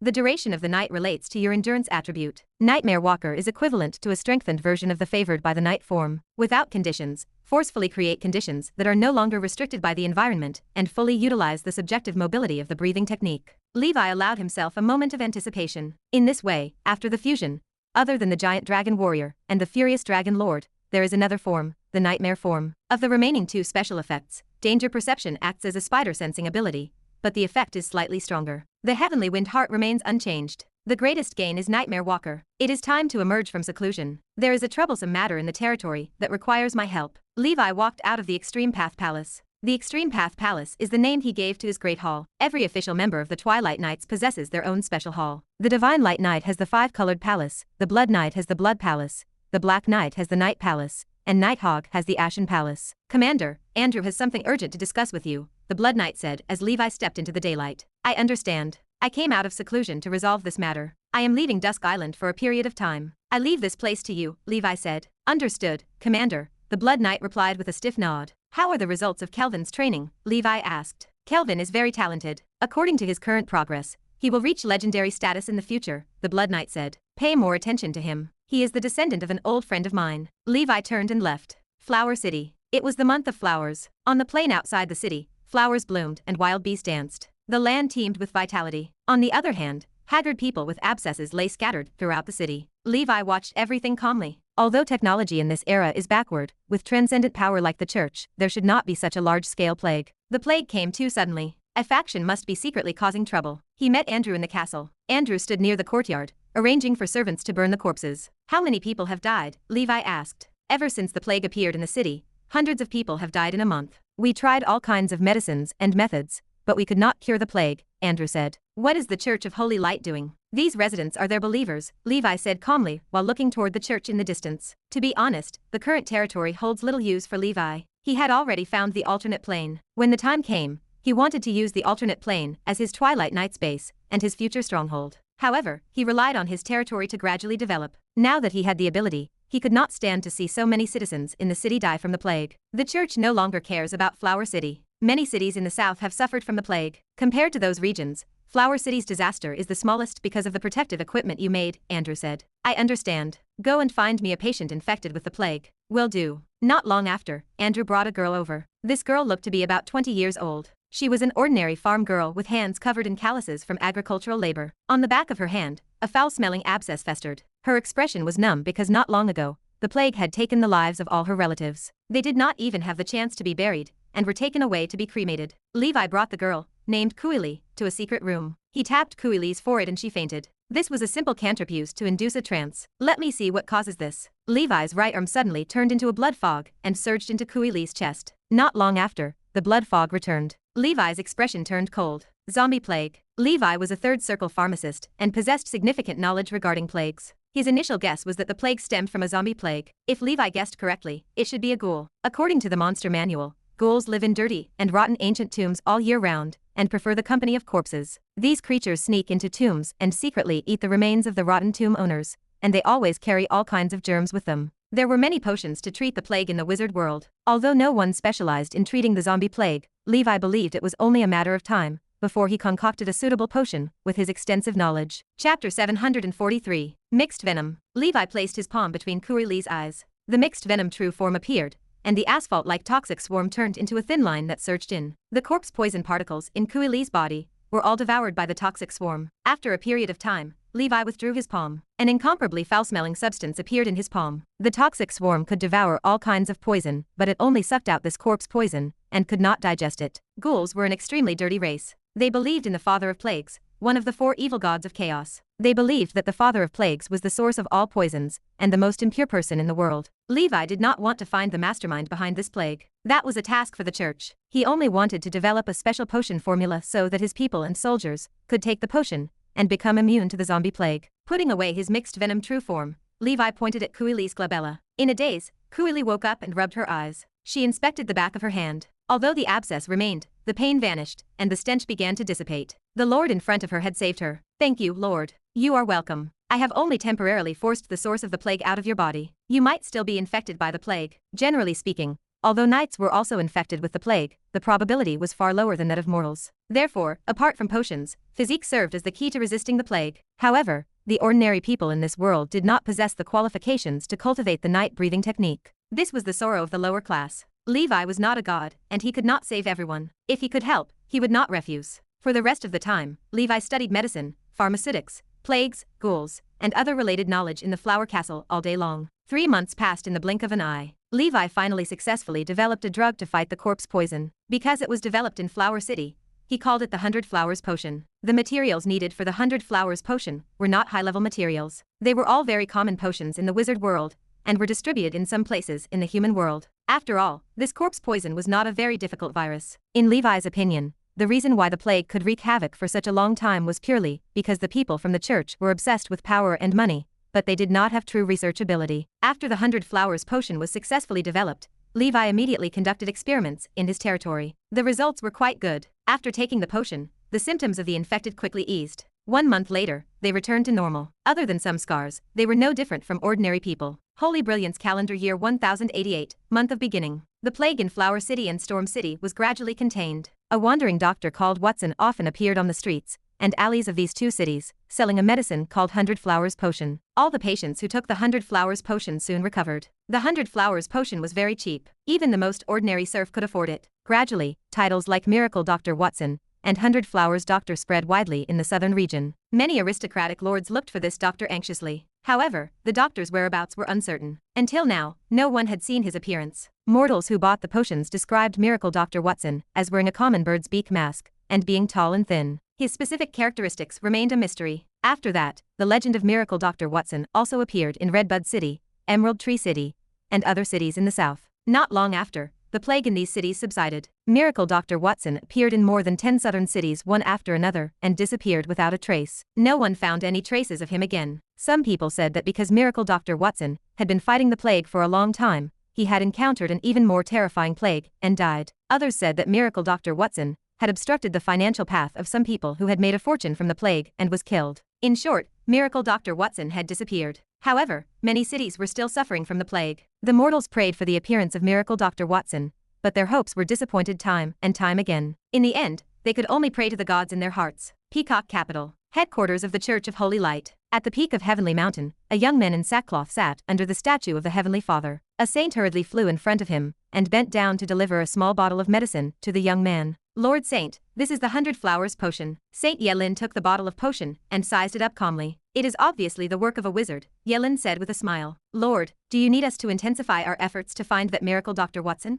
The saint asked. There is no need. This bottle of medicine is enough. To be able to develop a targeted medicine in such a short period of time, the other party's cultivation realm and knowledge must not be low. If he wants to hide, you will not be able to find him, Saint Yelin said. Chapter 744. Then I will get the priest to analyze the ingredients of this potion and replicate it to develop our holy water. Because we did not deal with the plague in time, some people started to lose their faith. Some have even secretly set up an illicit shrine to worship miracle Dr. Watson. It is simply disrespectful to the Heavenly Father. We have already destroyed it, the saint said, bowing his head before the young man. This plague started in the Tuva Empire and spread to the Peacock Kingdom. Someone is deliberately targeting us. As for who it is, I think I already know, but I still need to verify it, the saint added. Lord, it seems that our church has been silent for too long. Some forces are starting to stir. Next, we need to do something to establish our prestige and consolidate the faith of the benevolent Father, the saint suggested, his expression gloomy. That is right. We have to deal with the plague. It does not matter if a few people die. It is a big deal if it affects the faith of the benevolent Father. Recently, the astral world has also welcomed some turmoil. The person in the chaotic wilderness has started to cause trouble again. The kind Father and the Holy Mother have to deal with it carefully. Among the 7 gods, other than the Holy Mother who is trustworthy, the other 5 all have ulterior motives and are difficult to trust.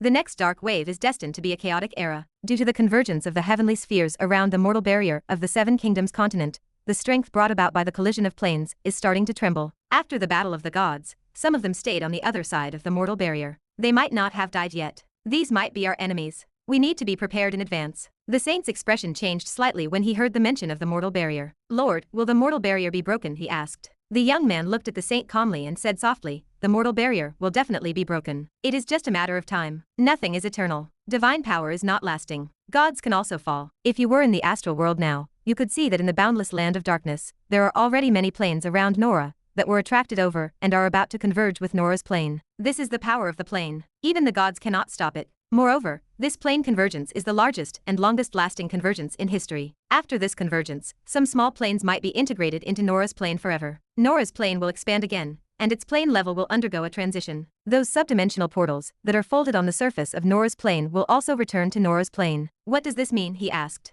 Do you know? The saint's expression was solemn as he muttered, the wizards will return. That is right. Not only will wizards return, but because of the plane transition in Nora, the upper limit of legendary wizards will increase again. In that case, the gap between legendary wizards and the 7 gods will be infinitely narrowed. The gap between some powerful legendary wizards and gods will be close to none. The wizard civilization will be even stronger, the young man said. In that case, the deterrence of the gods to the wizards will be even smaller. Those blasphemers will be even more unscrupulous, the saint said. In theory, that is the case. However, the convergence of the heavenly spheres is a very long process. For a long time, the wizard civilization and the gods will still be peaceful. However, we have to be prepared. Faith is the foundation of the gods. If the entire Nora plane, including the forsaken land of the god, can become the place of faith of a benevolent Father, then the strength of the benevolent Father will rise to a higher level. Wizards can become stronger, and so can God. Therefore, our goal is to sow the faith of a benevolent Father in the entire Nora plane, and spread the glory of a benevolent Father. I know what to do. The saint finished speaking, took the bottle of 100 Flowers potion, and left quickly. The gaze of the young man sitting under the statue remained deep as he muttered to himself, 100 Flowers potion. Could it be that flower knight who entered the wizard world? He knew a little about the famous legendary knights in history. As far as he knew, the flower knight stepped into the wizard world after reaching the legendary realm, and became a wizard. This potion was developed by a wizard, also known as the 100 Flowers potion. That miracle Dr. Watson was most likely the flower knight. About 1 month later, the church announced that they had successfully developed holy water number 99 that could resist the plague. After the holy water was released, it was quickly bought out by the major nobles and members of the royal family. In addition, the Church of Holy Light also gave the holy water to high-quality believers and fanatics first. This way, they could consolidate their faith. Then, the spread of the plague in the cities in the south of the Peacock Kingdom was gradually stopped. Dusk Island, Holy Temple. Levi held a bottle of holy water number 99 in his hand. Plagiarism. Infringing on my intellectual property rights. This church is really shameless, Levi said with indignation. Forget it. In that case, I have achieved my goal. After all, my original intention was to save these miserable mortals. It is fine as long as the outcome is good. He calmed himself down. Miracle Dr. Watson was naturally himself. The reason why he spread the potion in so many southern cities was partly to save more people, and partly to prevent Flower City and Storm City from being too outstanding and being suspected by the church or the mastermind behind the plague. After all, Flower City and Storm City were both fiefs of the Black Snake family. If Levi only saved these two cities, some people would make the connection and might dig Levi out. Chapter 745. As for being plagiarized by the church, he did not care. The sock puppet of the miracle Dr. Watson would end here. If the influence of the miracle doctor continued to increase and seriously threatened the foundation of the church's faith, the church would do everything to find the miracle Dr. Watson. To Levi, it was not worth it. Although he was powerful now, he would not clash with these unreasonable fellows from the church as much as possible. In that case, the plague problem is resolved. Next, I will focus on cultivating the golden snake breathing technique. I will cultivate the golden snake to level 14 as soon as possible, and advance to the second transformation of the blood source. Then, I will go to an alternate plane to investigate the situation. Levi's plan was proceeding in an orderly manner. Holy Brilliance Calendar Year 1090, Month of Vitality. The 59th year of the Great Expedition. The Realm of Frost was also known as the Realm of Ice. Compared to the Realm of Azure Cloud, which occupied the entire Endless Sea, the area of the Realm of Ice might not even be 1% of the Endless Sea. The entire Realm of Ice was wide as far as the eye could see. Snow mountain, snowfield, frigid earth, glacier, ice river. These formed this world that only had winter. Ultimately, it was because the frost elements here were too dense. Although the flames of war in the Realm of Ice were not as intense as in the Endless Sea, they could not be underestimated. Silver Dragon Snow Mountain was a group of snow mountains located in the northern part of the Realm of Ice. In the snow, a team of wizards was fighting. The two groups were the White Bear Tower and the Polar Cave. The White Bear Tower was a second circle wizard organization in the Silver Dragon Snow Mountain region. It belonged to the Righteous Wizard faction. The Polar Cave was a dark wizard organization. It was also a second circle wizard organization. The wizards of this organization lived underground all year round, and their members were mostly wanted criminals or murderers. These two wizard organizations were already the strongest in the Silver Dragon Snow Mountain area. A witch wearing a bear fur coat was carrying a spear on her back and holding a staff in her hand. She was fighting the enemy. Her enemy was a bald man with a bare upper body. The burly man was not afraid of the cold of the Silver Dragon Snow Mountain at all. He was a rare first circle body refining wizard. Madam Elsa, I heard that you are a queen in the human world. Why do you not come to our polar cave and let yourself experience the joy of being a queen in the crypt? The bald wizard grinned. His fists were covered in frost, and his arms were like ice sculptures as he threw them at Elsa. The ferocious fist shattered the ice arrow that Elsa shot over, and the arrow turned into ashes. My body tempering technique has already reached the small accomplishment realm. Ordinary first circle ice spells are almost useless against me. With your strength, you should obediently surrender. This way, after you are captured alive by me, you can avoid some physical pain. Hee hee. The bald wizard shot out explosively, and his ice palm grabbed towards Elsa's chest. Do not even think about it. Elsa threw away the magic wand and pulled out the spear on her back in anger. This was the weapon she had forged for herself, the Evernight spear. It was made of mithril and mixed with a lot of luminant gold. There was a click. The spear repelled the ice hand. Elsa used the momentum to retreat. Then, her spear shot out like a dragon, and the silver spear light charged towards the enemy. Interesting. I have long heard that you are a legendary knight in the human world. It is true. Tisk, tisk, tisk. Such a woman is even more exciting. A legendary female knight, the queen of a country, and a female wizard. I am drooling. The bald wizard did not retreat, but advanced. His body tempering technique was called the ice body tempering technique. It was a body tempering technique that he had unintentionally obtained from an ancient wizard relic. This technique used the ice meditation art as the foundation. It combined the ice crystal body, ice skin, ice muscle jade bone technique, and many other spells of the School of Ice to form this set of wizard ice body tempering techniques. After mastering it, he could give birth to the ice true form. With a raise of his hand, he could transform his body into eternal ice and obtain an increase in defense and strength. If it was refined successfully, it was said to be comparable to the legendary Frost Giant race. The Frost Giant was one of the most powerful races among the giants. The average strength of its members was comparable to intermediate wizards. He had only attained small accomplishment in the ice body tempering technique, but it was already comparable to a first circle wizard. The power of this body tempering technique was obvious. Elsa was furious at being humiliated, but she quickly regained her rationality. Her talent as a wizard was not bad. It was a relatively rare talent for water and wind elements. This kind of double affinity was extremely suitable for practicing the spells of the School of Ice. Water and wind gave birth to ice. If it were a double affinity like fire, wind, or earth, they would not be able to cultivate ice spells. Other than those extremely rare possessors of special talents, water and wind affinity was the first grade talent of the School of Ice. However, it was too late for Elsa to embark on the path of a wizard. She had already missed the best time to cultivate. Although she relied on her talent to catch up, she had only cultivated to the realm of an ordinary first circle wizard, and was still a little short of a senior first circle. Fortunately, she was also a legendary knight in the human world, and practiced the Aurora breathing technique of the Evernight royal family. Aurora bird. Legend had it that it was a divine bird that was pure white. It was said that this kind of bird lived in the land of darkness all year round. Every time it woke up, the lustrous white light would spread throughout the Evernight Kingdom. Wherever it passed, the night would dissipate, and the light would remain forever. Hence, it was called the Aurora bird. Chapter 746. This powerful divine bird was as famous as the undying bird. It had unparalleled speed. If the jade dragon was the multi-element green light, then the Aurora bird was the eternal aurora. When the Aurora bird used its full strength, even that light could only follow behind it. A white light suddenly lit up around Elsa. She became almost one with the vast snow mountain. Her body emitted a sparkling white light before disappearing without a trace. Invisibility was one of the most mystical aspects of the Aurora bird breathing technique. A snow thread suddenly emerged from the snow in front of them. Invisibility. What a petty trick. The bald wizard's eyes flickered. This was a cantrip that could see through common low-level invisibility spells. The bald wizard's spell. I failed to see any traces of the other party. Humph. With the snow thread, I can still find your tracks, unless you can step on the snow without leaving a trace. The bald wizard smashed his fist in the direction of the snow thread. He missed. The speed of your body tempering technique is too slow. A cold female voice came from behind. A spear flashed with white light and pierced through the air towards the bald wizard. Ice crystal armor condensed behind him. Extreme ice go. The power of the Evernight spear was concentrated at one point, relying on its terrifying speed and penetrating power. Crack. The ice armor shattered. The bald wizard screamed in agony. Blood flowed out. You actually broke my ice armor. The bald wizard's expression turned ferocious. More and more snow threads appeared around him. Many images of Elsa ran around the bald wizard. It was impossible for him to tell where the real Elsa was. Ice light slash. Accompanied by a gorgeous beam of light, the bald wizard's head fell to the ground. His corpse disappeared from the spot. Taking advantage of the chaos, a figure rose into the air and quickly left the battlefield. At night, somewhere in the Silver Dragon Snow Mountain, in a deep crack in the ice cave, Elsa leaned against the ice wall, panting. Using the life seed at a high burden consumes too much of my stamina. She frowned slightly. At her heart, a beautiful white divine bird lay quietly dormant. It looked as tired as her. Unknowingly, I have been in the wizard world for so long, but I am still a first circle wizard. Sigh. Elsa ate food and drank potions to replenish her strength. She took out the bald wizard's storage bag and checked it. There are actually 2,000 ether stones. This is great. I can buy some more meditation supplementary potions. It is enough for me to cultivate for some time and strive to break through to a senior first circle wizard as soon as possible.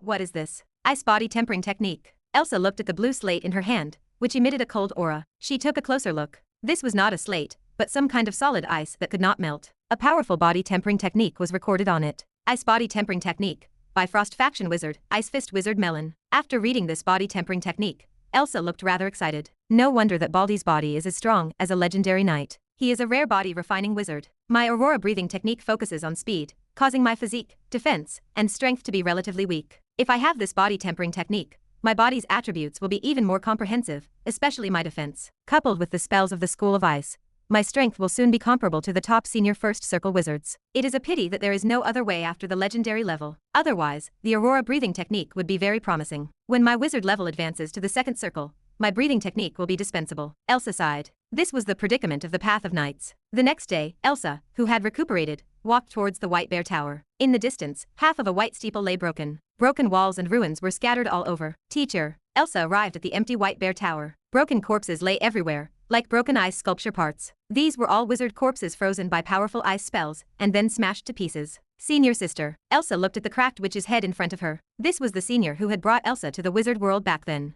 Polar Cave. Anger gathered in Elsa's heart. The outcome of the battle between the White Bear Tower and the Polar Cave had been decided. Her organization had been destroyed. The inheritance of the organization, including the storage bags on the dead, was gone. Even the herb garden in front of the wizard tower, that was planted with ice-type medicinal herbs, stood empty. This was the war between wizards, cruel and bloody. Elsa did not find her teacher's corpse. He must have been completely destroyed or captured. This is not a place to stay for long. I shall leave first. Teacher, senior sister, I will avenge you. Elsa swore a silent oath as her figure disappeared into the vast snowfield and mountain range. Her companions had passed away. She was the only one left on the road. Chapter 747. Holy Brilliance Calendar Year 1080, Month of Grass. Dusk Island. Extreme Path Palace. Inside the secret room, a burly middle-aged man gently tore off a layer of scales from his body. Slash. Like a painting, the scales came off unscathed. Levi folded the snakeskin he had shed and placed it in a box. He kept his previous snakeskin inside as well. He muttered to himself while folding the skin, thinking of how he used to change his teeth and hide them away in a previous life. This skin served as a testament to his growth. The 100-year-old man opened the proficiency panel. Levi. Golden Snake Breathing Technique. Level 14. 1 out of 600,000. Special Effects. Transformation Scales Level 2. Dragon's Intimidation. Golden Snake Playing with Water. The change from level 13 to level 14 was modest. It was a simple increase in quantity and defense. This was what Levi expected. The defense of the level 2 Golden Snake Scales matched a grade S third circle defensive spell, similar to the heavy water barrier of Levi's ether dominance. The durability of the golden snake scales exceeded the heavy water barrier. As its proficiency increased, its defense rose slightly. It lacked the massive change that came with leveling up. Levi estimated that when the golden snake reached level 14 perfection, its defense would match a fourth circle spell. The path of wizardry remained relatively weak compared to the night breathing technique which had improved over the years. The cultivation speed of the human world lagged behind the wizard world. Levi's elemental conversion array could only alleviate this problem rather than cure it. The slowness was relative. Levi's spiritual force reached 120 points. His spell power surpassed 4,700 points. This speed outpaced most wizards of the same realm in the wizard world. In terms of spells, he possessed the level 8 maximum glacial sword finger, the level 8 sun flame explosion, and the heavy water barrier. He stepped out of the extreme path palace. He decided that his current strength made it safe to face ancient saint experts from the ancient saint empire. The time had arrived to set off for the ancient saint empire. He had only mentioned this trip to the Blood Knight, keeping the destination to himself. 3 days later, Levi followed the previously recorded coordinates to the island housing the altar. Bogang had remained in a semi-sleep state for several years. The lizardmen settled on the island, fishing for a living. They built a temple containing a statue. It depicted Levi's fire dragon true form. The figure in the statue held a dignified expression. It appeared muscular, with bulging muscles. Flames burned across the entire body, and the scales showed clear definition. The snake tongue flicked out into the distance. Levi stared at the statue. He muttered that this was the ancient Saint Volcano statue, caught between laughter and tears. He never expected to be worshipped by a group of lizardmen as their idol. The sculpture quality was ordinary. It appeared rough and lacked 1/10 of Levi's charm and handsomeness. Levi struggled to recognize himself. He let it be. He did not want to dampen the lizardmen's enthusiasm for worship. He needed the lizardmen to cooperate in exploring the other world. He turned to the beast, stating that Bogang must continue to guard the place, and nobody could enter or leave without his orders. A huge head poked out from the pile of rocks, nodding in agreement. Levi called for Chief Keku,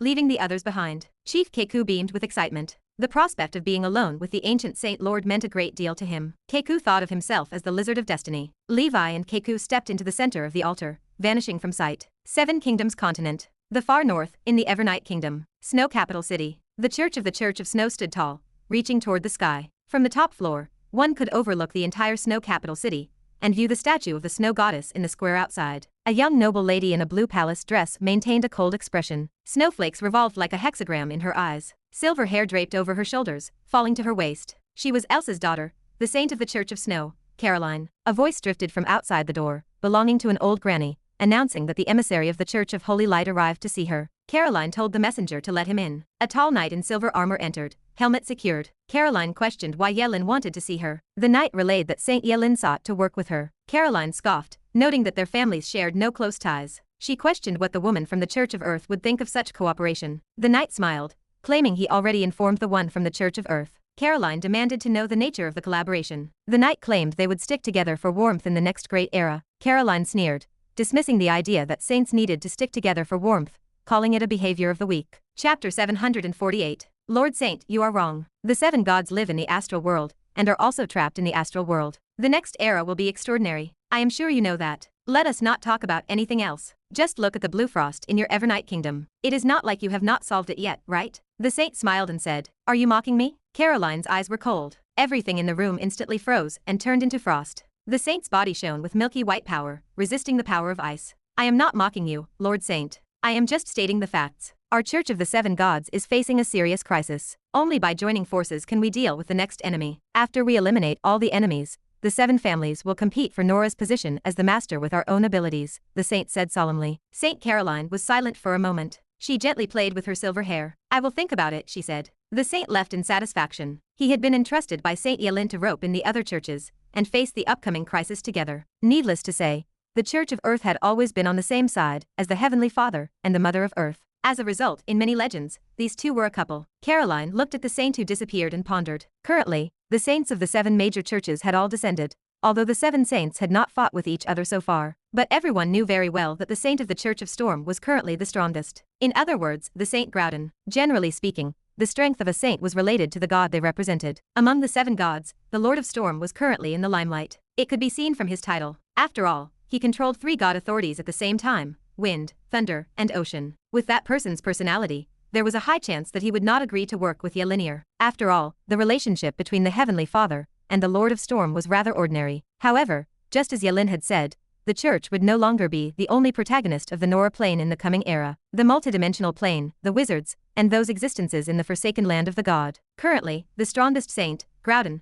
could already suppress all enemies in the world after decades of growth. However, according to the grading standards of wizards, he was only at level 5. Any high-level wizard organization in the wizard civilization could destroy him. As for the other saints, most of them were only at level 4. If a saint wanted to grow up completely and truly become the representative of the gods in the human world, it would also take time. This was why the gods had begun to plan in the early stages of the Dark Wave. However, these were not what Saint Caroline was most concerned about. She just wanted to find her mother, the former queen of the kingdom of Evernight, Elsa. Although she was the saint of the snow goddess, the personality that belonged to her in her body was still there, and this personality was still the dominant one. She had never seen her mother since she was young. She knew that her mother had left her because of the church. Therefore, her attitude towards those old women in the church was not very good. Mother should have gone to the wizard world. I can vaguely sense that mother is still alive, Caroline muttered. Molten Kingdom. Located in the southernmost part of the Seven Kingdoms continent, it was hot and dry all year round. The hot wind swept through everything, making people unable to raise their spirits. Eternal fire was the only god in this kingdom. Legend had it that the eternal fire was an inextinguishable flame. According to the first chapter of Eternal Genesis,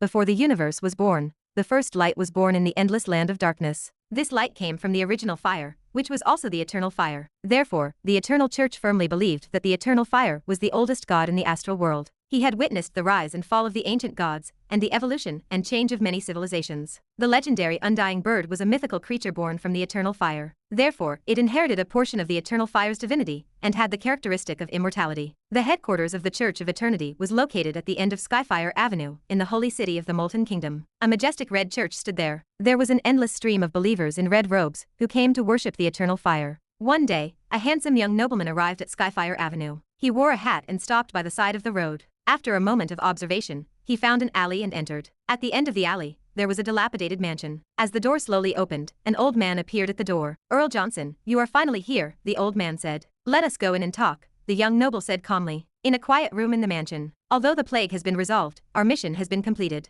The Church of Holy Light has suffered heavy losses this time. You should be satisfied, right?" the young noble said. "Have you investigated the background of that miracle Dr. Watson?" the head priest Elkson asked. "It should be a wizard. As for who he is, we are still investigating. Every time he appears, the place he appears is very random, and no one has seen his true appearance. I guess he should be a wizard from a city in the south of the Peacock Kingdom. He might be a famous flower knight in the history of the Emerald Kingdom," the young noble said. Chapter 749. The flower knight is already a person from hundreds of years ago. If she is still alive, she is already an intermediate wizard now, the head priest muttered. Back to the main topic, Lord Head Priest. According to our cooperation agreement, should the church not return the item that belongs to us ghouls? The young noble tapped his fingers on the table, as the head priest continued to deflect the conversation. The head priest coughed, adjusting his vestments. "That thing will be returned, but your mission is not perfect." "Why? Lord Head Priest, are you trying to go back on your word?" "I am here with the sincerity of the ghoul hut." The young man stood, his eyes turning pitch black. A surging corpse aura spilled from his back,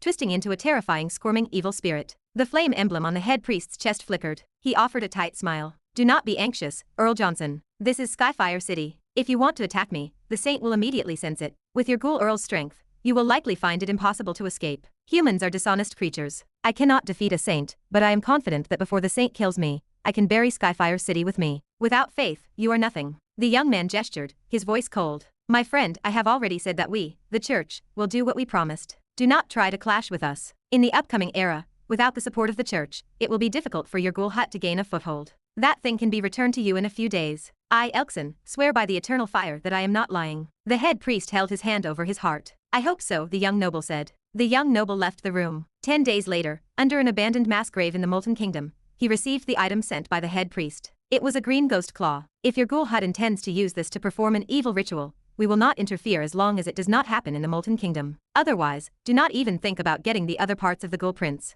My suggestion is to go to the Peacock Kingdom. After the matter is done, we can also return the other parts of the Ghoul Prince to its original owner." The head priest revealed a sinister smile. "Do not worry, we are partners." The young noble smiled, clutching the claw. After the head priest left, the young noble inspected the claw. It was rotten and densely covered in dancing maggots and red hair. It emitted an extremely thick stench of corpses and an ominous aura. Ordinary people might fall into endless madness just by looking at it. This was the Ghoul Prince's claw, the remains of a level 6 existence. In the later stages of the last convergence of the heavenly spheres, This prince was dismembered after being suppressed by the saint of the Church of Eternity and sealed in the forbidden area of the church. With it, the incarnation of the saint that can summon the father of plagues will descend. The young noble looked up, his expression eager. Above his head, a black corpse or a sword into the sky like dark clouds, enveloping the mass grave. How can there be no stage for the ghouls in such an exciting and interesting new era? Prepare to welcome the arrival of the ancestor of the ghouls, the source of all evil, and the unclean great ones. In the lush forest of giant trees, Levi and KQ emerged from the altar. Levi stretched his muscles and inhaled the air,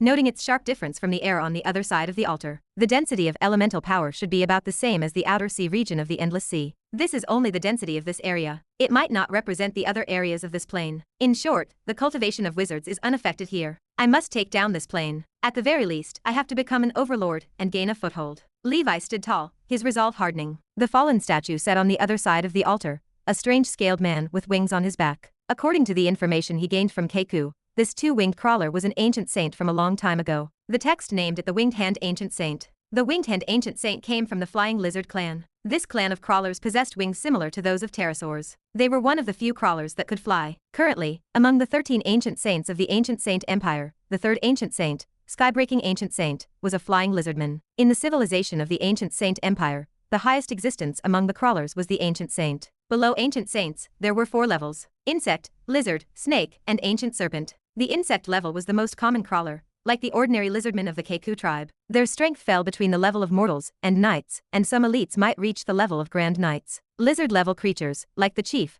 matched a legendary knight, and even held some ability to cast spells. They were usually the commanders of small tribes. Snake level, on the other hand, denoted the commander of a medium-sized tribe with hundreds or thousands of people. They could match second circle wizards. The ancient serpent level described the commander of a large tribe with more than 10,000 people. It was comparable to a third circle wizard. In the entire ancient Saint Empire, only 100 such tribes existed. Above the ancient serpent was the birth of the blood of the holy snake. Those who grasped the ancient saint aura and possessed the dignity of an ancient saint were ancient saints. From the looks of it, the ancient saint should be a fourth circle wizard. Perhaps because of the breathing technique, the dragon clan's aura was too dense, and these lizardmen mistook him for an ancient saint. Chapter 750. Every ancient saint was the commander of a tribe with at least a few 100,000 members. They controlled a large area of the ancient Saint Empire. Based on Keiku's experience, he knew nothing of what lay beyond the ancient Saint Empire. The ancient Saint Empire teemed with ferocious beasts. Ancient beasts prowled the lands, rivals to the ancient saints themselves. Ancient beasts descended from powerful ancestral bloodlines.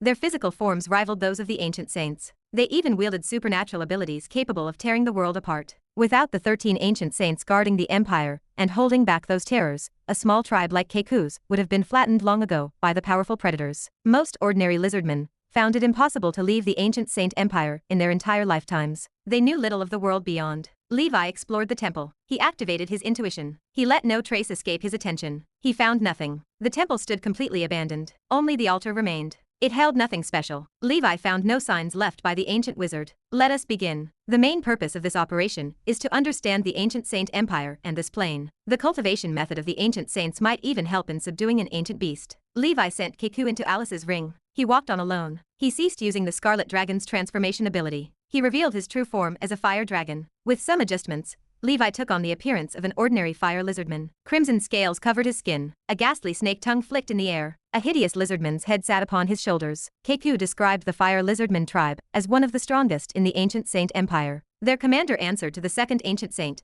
the Hellfire Ancient Saint. Fire lizardmen were among the few crawlers capable of wielding simple fire spells naturally. The strongest among them, the Hellfire Ancient Saint, pushed this ability to its absolute limit. Levi walked the land for the first time. He dared not fly. He moved quietly across the ground. Not long after, a two-legged velociraptor stalked into view. Levi cast the first circle spell, Wizard's Hand. He grasped the air. He dragged the velociraptor toward him. He drew its blood immediately, testing it within the rolling crystal. The test concluded. He frowned slightly. It is just an ordinary wild beast. It is not a transcendent creature, let alone a mixed blood dragon clan. The creatures in this plane feel similar to the dinosaurs of my previous life. Reptiles dominate the land. Perhaps these creatures evolved from them. Levi thought of the fur clan. That clan might have evolved from various fur beasts. The two races shared similarities. Not long after, an ordinary-looking herb grew at the root of a huge tree. The plant emitted a green fluorescent light and a strange fragrance. Green heart grass. The ingredients needed to refine the third circle meditation supplementary potion were extinct in the wizard world. They existed only in resource secret realms and shadow realms. Wizard families and organizations controlled them. Even nomadic wizards with gold could not buy them. Levi's eyes glowed. He collected the green heart grass immediately. He had left the wizard world years ago. He had exhausted his supply of accumulated meditation supplementary potions. He possessed pharmacy skills, but lacked the materials to refine the potions for himself. He relied on the proficiency panel to cultivate bit by bit. Unexpectedly, he discovered a precious material shortly after he started exploring this alternate plane. This is indeed an undeveloped treasure land. These crawler civilizations are too backward. They have not developed a pharmacist and weapon craftsman system like wizards. Therefore, the demand for resources is far inferior to that of the wizard world. I wonder if any ether stone mines exist in this plane. If they do, I will be rich. I will sit on the gold mine and rest. There will be no need to work so hard. Levi began to fantasize. Levi was in no hurry to leave the forest. He searched for other potion materials: foxtail grass, duck-tongue grass, rooster flower, heaven silkworm flower. Levi gathered all kinds of precious medicinal herbs from the forest. As a third circle pharmacist, he did not recognize many medicinal herbs. That did not stop him from gathering them. He would take them back. He would study the medicinal herbs to determine their uses. Levi did not take away the unripe medicinal herbs. That would destroy the sustainable ecology of the area. His Dusk Holy Temple would be established here in the future. He could not drain the pond of all the fish. A day later, Levi happily collected herbs in the primitive forest. He relied on his intuition. He avoided most wild beasts. He searched for herbs in silence. In one day, he collected 26 known herbs and 7 unknown herbs. Levi had collected several types of ingredients to refine the third circle meditation supplementary potion. Suddenly, movement broke the silence ahead. Trees crumbled. Something huge charged toward Levi. Roar. A 20-foot-long beast covered in green scales rushed over aggressively. It is at the level of a first circle transcendent creature. To be continued. Hope you liked today's video. Join the community by subscribing and dropping a like. I'll be back with another update as soon as possible. See you then.